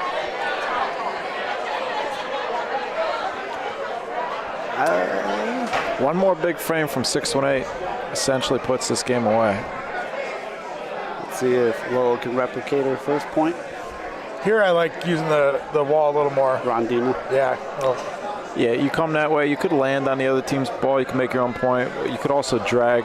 If you just touch Paulino, and this isn't, I don't think this is really good. Gosh, that's close. I think it died. If you just touch Paulino coming from that direction, from the wall side, you make 2 points. Yep. This is a better angle. Lola was a little straight on. Lilia's got what I like to call the 15 degree. That's so early. And short. You don't, if you're snipers, you don't need a big frame here. You just need one. Yeah, you got to give yourself a chance. Well, they got a couple. They could tuck one around here. Yeah, make it real hard on. Yeah. And Lilia knows. But I would be taking a much harder angle towards that to get it to come out around those balls. This is early. Well, it's not going to come out as much because it's hard. It might knock that red. That'll work though. All right. But 4 blue. Not the ideal position though. 3 balls in hand. Are you just shooting that front pile? I think I am. 618. 3 balls in hand. Are you just shooting that front pile? You're making a case for it, for sure. That's what they're doing. Good call.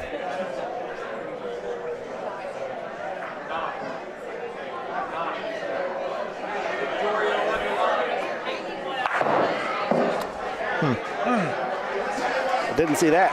Well, you got a big target, I think, from the left side of the court now. I agree. Nice straight ball. Yeah. He hit that just about perfectly. Yeah. I'm guessing he was trying to get both. He really, the ball was just in front of it. He really did have the middle point. Yeah. He needed to come from the other angle if he was trying to. All right, so now they're working hard to try to get one back. Yeah. Shooting straight on though. Interesting. I would imagine that if he goes all the way to his Paulino, right? from his left, Nice straight ball. Oh. Well, you got to shoot again now. Yeah.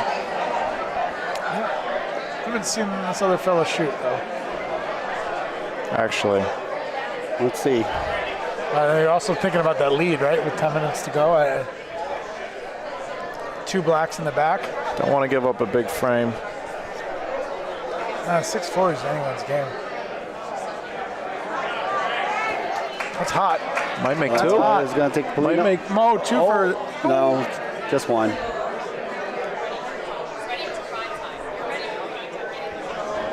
That was almost a shot in itself. Okay. 6-4. Calls 1, 6-4. I think we only got about 2 frames That left point, here. Uh-oh. Chris put his hair up. that point was seriously important for the Snipers. Huge. A 7-3 or 8-3 game is with 10 minutes to go. 7-3 might be over. Yeah, 6-4 is anything. I think, what, 2 frames?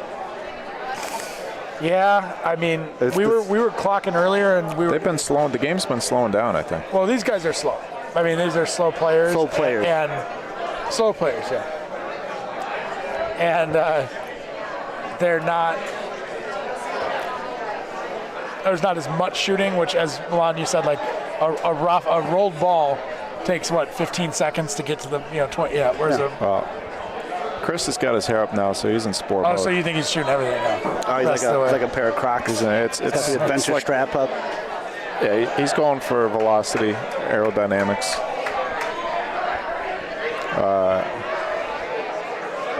He's got a great flow. It's good flow. It is hockey season. That's going to be a good point. That's hot. We got Polino. All right, nice big target. It can get through, but yeah, Chris has got to be over in the corner there. Yep. Minimize his gap. Move it over a little. Got to tell those fellas to move. He's got to take Polino. Got it. Oh, nice shot. What a shot. It's got to be the bun. It's got to be. Look at us. Nice shot. Nice follow through. Didn't even stop. He turned around. Steph Curry'd it. Yeah. Walk off. The manipulated video of Tiger Woods shaking the hand. Talking about that? Yeah. And it's totally not true. Yeah, no. I watched that live. I was there. That was like the U.S. Open or something, right? I think that's going to be really short. It is.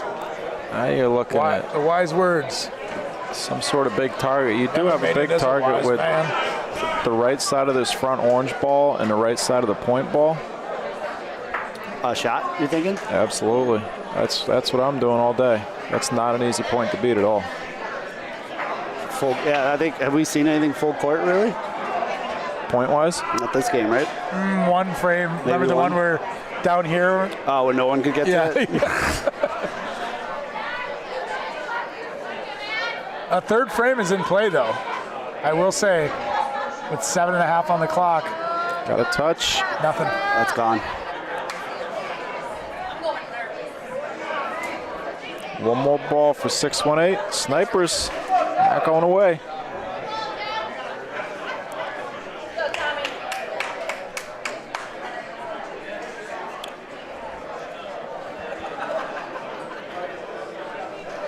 All right, this is a big ball because we could see a lead change here. All right, Tommy gets past his own ball. It's not going to be good, though. It's hot, right? That's hot. Yeah, that's gone. Yeah. All right. So big opportunity. So, you're rolling all day. Could get crazy and shoot that front ball. I don't hate it. I would. It's a pretty low chance. I mean, you can isolate it so that if you miss, you're not going to hit the orange ball. It's a pretty low percentage that you're going to hit one of those orange in for the point. But it is Jess, and I do not think. Oh, Chris has got a ball. Yeah, Chris does have a ball. She did not like it right out of the release, but she might give him. Oh, get up. She gives him something to look at now. They got to get a second point here. This is too juicy. I like shoot her ball. I don't love shooting now. No. I like it. Tie it up. Hate it. I love it.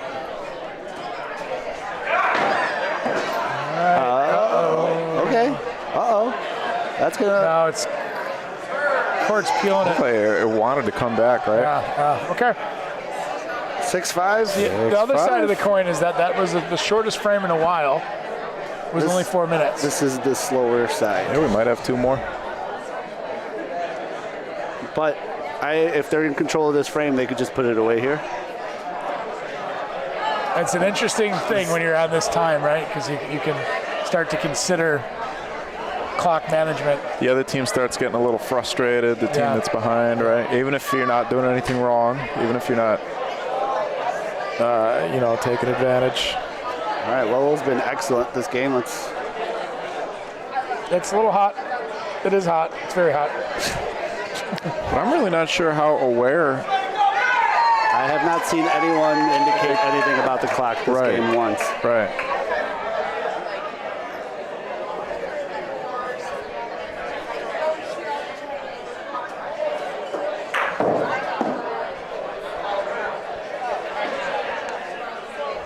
It's going to be a little hot, but good enough.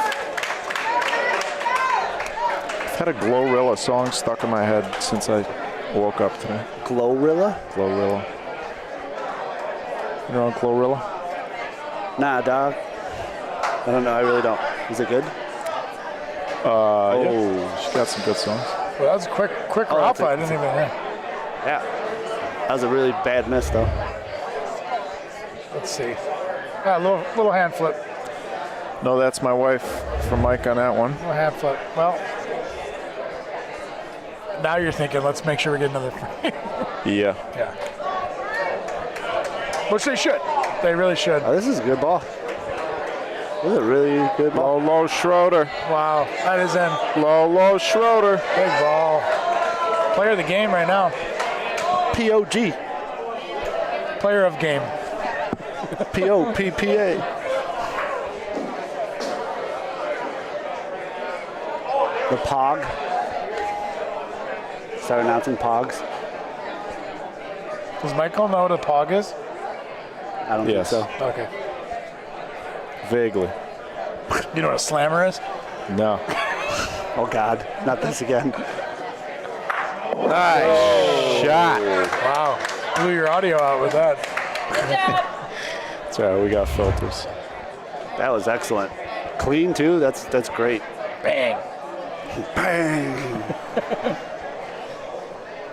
So, last ball for snipers. Okay. Ooh, well, we will the Polino push was. We will see another frame here, but this could be. They got 2 behind. I'm guessing they're going to score 1 extra. 8-5. We'll see. 9-5 all but puts it. 9-5, it's game. They can ice it here, so this first ball is important. You cannot be short. You don't want to block. You're going way wide. Does it pull back in? It's no, short. That's about as useful as rubber gloves.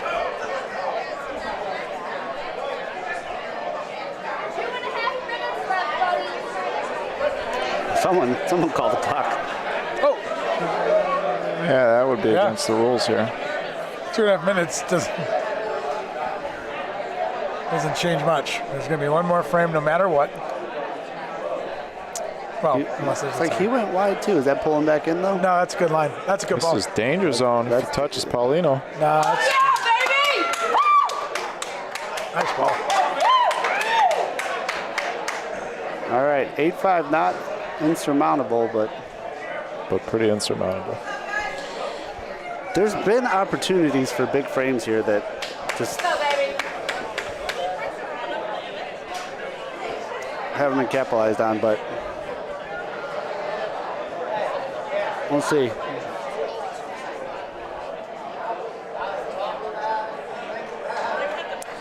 Michael, if you're up 8-5, you're throwing that Polino out.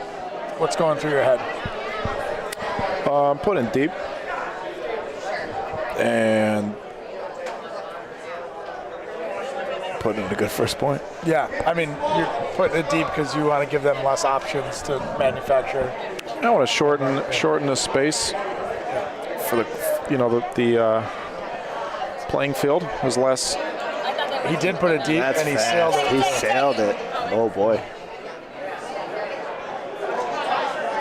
Meaning that there's less space back there to create more points. Yeah, I'm with you for sure. I don't like using the wall when you're up because too much action can happen too early in a frame. It's short, but I like where she put it. Yeah, you think the wall plays a factor? If you put a Polino near the wall, I think it's easier to shoot things back and to manufacture like a home run frame. I'm thinking about an average frame on a deep Polino. I'm not seeing 3s and 4s as much. Middle deep. Whereas a sidewall or a short ball, I think it's more likely. Yeah. If I'm trying to score 3 or 4, and I have the Polino and I'm behind, sometimes I'll go short because I feel like touch is the hardest thing for my opponent. Oh wow. That's gonna work.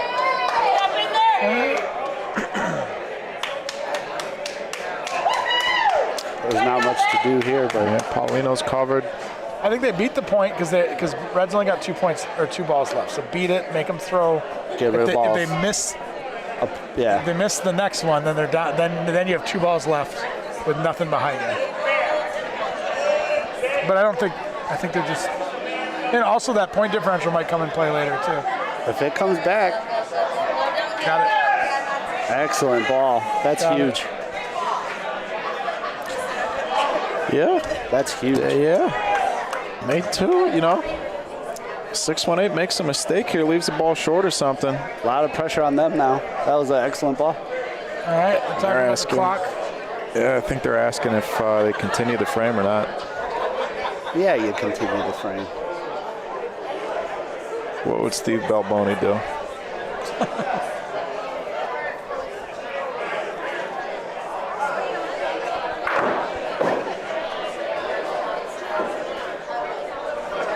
All right, this is huge. Doesn't look like he's too sure about what line he wants to take. Seems pretty straightforward, doesn't it? Even if you don't beat the point, you don't care whether or not you beat the point, really. If you could just... You don't want to give up 3 is the goal here. Yeah, just put a ball near that front ball, either on that front ball or... That looks hot. Tuck it around,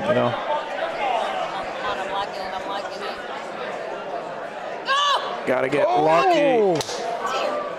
Well, that's the mistake that needed. the snipers needed. Oh, man, they're going to have 2 balls back. What are they sitting right now, 2? Or? They're sitting 2. I believe it's 2. Oh, man, leaving the door open. And Chris is, Chris has got both of them? This one looks speed better. It's not going to be long. Get up there, Tommy. Get up there. Get up there. That looks pretty good. Take it, baby. There you go. Oh, wow. That's a big ball.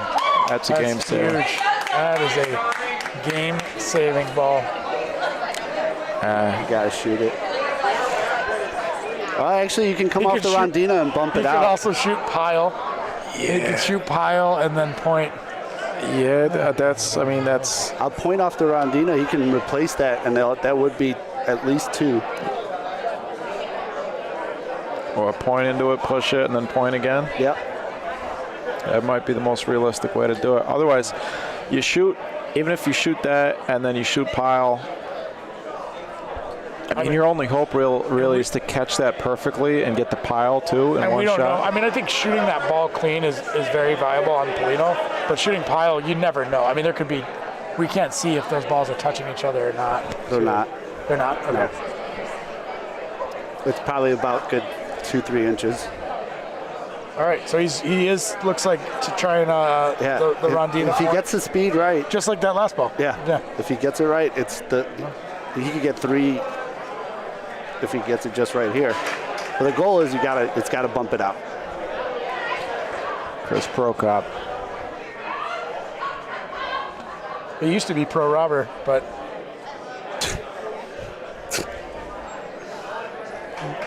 gonna mute me. This looks good. This looks good. Whoa. What a ball. What a ball. Now you shoot pile. Now you could shoot pile. Shoot pile. I think you got to roll, though, now. After he just did that, I think. No, I don't know if you can roll. Is it 2? Yeah, that's 2. Yeah.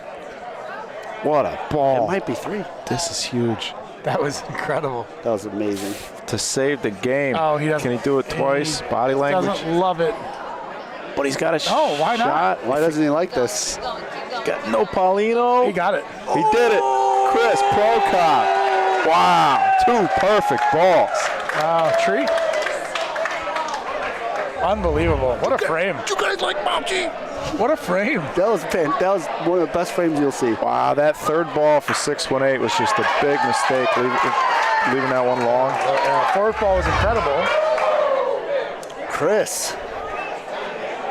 That was fun.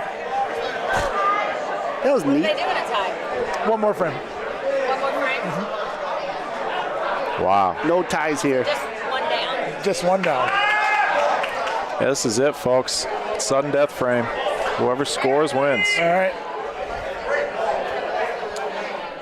Lolo, deep breath. All right, let's go, Red. Yeah, this is a huge first ball. Oh, absolutely. Frame of the night, Chris Prokop.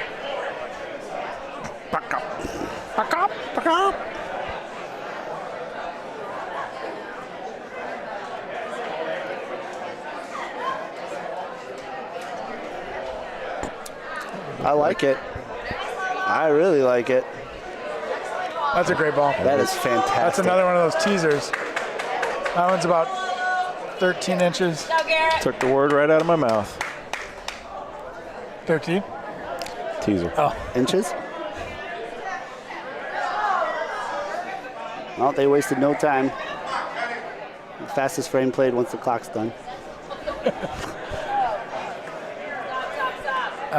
Even if you don't beat this point, you put in a competitive ball, you could shoot it, but that's not a super competitive ball.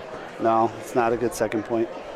Let's go, Garrett. But So is that left wall eating the balls to the it left? looks like it. does. And taking So Lolo's taking the straight on approach, and she seems to be. locked in more. I remember from Nationals that That's this gone. spot, That's hot. like Volo zone, kind of center left. It was weird. Yeah, there's some weird Yeah. lines. Get that Galena back. Is he shooting? No. No, he's not. I mean, their fan on the sideline might have the right idea here. She wants them to shoot Paulino. This ball's got to It's stop. got a chance. He's gone. Oh, I thought it might nick the Man, inside. that was a good roll. Chicago Snipers. All right, what are you gonna shoot this plane I'm on? gonna shoot the play now. Chicago Snipers down 3 in the last frame. They're gonna have 3 balls back in this one. Yeah, they might not even roll another ball. He was close on that one. That was a good ball. Yeah. That was a really good ball. I think this ball, you gotta shoot Paulino. I think it's short. Though Lilia has struggled a little bit That's game. to shoot. They take the point? No, That's that's no, game. I'm saying they just take the one. With that, that's They a nice, shouldn't. They should roll out 3 balls back. on the wall, right? You just point on the wall. Yeah, they got the right idea here. It might.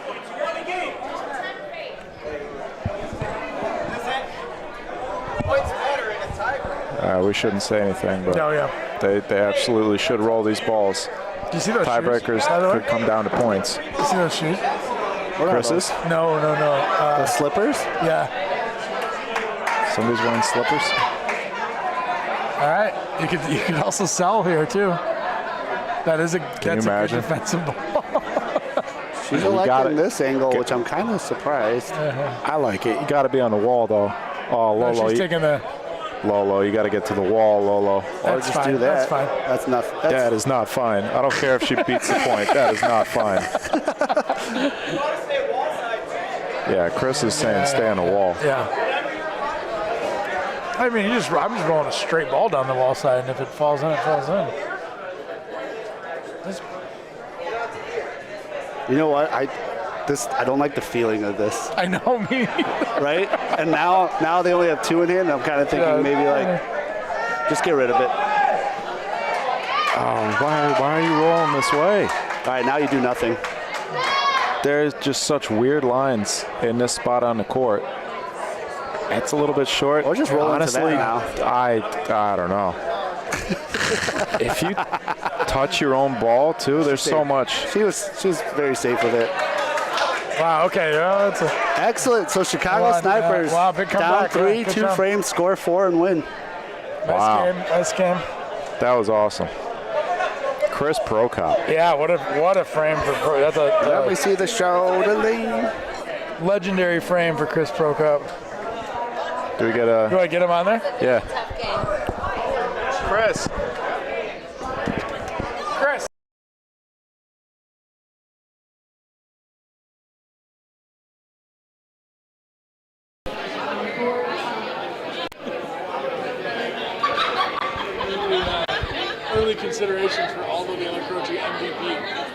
He's a lock in my book.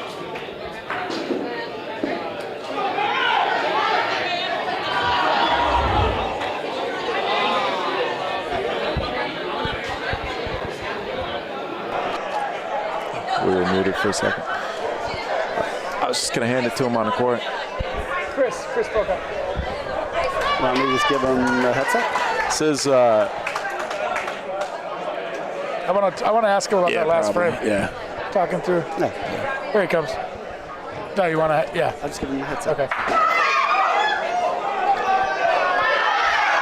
All right, little bonus action here. We're gonna. What do you think? Is this bad luck, taking a post-game interview in the middle of the tournament? Nah, he'll be fine. He's fine. I appreciate it. The guy's fine. All right, we've got. All right, here you can have mine. Okay, so Chris, Pro Cop, you just watched him play. We want to talk to him for just a minute. This is taking way longer than we ever anticipated. I was just going to hand him the mic here. I know. 2 minutes ago. Okay. Chris, we had to get you in the booth. This is a rare mid-tournament post-game interview. Yes. That last frame, Down 3 points. Walk us through it. I feel like any kind of shot it was too risky. Felt like had the line to go into softer plays. Luckily, my pointing all game was pretty terrible. But luckily, the last frame came together, executed exactly as I hoped for. Perfectly. Yeah. Your first ball especially, perfect. And you considered shooting before that? Did you ever look at the pile? I did. Our game collectively was a little loose all game, and so anything I feel like trying to keep it nice and tight was probably in our best interest. Yeah. I mean, it was just a perfectly executed last two balls. And how about their last ball, right? It looked like you guys had it in hand before they threw their fourth ball, which was also a perfect shot. Mm-hmm. So, with maybe 10, 15 minutes left in that game, at some point, we look over at you and your hair has gone from the locks to the man bun. What prompted that? The hard-hitting question. So it's to be honest, it's a little toasty in here. So I needed to get a little fresh air, play a little loose. Nothing to do with aerodynamics. It makes me more aerodynamic when I fight, and I feel like that was a fight. Yeah, the Rafa Polino was your first shot after you put the hair up. Yep. Well, it was perfect. Beautiful. Well executed, my friend. Yeah. That was fun to watch. Yeah, good job. Great shots. Keep it up. Good luck. Thanks, sir. Thanks for hanging with us. Absolutely. Yes, thank you. Oh, by the way, you want to say hi to your brother? Your brother's in the chat. Pody, he says. Hi to all the fam back home. Love you guys. Bye, Mom. Thanks, Chris. Thanks, Chris. All right, I'm going to go check in on my team. I think I'm going to be up soon. Yeah, you got to, I haven't played yet, folks. I will be playing at some point, unlike my lonely friend, Michael. Yeah. Oh, are you on BBN?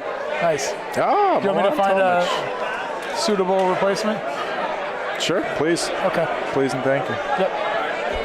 Thanks, Alex. All right, thanks, folks. It's fun hanging out. Good luck in your game. I'll be in and out of this booth quite a bit this weekend. Looking forward to it. So. Oh, keep your seat warm.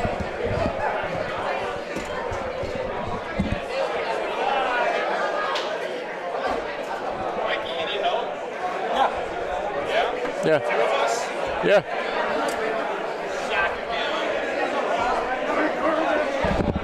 The young fellas from St. Louis. Mike, right? Yeah. Mike? Joe. Yeah, Joe. Good to see you again. Good to see you. This is my dad. I know. Weinbauer Financial. That's right. I know.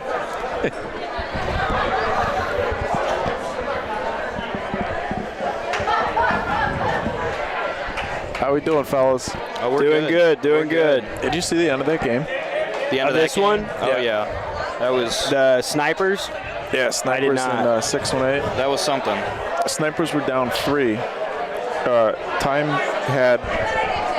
ran out. They're down 3, needed 3 points. 2 perfect balls to make 3, push it into the extra frame, and then they won in the extra frame. Wow, that's something.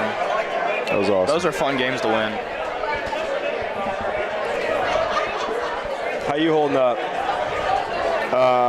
Just kind of autopilot. Coasting. I'm on hour. Said you were up 18? at what, 3 a.m.? Wow.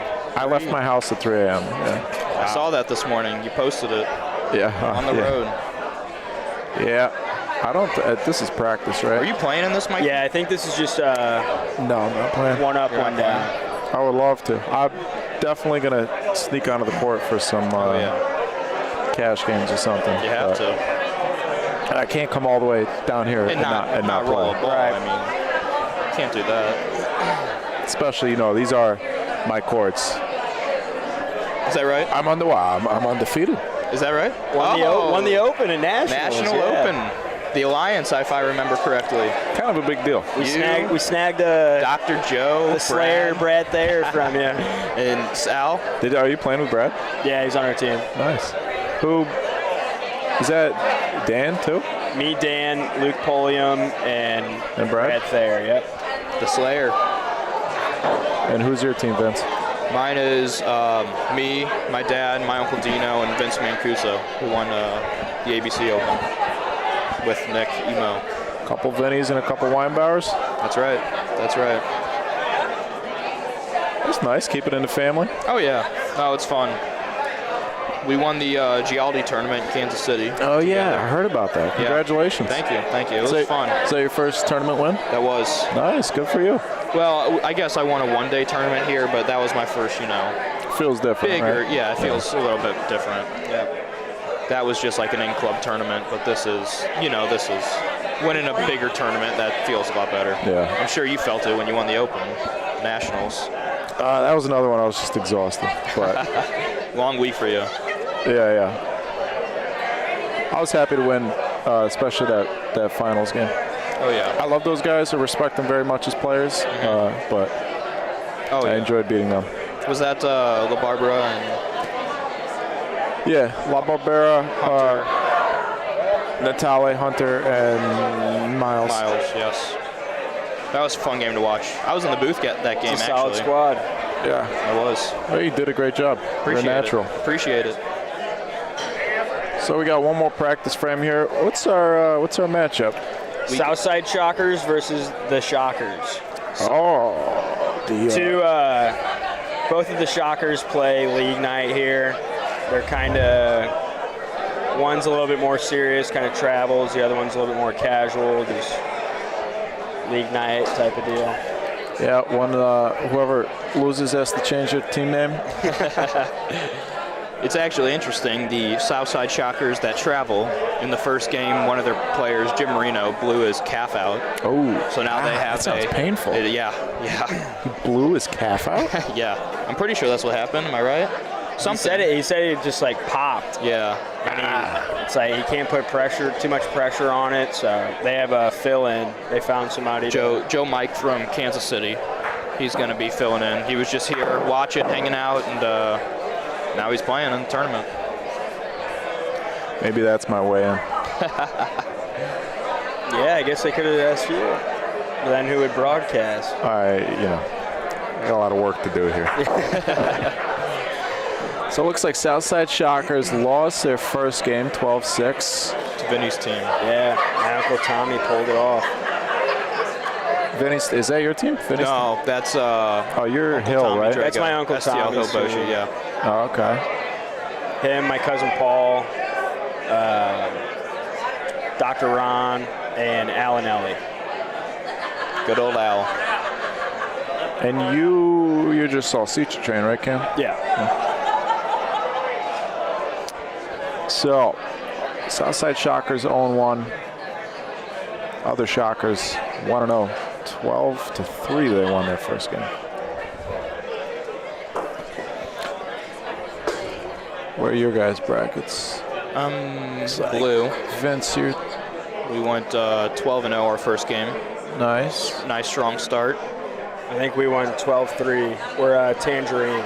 Yeah, I see it down in the bottom left there. Long ways to go this weekend. Oh, yeah. Starting to fill out some results. So that's, are either of you in, let's see. No, you're not. I was going to ask if either of you are in one of the groups of 6. I was in a group of 6, but a team dropped out last minute. Oh, yeah. Which was unfortunate. That means less games. But only top 2 advance from each group, right? So that is true. It's going to be easier to get out now. Yeah, what do you think about that? Is that fair to have, if it's just straight up top 2 advance from each group? Yeah. But some groups are bigger. I think that. I really don't think so. I think it'd be nice. That's just the way it goes. But it would definitely be a lot more of a fair competition if every team had to get through 5 games to advance, whereas we only have to probably win 3 or 4. Right. That's how they've always done it with the Aldo.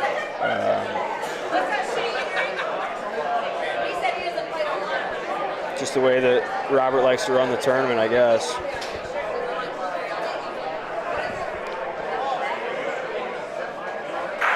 First ball from the South Side Shockers. It's a little long.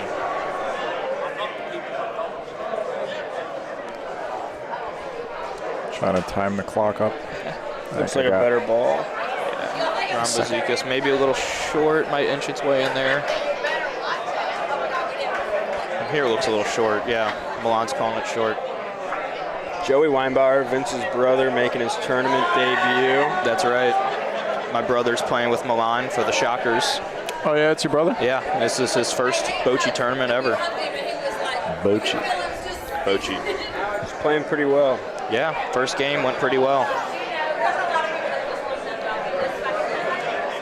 That first ball from the Shockers is holding up nicely. Hey, Doc. We should be playing in this tournament, Doc. John Liberto says, nice hat, Cam. Oh, yeah. Got to represent.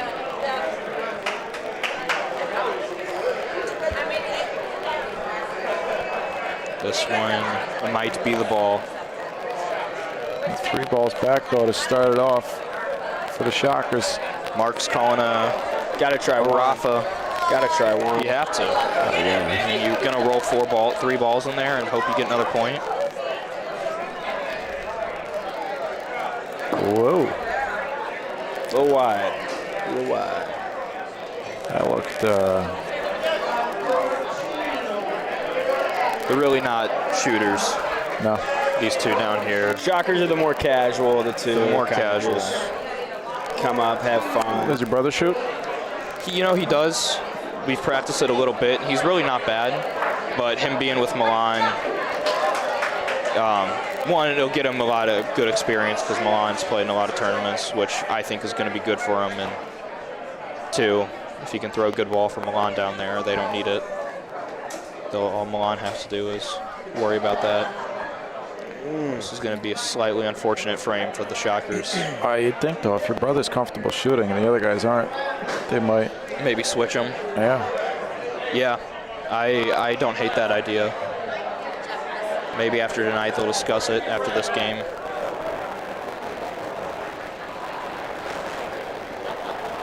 Well, 3 balls back for the Shockers. 1 point for Southside.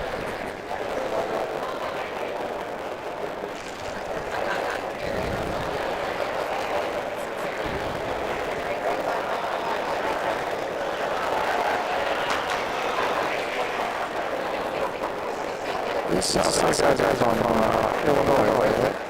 No, they're here in St. Louis. South City. All St. Louis guys. All here in South City.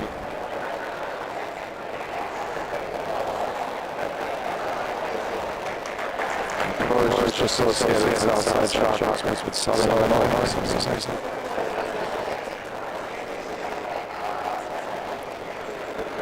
I always wondered what the south side of what. South side of St. Louis.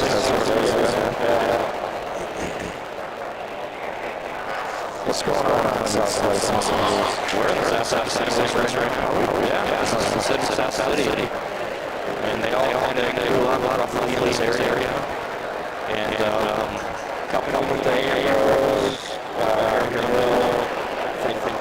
grade school, St. Anne's, a couple of parishes around here. They all grew up together, and now they're back in Bocce. In their later years of life.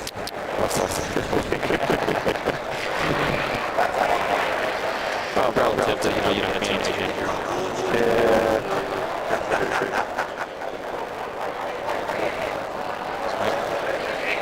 It's a little hot, a little bit. It's going to fall off.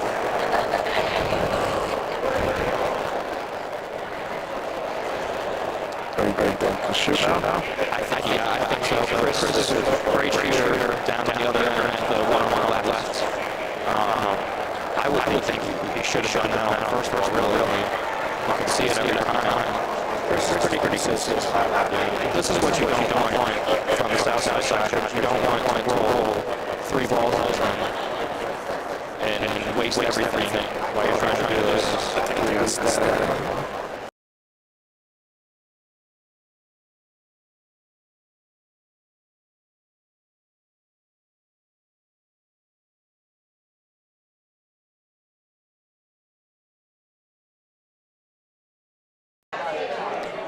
That should fix the static. Thanks, Dad. Oh, 3 balls back again for the Shockers. They're not going to have a whole lot of room. No. Unless he moves Paulino. This looks a little hot too, but it might just work out in his favor. That'll do it. That's a good ball. But now I think Milan takes a shot at it. You hit Paulino, might go to the back right, open it up. Yeah, it's not necessarily the way that opened up there. It's not necessarily the best thing for Southside because, like you said, it's an easy decision. You shoot. Now you shoot again. No question. No question. It could end up being a big frame for the Shockers. Whereas if you don't beat that point and the Shockers still have the point, they're probably just pointing. Yeah. I mean, you're not going to not try and reset the frame. Yeah, and now they have the chance to do it again. But no, the Southside Shockers should have definitely shot on their second ball, if not their third. They kind of got lucky on that frame. Seems to be a recurring theme here.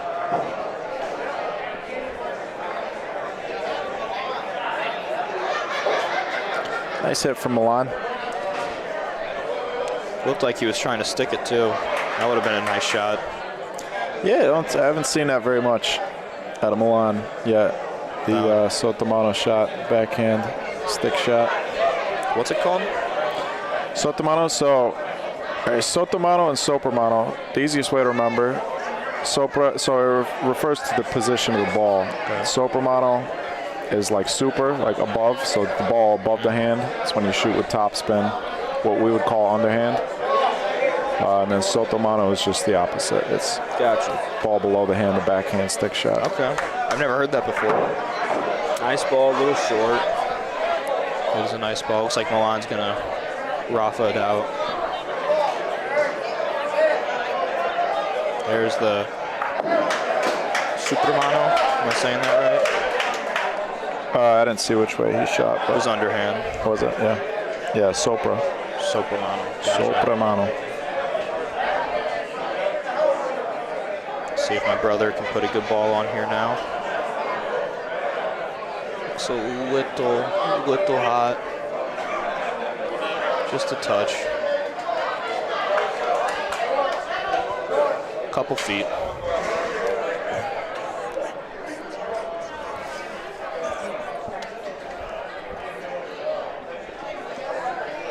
Second ball to frame for Southside. Gonna get over there. Looks like it. Ooh, look at that Rolled thing out drift a little away. bit there. That might not be in. Probably will. Yeah, they're gonna call it in. Still a lot of room. That thing really fell. I was not expecting that to happen.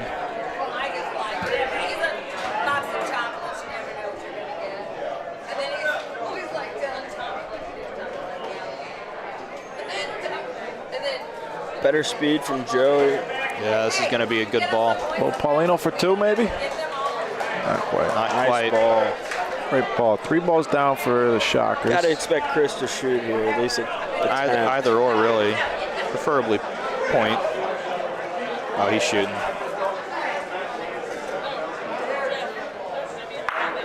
Good shot. Great shot from Chris. 1 more ball for each team.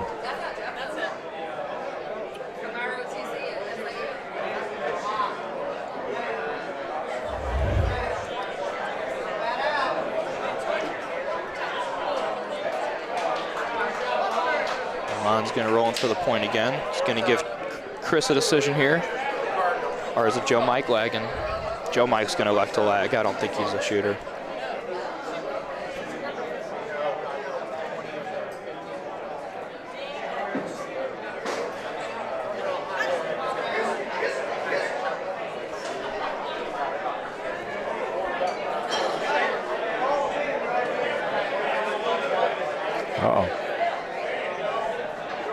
Might make 2. Might be 2, yeah.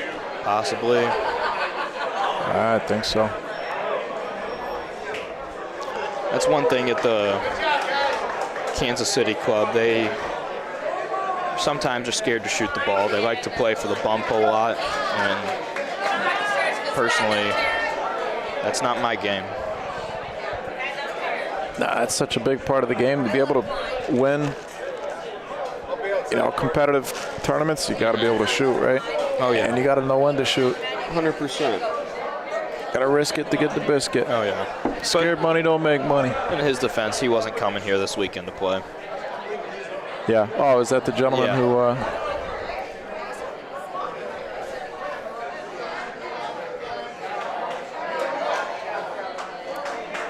It's crazy to see how many teams elect to roll rather than shoot. We were up in Cleveland a couple weeks ago at Molisani for one of their tournaments, and I mean, they were shooting everything within 2-3 feet almost. Mm-hmm. Those Ohio guys love shooting. I experienced that a bit in Detroit. It's pretty much everything.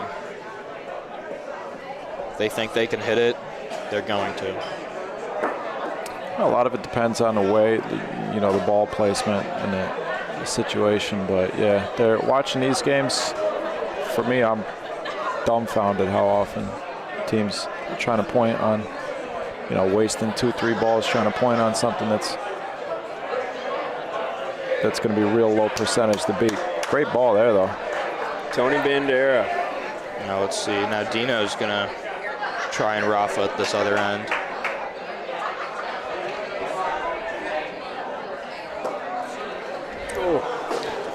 I wonder if Milan is...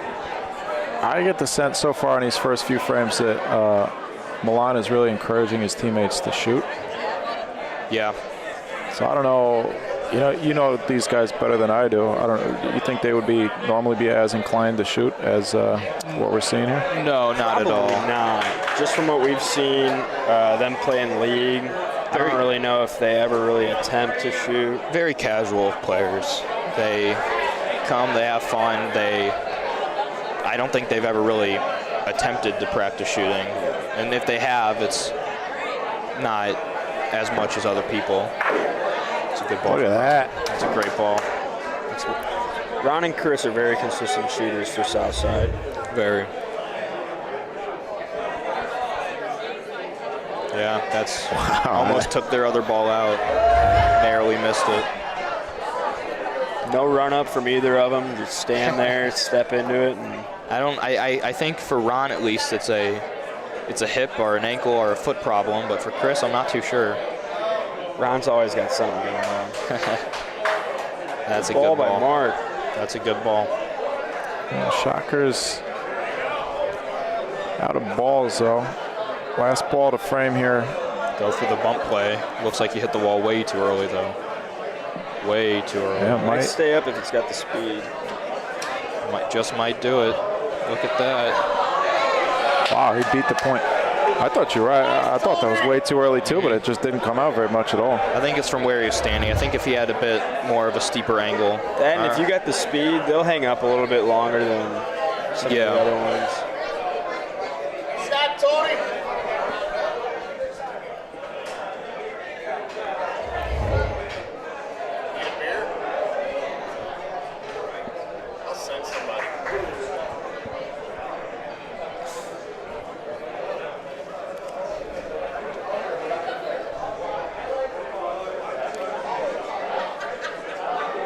Close game here in the fourth frame.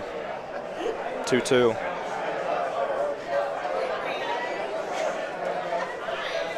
Counting frames? Well, you know, start down there. Maybe it's the sixth frame. I don't think so, though. I don't think so. Fifth frame? Where'd they start? They reset the one. Oh, that's right. That was a little bit of a longer. That's right. You're right. Can't be 6 frames. Well, this guy you're is a pro, math. huh? Oh, he's a pro. I'm not. I'm not sitting here counting frames.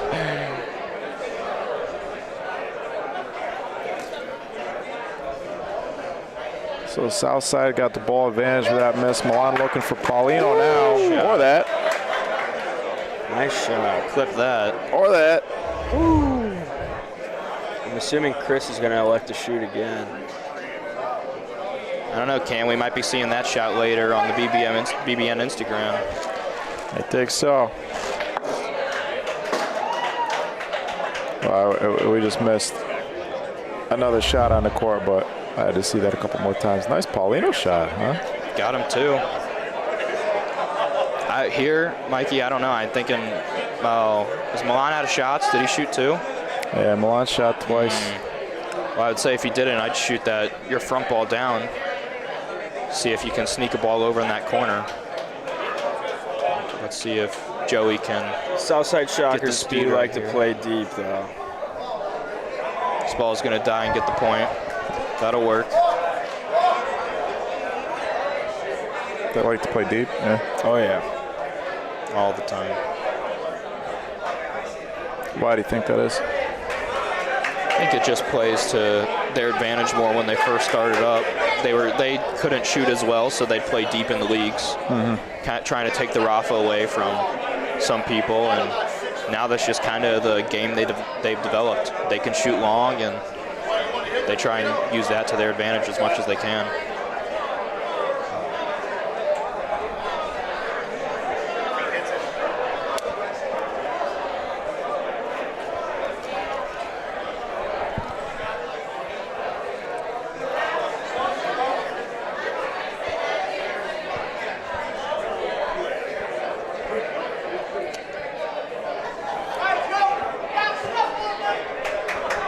Southside 2 balls to the Shockers 1. Gonna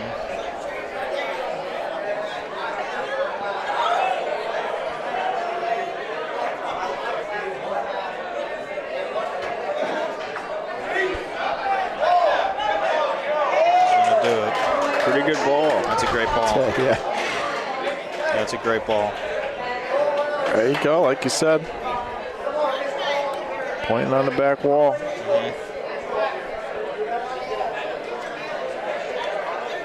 That's an underrated skill, especially on these 86-foot courts. Doesn't look like he likes it. He's got a chance. Get a little lucky. Ooh. It's not going to do it. All right, 1 point sitting there. One more ball for Southside. I think in this situation, I might shoot one of my balls on the left, push something over, try and get 3. Could. Instead of doing this, I tend to play aggressive. Yeah. In situations like that. Yeah, that's fairly low percentage that if you hit a ball, both the balls are going to go over and you're going to make 3. Yeah. You're right. But if you're a shooter and you'd rather shoot than try and beat that point, then absolutely go for it. Oh yeah. Best Weinbauer out there on court 5.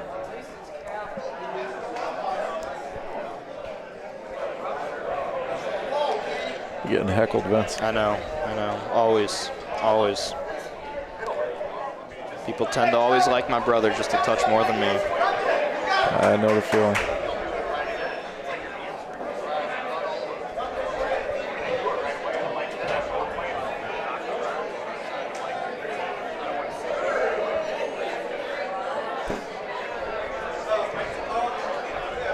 We're only at, I guess 1 frame. The Shockers got 2 points, but other than that, it's just been 1-1-1 for the Southside Shockers.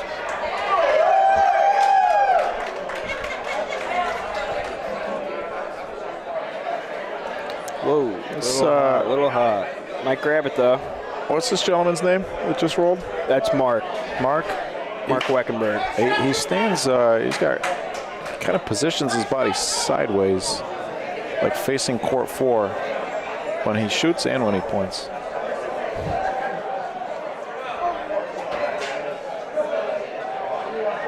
So,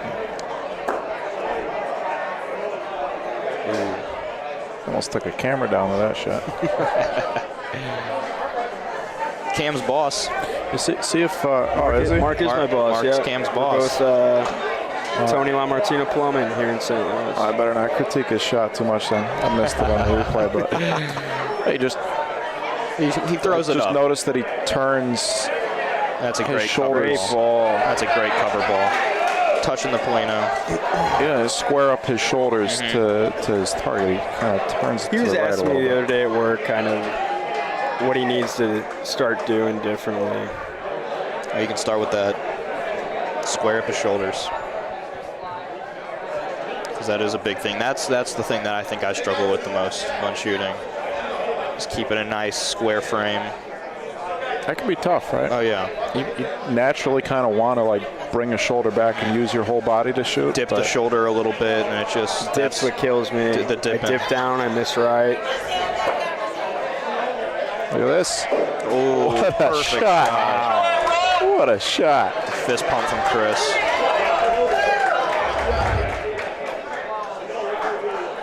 I mean, he couldn't have placed that Rafa better.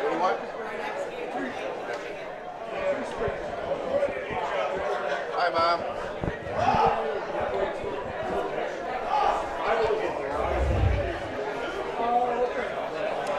Hopefully they can capitalize off that beautiful Rafa.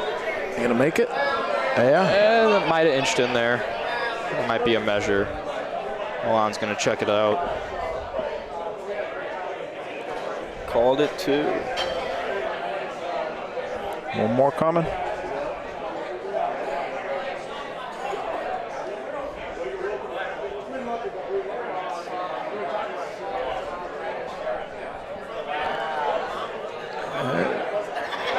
Gonna be a 4-point lead. 3 points on that frame for the Shockers. The South Side Shockers.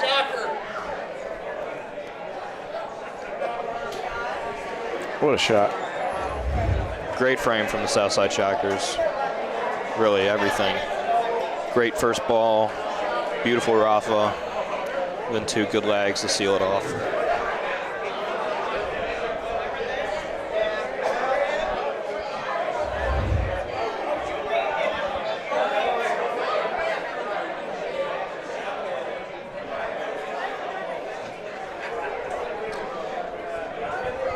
.7 minutes, plenty of time for the other Shockers that mount to come back.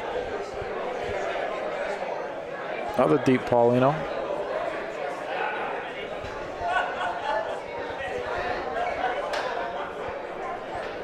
The ball's a little bit in the way.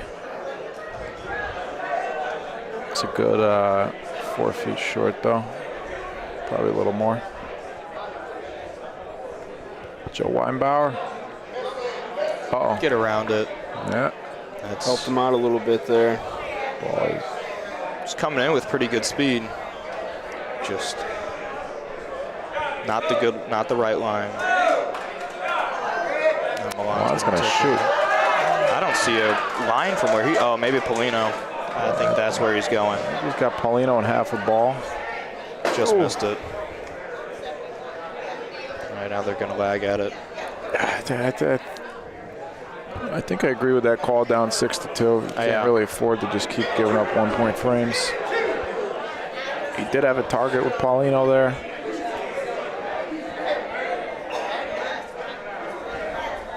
Six frame. They're playing at about 1 frame every 5 minutes. Not a bad ball by Joey there. A little long, maybe. Yeah, I think it just rolled out. Yeah.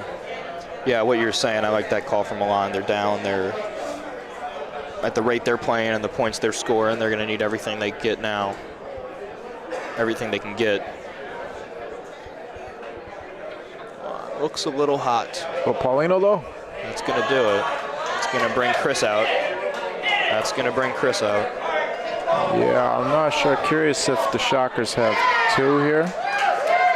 Or if he hits that, it could be a 3-point frame for Southside. As long as Paulino doesn't move. There you go. Now the question is, who's got point? Yeah.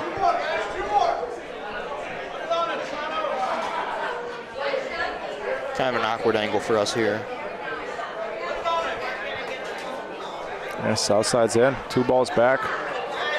We got, 6 feet to roll in.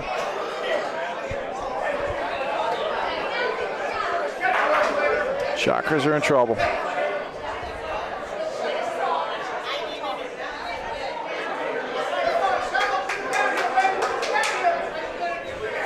Didn't like that one, though. That's going to be short.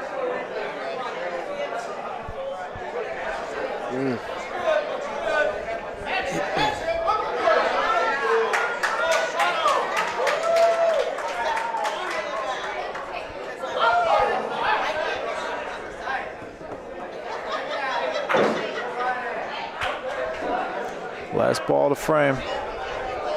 Can they go up 8-2 here? I think they will. Looks like it, yeah. Yeah, that's that ball, that Polino right there. That's where these Shockers, that's where they play good. Right over the white line, the lagging line, and yeah. Tuesday we played them early, and Tony had control of the Polino most of the time. I kid you not, he was a foot off the back wall every time. And they killed us deep. Do we know if this tournament, if you can throw the Polino past the lagging line? Yep. Yeah. You are able to? Interesting. I like that rule that Nationals has, what we played at the ABC Open. I like not being over to throw the Polino past that. I think it just makes for better bocce, shooting the Polino back and adjusting to where it ends up instead of just starting back there. Yeah. Yeah. I tend to think that it's not really that much of an advantage to, I don't think it's smart to, unless you're like, if you burn 1 out of, let's say, 8 balls, if you're putting a Paulino long, when you got it, you're putting it near the backboard. If you burn 1 out of, whatever, 5 or 8 balls, I think that just completely, I think it's an advantage when you roll it's an advantage for the second team, for the team that goes second. I agree. If you roll first, you put the Paulino real long, you roll first, you're putting yourself at risk of burning the first ball. Yeah. If you're going to try and get, unless you're rolling short. But also, if your ball stays in the court, then the other team has another ball that they can touch. So the other team is less likely to burn their first ball. Yeah, it's just, I know, I'm picking up what you're saying. It's just, it's hard. It's just not necessarily smart to start the Polino as far back as you can. It is, but it isn't. It depends on who you're playing, I guess. I mean, there's some objective number in there somewhere where that puts you at a disadvantage, where it's like however many, if you burn 1 out of however many balls, then it's objectively a bad decision to do that. But I don't have the brain capacity to figure that out right now. I think he beat the point with the last ball. He might have. But take a shot at either the Polino or the take a shot at that point, opens it up. Or the Polino, really. I think they're saying the Shockers are in now. Which ones? Shockers. I'm calling the south side. Shockers, south side. Gotcha. This is going to be a touch long. I don't know. It's a little wide. Yeah. Touch long.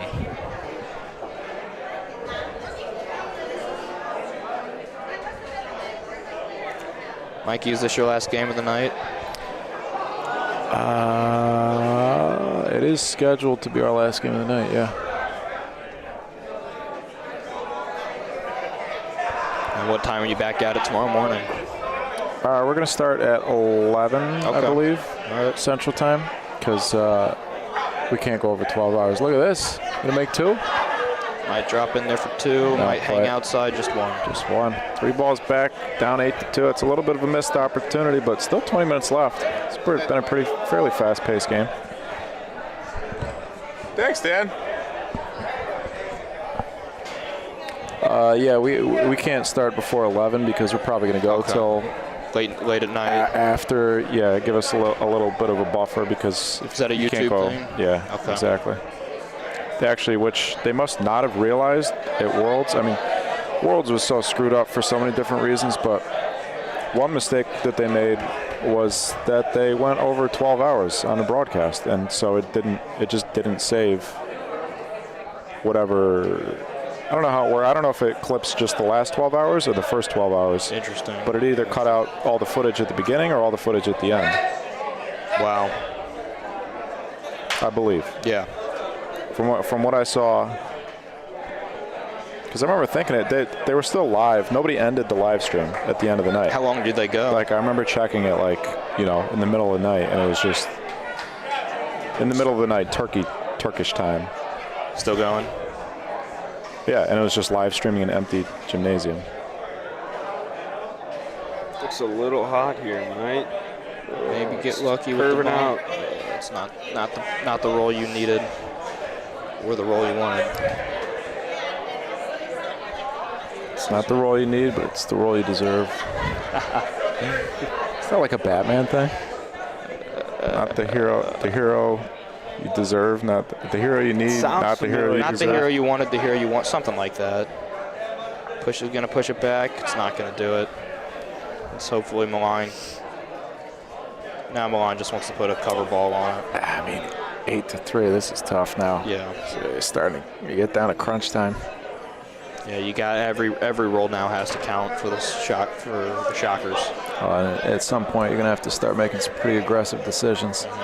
This is going to be a little quick too, and it's going to fade out. Yeah, it looked like it kind of drew towards the wall, right? This court tends to do that. Everything likes to fall a little bit towards the windows, towards the north side of the building. Nice little backboard. Or they try Polino, I don't know. Yeah, good. I would. There's a little bit of danger in selling, right? This ball's going to fade to the wall, too. You're up. Yeah, in this court. You're up 5 points. I would have liked the Polino shot there. On this court, I like especially lagging to a Polino in the middle of the court. I like standing all the way over to the left side there just to take that window drift a little bit more out of play. Where Milan is? No. The left side on the other screen? side. The left side as we are viewing it. Yeah. Maybe 2. You just take that drag out, pushing off the wall.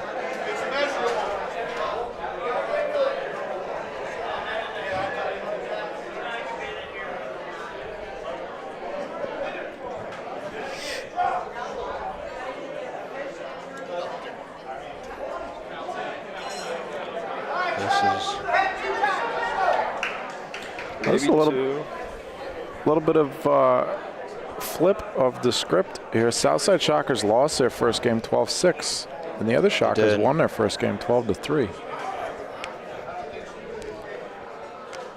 This game could, if things go as they are, it could kind of even things out for both teams. Oh yeah, set them back to square one. How's their bracket look? Looks like everybody's just played. Oh no. 2 teams have played twice, and they're both 1-1. So that bracket is neck and neck. Okay. If this result holds, we're gonna have 4 teams that are 1-1 to start.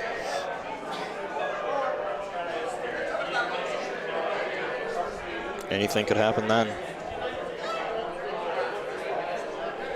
I think they're measuring for 2 here.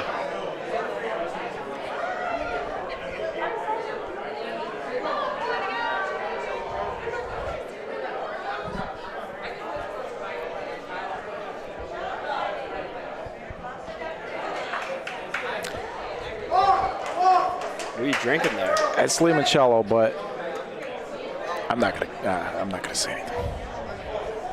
Not a fan? No, I love limoncello. Not a fan of this one? No, I don't know. I don't know what the rules are about putting ice in limoncello. Given to you from Dan. You'll have to remember that one. I could find a reason to complain about anything. Is that the New York in you? Yeah, it's there's a few factors. Where in New York are you from? I live about 30 miles north of Albany, the capital. Okay. Upstate New York. Upstate. About 2.5 hours-ish from Manhattan. Okay. Is that near Buffalo? No, so Buffalo is far. Buffalo's about 5 hours from us. Far west? Yeah, exactly. Far west, okay. We're all the way east. Gotcha. Buffalo's all the way west. Gotcha.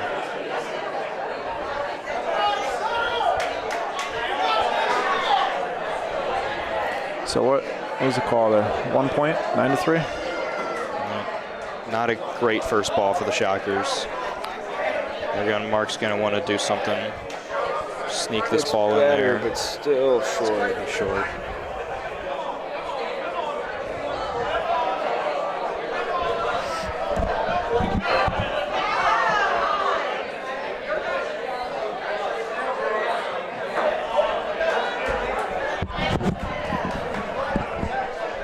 Where do you go to next with the BBN? Dallas? No, I'm not going to Dallas. Did he make the point there? Our next scheduled broadcast is going to be a one-day tournament at Highwood in Highwood, Illinois on the 23rd. We'll see you there. I won't be there. You going to be there? No, we'll be there. Nice. Cam and I. Yeah. With Joey as well. Yeah, my brother Joey. Is that three-person teams? Yep. Yeah. 3-person, 6-ball tournament. Nice. That's fun. That'll be a fun team. Yeah. Who's going to be heading up the BBN then? Milan. Milan, very good. Milan, who needs to learn how to measure with a carpenter's ruler. Yeah, that's never seen it done like that. Me neither. I kind of like it. Yeah, it's something. It's something new. Whatever works. Kind of negating the slidey part of the ruler, but it's all right. That part always gets me. Sometimes, I'll slide it a little too hard, push the ball. Push the ball, and then you gotta pull it away from the balls to slide it out. Yeah. Put it back. Yeah, I'm more of a tape measure guy. Learned that from my cousin Fiore. Always got a carpenter's ruler in his pocket. Good tool to have. Great measuring device. And this is putting one deep, I guess. Or maybe he was trying to roll in for the bump. That would make more sense. Either way, this is not looking good. No, not at all. I think the South Side Shockers have a great chance to close it out here. This will not be the ball that they need for that, though. Ron's sitting with 2.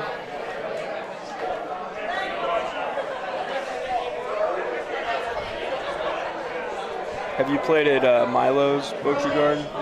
No. Completely different game.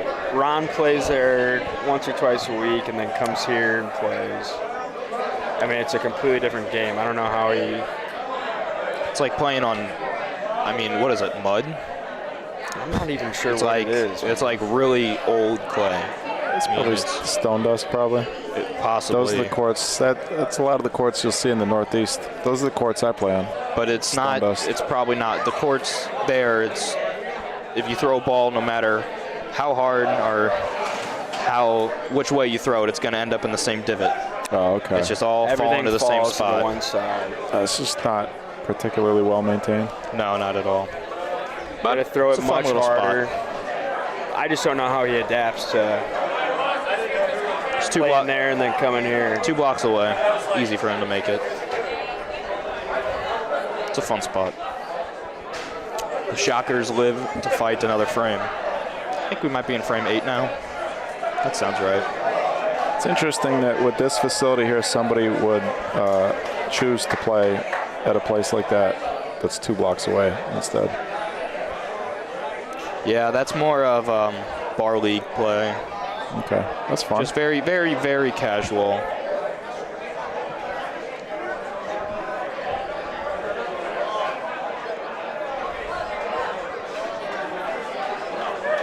Should be a great ball to start it. Being in front in this situation that the Southside Shockers find themselves in is about a foot in there.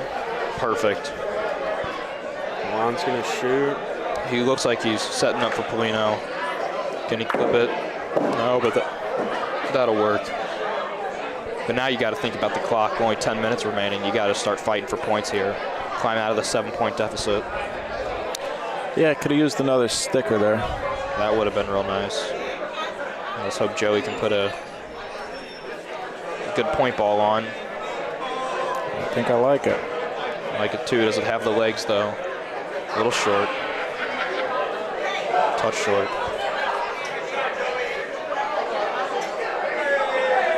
The second ball coming for Southside. At this point, just no big frames.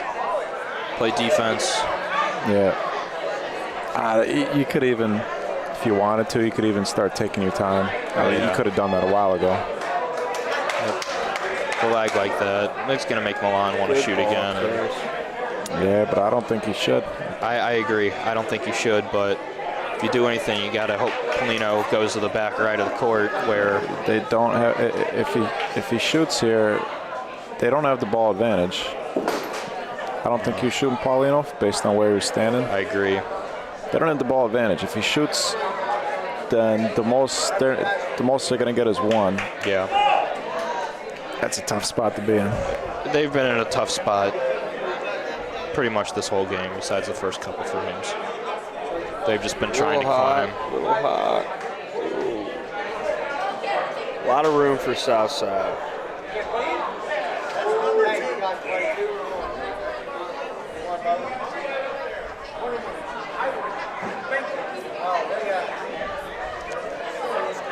Now I think the Southside Shockers are in a perfect position to close it out. They had 2 more balls to make 1 point.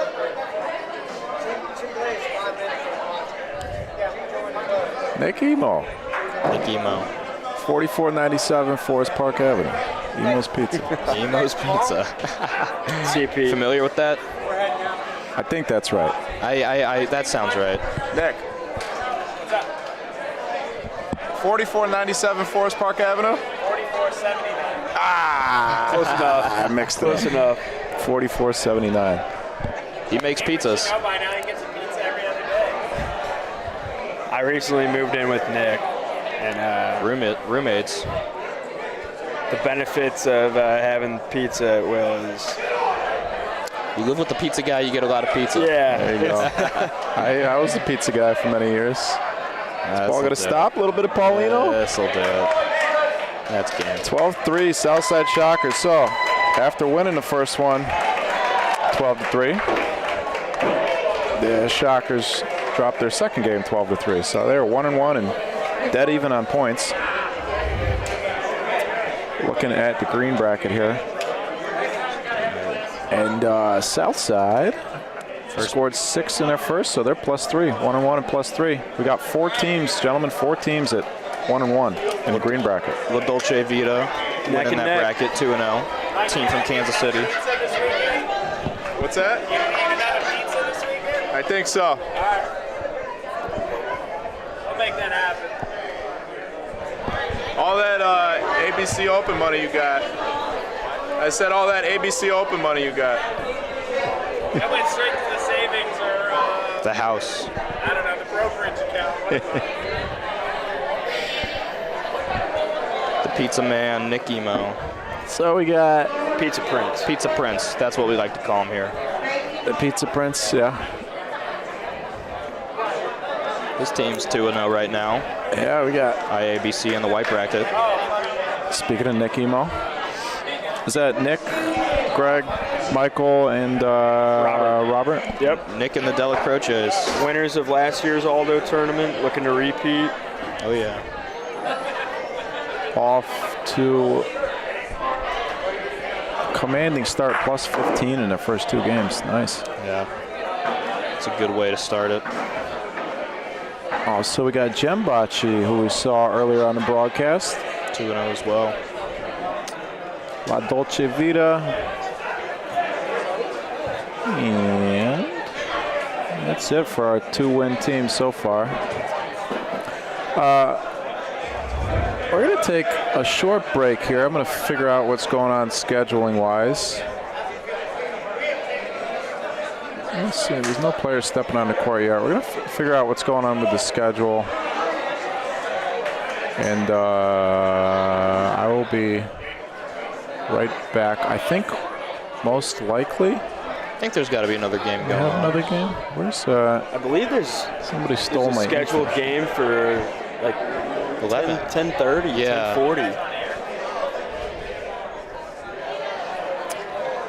So yeah, I'm gonna take a short break and go figure out what's going on. We'll be right back. If you're not subscribed to the BBN, please subscribe. Please click that thumbs up button for me. If you'd like to, after you subscribe, you can click the notification bell to be notified when we go live. Also, Facebook and Instagram, Bocce Broadcast Network. Website is boccebroadcast.network if you want to sign up for the email list or check out the broadcast schedule, all that good stuff. Got a lot going on these days in the BBN. Yeah, we're going to take a short break, and we'll be back in just a couple minutes. Thanks Sound for having good? us. Yeah. Sounds like a plan.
We're back. Maybe go take a quick walk around the building, get some fresh air. We got another game for you. It's going to be our last game of the night. Volorama, if I'm not mistaken.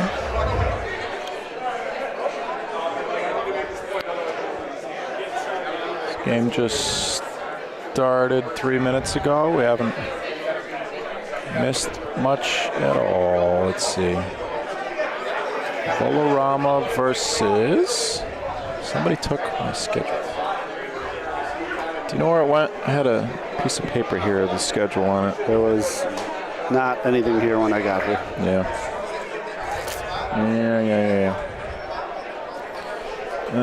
Oh, we have the schedule right here. Let's see. Friday night. Volorama is... we don't have to...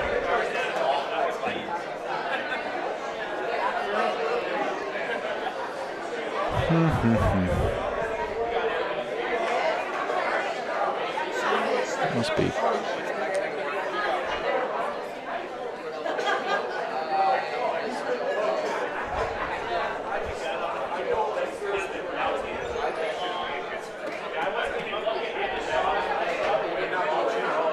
Actually got ABC. I'm gonna go over there. I'm calling an audible. We're going court 4. Court 4. Yeah, thanks, buddy. Nothing against these gentlemen on court 5 at all. But I know a large portion of our audience would like to see this game over here on court 4. We're going to give the folks what they want. And after this game is finished, this game started 10 minutes ago. So after this game concludes, we will swing back over to court 5.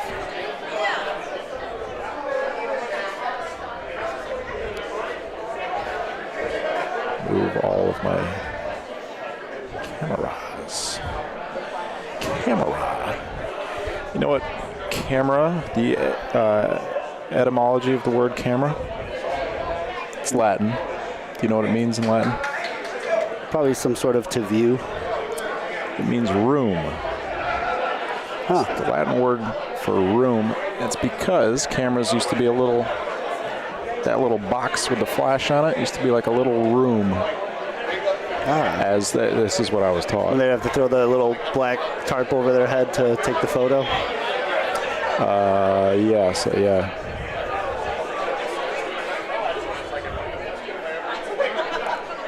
Well, ABC, I believe, is up 6-2. Yeah, I'm going to have to find out who that other team is. The Barbers.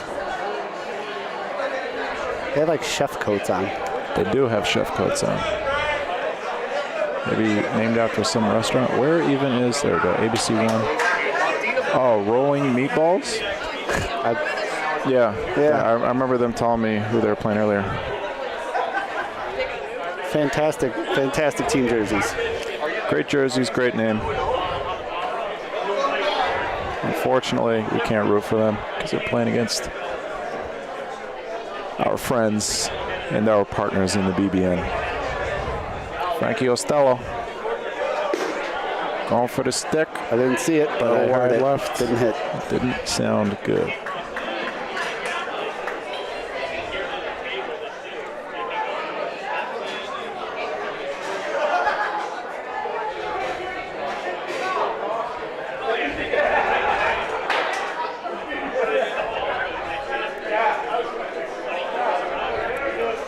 And he's going to try to sneak this one in. That looks like it's going to be short.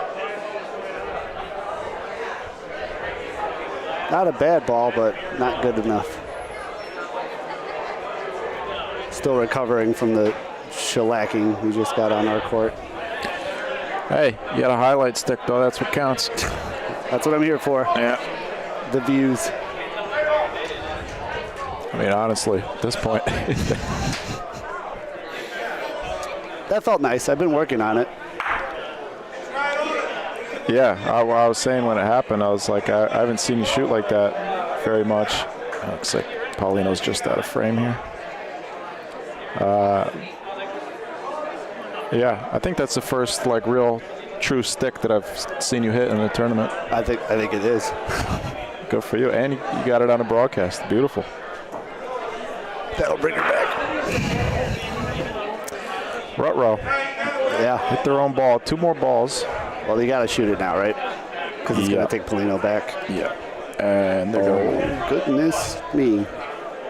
That's a strong roll. Try and push something. That Could make 2 actually if he hits it perfectly like that. But one more. You're shooting this, right, Mike?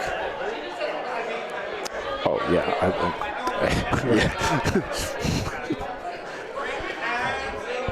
Or it's like a short roll, just now it's 9-2. Carm, the score on court 3 is 0-0. Alicia, hi Alicia.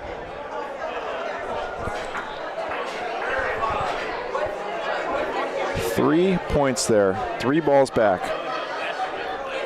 for rolling meatballs. And ABC gets 3 points. Riddle me that, Milan. What's that? Never mind. Colonel Mustard. Let's see. In the library with a candlestick. That's exactly what I was looking for. Just out of frame again.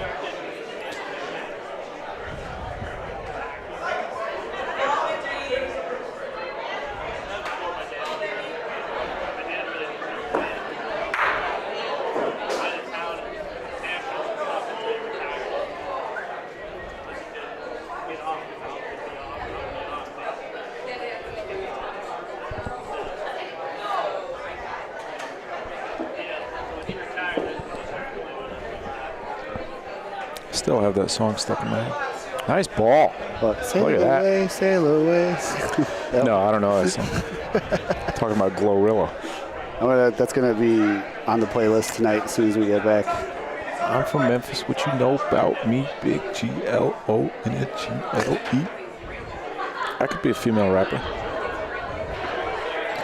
Alex Guerra. Sticking the catamaran way out to the right. And nailing it, making 1.5 nice points. Nice shot, Alex. Solid, with authority. Oh, a little Sotomano from Alex. I don't see that very often either. Right? You've rubbed it out. Yeah, no, I've almost never seen him do it in a game. Yeah, I don't think I've ever seen that. Feeling good. Nice shot, Alex. Ball touch long.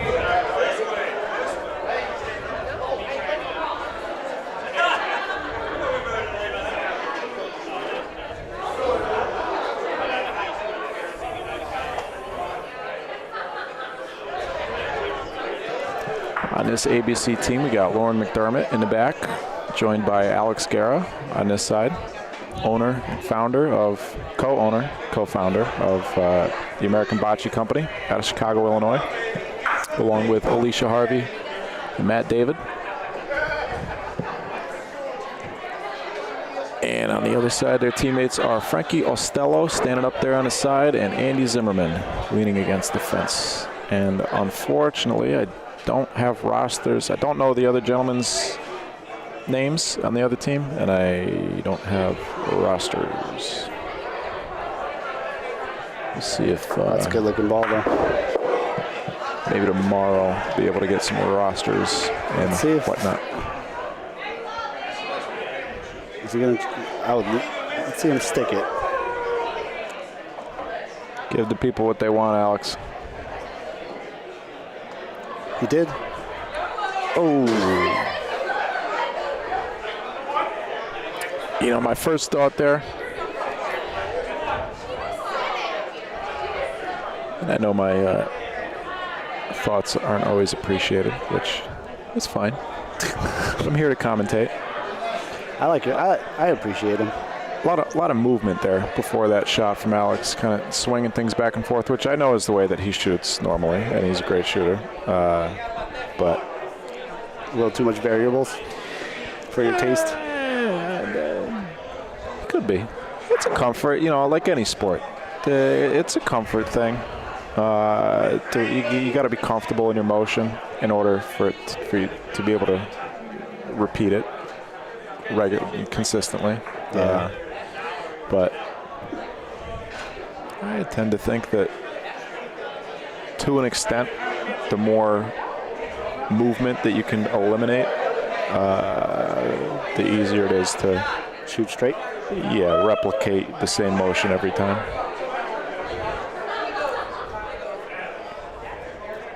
I think I'm one of the ugliest bocce players ever, so it's fine. I don't know if I ever consistently do the same thing twice. I try to. I've never heard anybody describe you as ugly, Marlon. Thanks, Mike. Now I have two. You got to be on a fireman's calendar out there, right? Yeah, but I published it myself, so I don't know if that counts. 12 months of Milan. All right, so first ball bad, second ball okay, third ball bad. One for ABC. I do really love these chef jacket outfits. I think it's fantastic. Yeah. Can you imagine if, like, I wish they had Palazzo 777 wore chef jackets and just steamrolled everybody? That'd be awesome.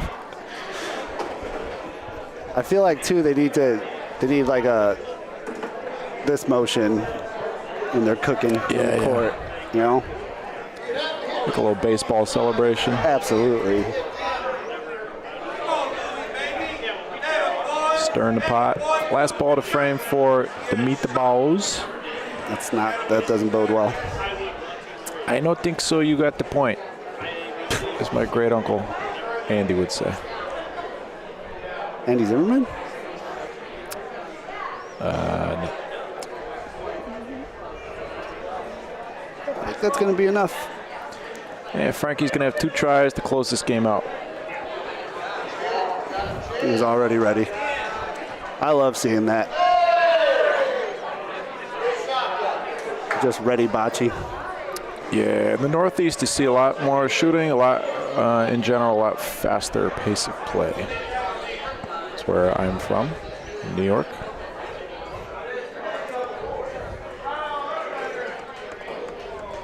Communication is very important.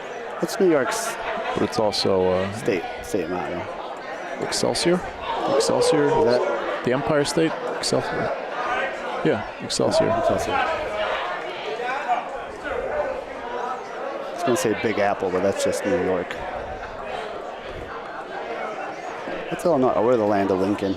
Do you know what is the closest state to Africa?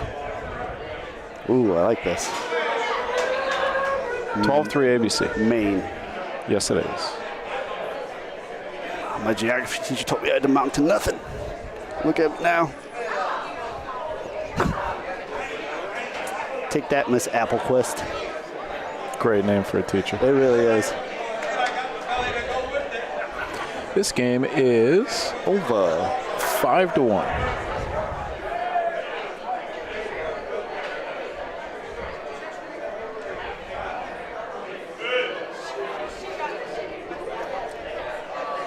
It's a good first ball. Tell you what. Let's see. Well, we got a St. Louis team. So see the zona. Stuck it, but didn't really need to do that. I know, probably one of the worst outcomes I've seen ever after a shot. Ended up in the same exact scenario. Well, that's why you got to be able to shoot Sotomano and Soprano. Yeah. Is what the, I don't know. The book says. Yeah.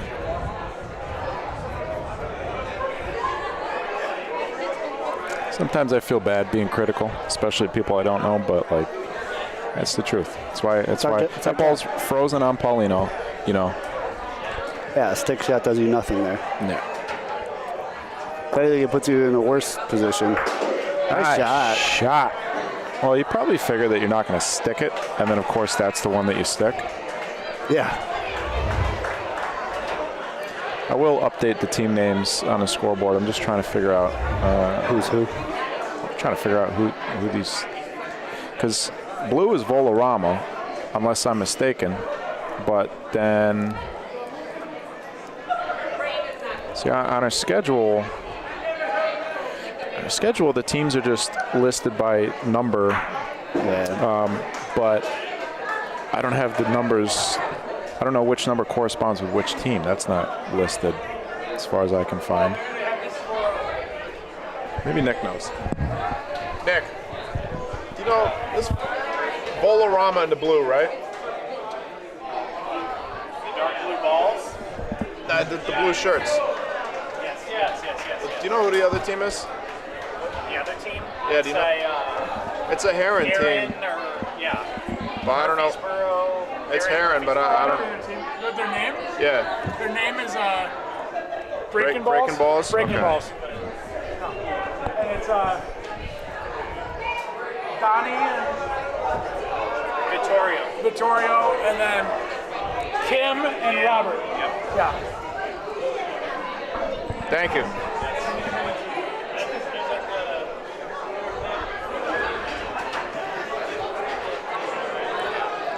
Yeah, I got to reset. Clock 2.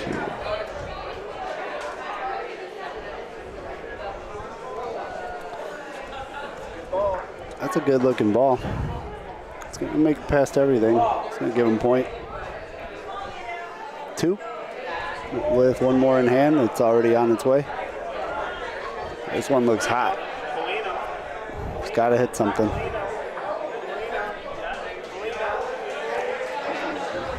I think he burned it. Ooh. He touched it. Oh, put it behind between Paulino and the backboard. Do that again. Yeah, Paulino was 6 inches from the backboard.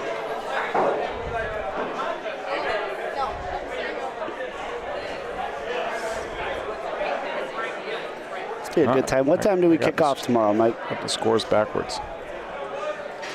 Broadcasting or playing? Broadcast starts at like 9 in the morning. Yeah, broadcast starts at 11. I'm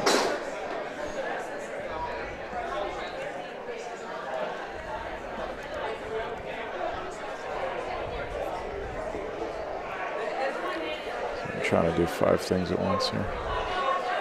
First ball out for Volarama. No, that was breaking balls. Oh, Volarama's losing? Yep. I'm a little surprised. Me too. Well, I figured partially because their balls are blue. I figured that they'd be blue on the scoreboard, but the other team's balls are a little bit blue too.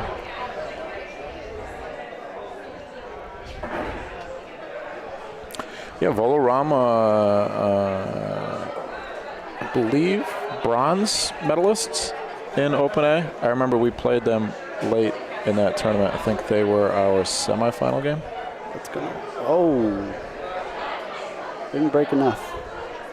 That was Nationals, Open A event, Nationals back in June.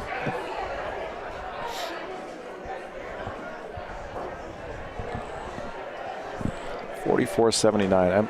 I mixed up the address for Emo's Pizza.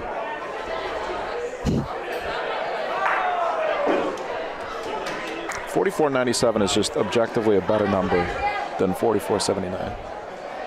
That's a nice number, $44.97.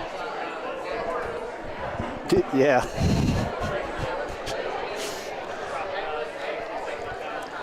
You know, for once I agree with you. Nice shot. Stickers.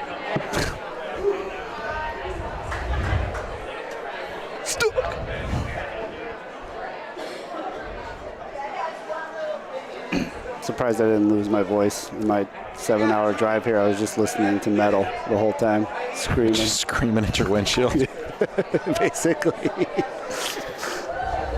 Just honking your horn every time somebody touches the brakes. What a shot. David Zona. Yeah. That's how you get back in the game, though. You need big shots like that.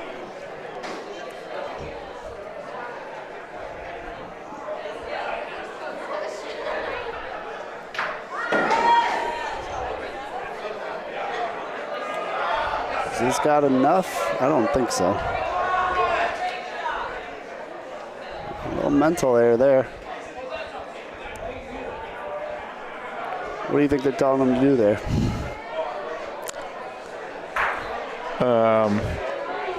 I don't know. It seems pretty straightforward, doesn't it? Yeah. Especially, these guys playing, these are their home courts, too. Yeah, that one's bad. This is Rich. If I remember correctly, Rich is a great shooter. Shot very well against us during nationals. But David is shooting on their side. That's going to be good. Is it too much? 8-4. I think that's good. Big frame for Volorama. Just like that, they're right back in it. Nice stick from David Zona. Yep. So nonchalant. Yeah, had that counterclockwise corkscrew action. Yeah. Just patua. Blurp.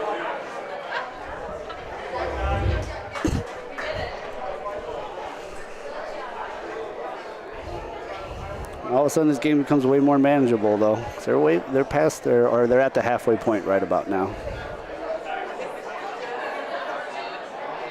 Yeah, plenty of time to come back 1 point at a time after that frame. It does feel, playing in a game where we're getting smoked, it does feel, I don't know if you experience this too, but it does feel like the other team takes forever with every ball. But probably just because you're in the mindset of trying to catch up, catch the clock. If you're like hyper aware of it. Oh. Created some space. A little ping pong. Bing bong. Just give it a little buzz cut. A little off the sides. Good follow-up ball, though.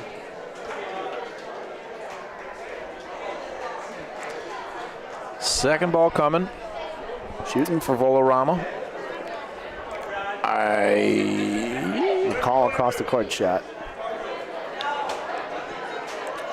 You just, you gotta shoot this. You don't have to. You could point one first. Even if you don't beat it, you could shoot it with the second ball, depending on where your point ends up. But, you know, if you shoot this one, you figure you're probably going to shoot the next one, too. Missed it. Oh. Unless Paulino moves. Well, that works. That certainly works. Threw his hands up. He didn't like it, but. Watch him right here. That's the best thing that could have happened. Opa.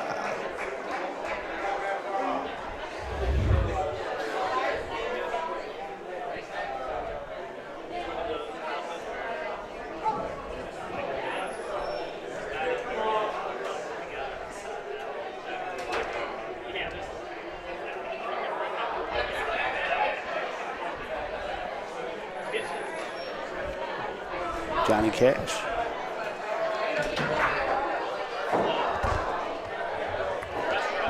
Going to make some contact. I like that. That should work for one.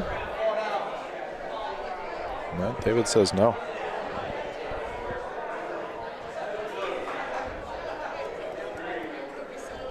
Last ball coming for breaking balls. Yeah. Volorama. You're breaking my balls. Volorama.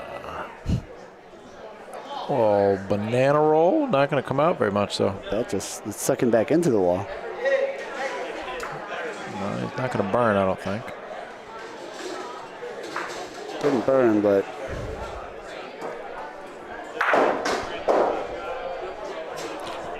Not an easy point to make. just about 3 feet on the backboard, which is, you have, when the Paulino's on the backboard, of course, you have half the amount of space as you normally would to beat a 3-foot point. Instead of having a 6-foot diameter circle, you've got a 3-foot hemisphere. Northern or southern? Southern. So the toilet flushes counterclockwise. No, clockwise. Is it? All right. Oh, just missed. Who's the one? 8-5. All right, got a game.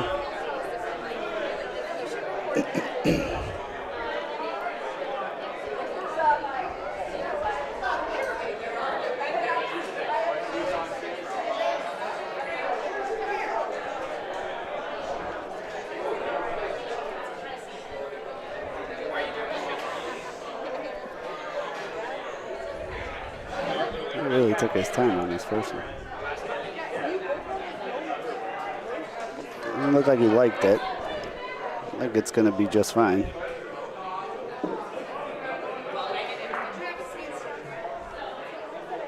Pretty good. Yeah, great line. Pretty good. Carm, you were asking about court 3 to score over there is 5-1. That is the Snipers versus some local team. Let's see if I can figure that one out.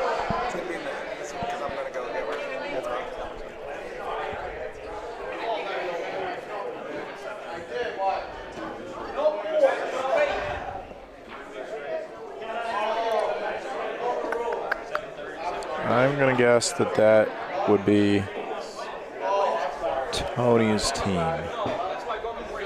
Snipers versus Tony's team. Somebody is winning 5-1. I'm very surprised. Their first point they rolled in that didn't beat, it's pretty good. I'm surprised they didn't try shooting after that. I don't, but maybe they just don't. I agree. It's a little bit behind Paulino. If you can find the right line over here on the Rondina. That's short. Yeah, I think that was a little too early on the Rondina as well. A lot of places will pick up speed off the Rondina, but I feel like here it really eats a lot of speed. These Rondinas are strange. They just behave strangely. Like, just a lot of times to kind of do the opposite of what you think is going to happen. Yeah, and then sometime, yeah, just different spots do different things, especially this on this one court. Looks pretty good. Could be. Could That's be the one. That's the one. Nice ball. Took them 4 balls, though. They have 3 very good balls, though. Yeah, but Paulino is big time in play here. David's going to be looking to hit Paulino as long as it stays in the court. It could be set up nicely. Not sure if they have, not sure how many points they have sitting there. Nice shot. Paulino. Oh, very unfortunate outcome. Did he stick his? No, that one was there. Yeah, he did stick. Yeah. So again, though, not a situation where you want it to stick. Yep. It's certainly a situation where you just want to hit something, though, with 3 balls back. So if you're feeling more confident. That one's got to touch something. Other than the back wall. Nope. A quick decision from Rich. That one's not looking too hot either. I don't know. I think that was a little expedited.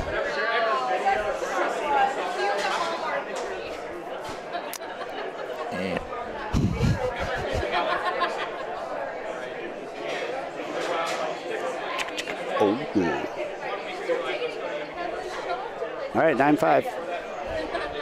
What a way to make a living.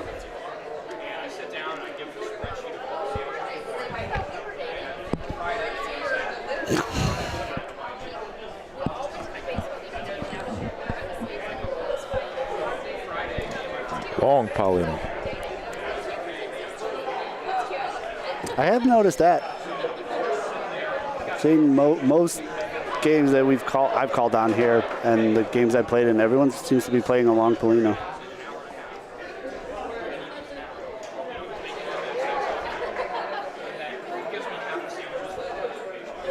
Yeah, not a lot of short ones. I think part of that is the fact that a lot of these teams favor pointing so heavily.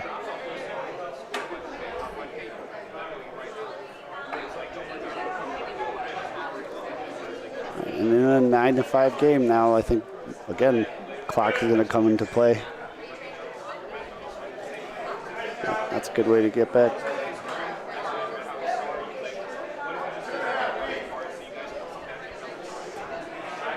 Two and a half feet, 80 feet down the court.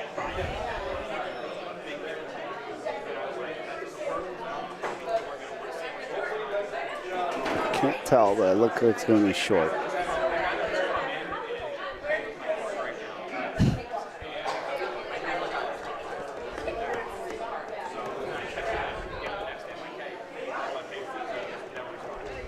All right, third ball. That's going to burn. And just like that, Volarama is now. Oh, he's got to put this one. Put one close was the instruction from his teammate. This one looks hot too. It's got to hit something.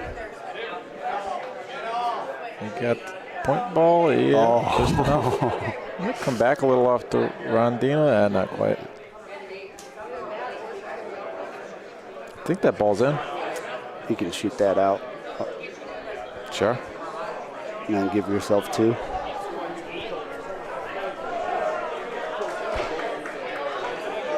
Yeah, Volarama could get 4 here if they can crotch that ball in the back. That's what I was looking for. Thank you. No problem.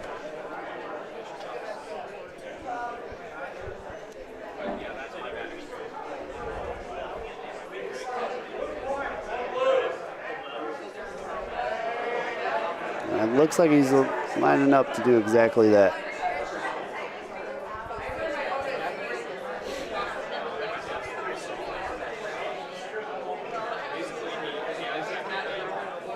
Nope. Oh, maybe they don't see it. He's going to try to just roll in.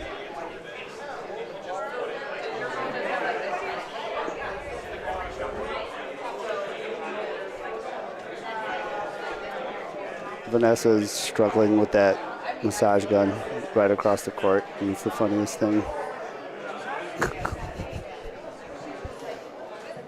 That's not going to be enough. I think this is going to be a missed opportunity here. Ron Dog back in the chat. Yes. Uh-oh. A lot of these teams do not like to shoot much.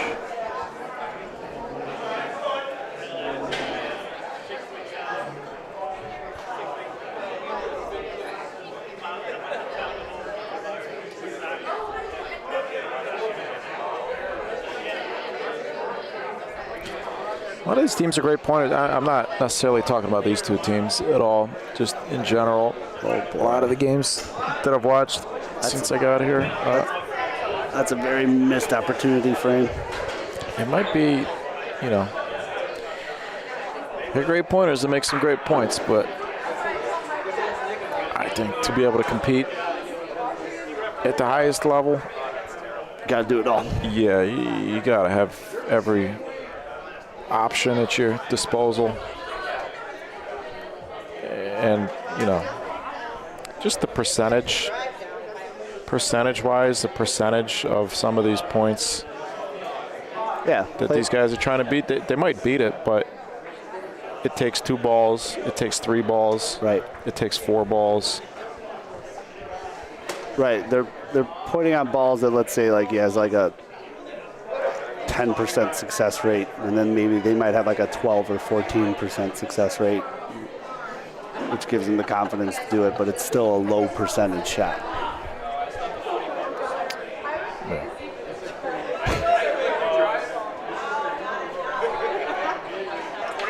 But everyone's favorite score. Oh, yeah. Oh, take a sip of limoncello for that. I haven't asked for any of this limoncello. For those of you who just hear me always talking about limoncello, people just keep bringing me limoncello. You're famous now, Mike. Well, it's the Southern hospitality. Yeah, this is hands down one of my favorite places to come to every time. They've been nothing but amazing to us every time. That one's not serviceable. This one looks a lot better. It's got to not hit that. I might make it good. Nope.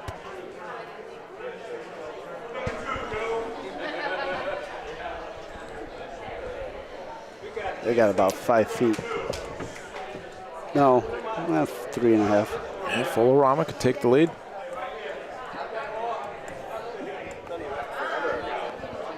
They got to capitalize here. They don't have to, but 3 minutes left. Yeah. 3 would be ideal here. 4, great. That looks like 2. Nice ball.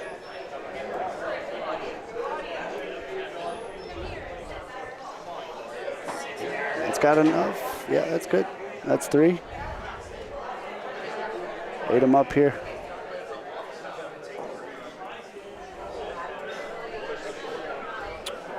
That looks a little fast. It's got to stop. Hey, 3 is good there. 3 is great. Ties it up.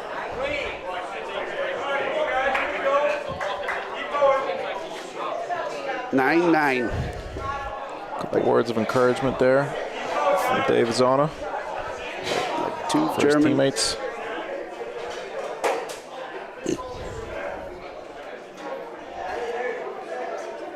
What was the score? It was like 8-1, right? 8-2 or something like that? I think it was 8. It was 8-1. Yeah. Yeah. Great job by Full-A-Rama just sticking it out. It was 8-1.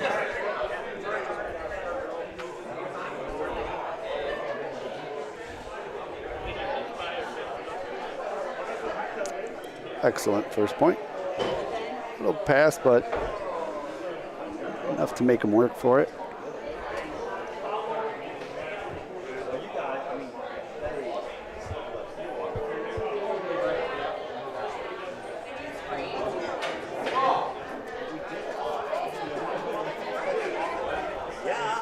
Nice ball. Got a nice target, though. See another stick.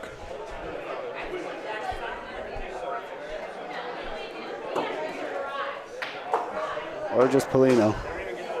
Wow, Yeah. that works. Nice shot. That'll do, donkey.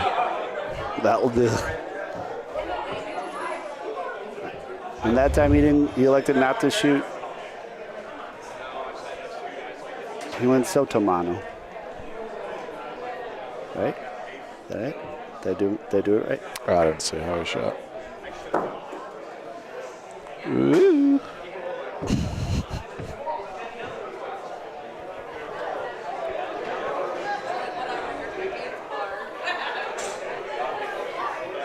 Why is there just a bucket of water here? It was ice. Oh, okay. About 6 hours ago. Ball number 3 for breaking balls in Full-A-Rama. Oh, I burned. No, that did not. That hit did not. Paulino, sir. Nope. Most definitely did not.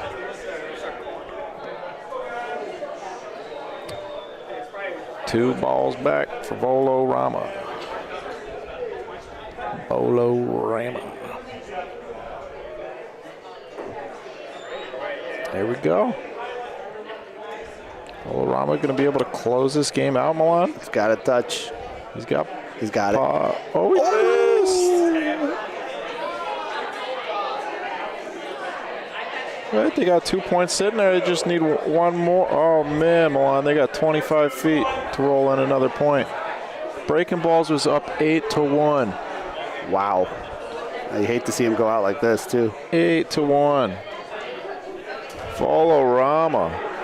That's tough. Yeah, that's a tough one. Ugh, that's tough. Volorama. 12-9. 11-1 to finish it off for the hometown heroes. Well, folks, we certainly appreciate you. Yep. That's it for day one. We'll be back tomorrow at 11 o'clock Central for day two, the end of round robin play, and I believe the beginning. I think we're going to start playoffs tomorrow night. I believe so. I think it goes all the way to quarterfinals, if I'm not mistaken. I think you're right, yeah. Yeah. Facebook and Instagram. If you don't follow us, you want to be kept in the loop with all things BBN. Facebook and Instagram, Bocce Broadcast Network. BocceBroadcast.network. Mike Lacey's giving me hand signals. I'm not doing it, Mike. I've been awake for 21 hours now. BocceBroadcast.network is the website if you want to check out the broadcast schedule or send us an email, sign up for the email list, buy a t-shirt, all that great stuff. I don't know. I think that's all I got, Milan. Am I forgetting anything? Never. Okay. Thank you to our tournament organizers and our wonderful hosts here. Like we said many times, always making us feel very welcome. We appreciate it. Love coming here. Thank you to you for spending part of your Friday with us. I think it's Friday. This has been day one of the 2024 Aldo Della Croce Memorial Bocce Tournament. From all the folks here at the St. Louis IABC on the Hill in St. Louis, Missouri. I'm Mike Sheldon. This is Milan Tomic. And until 11 a.m. Central tomorrow, you take it easy.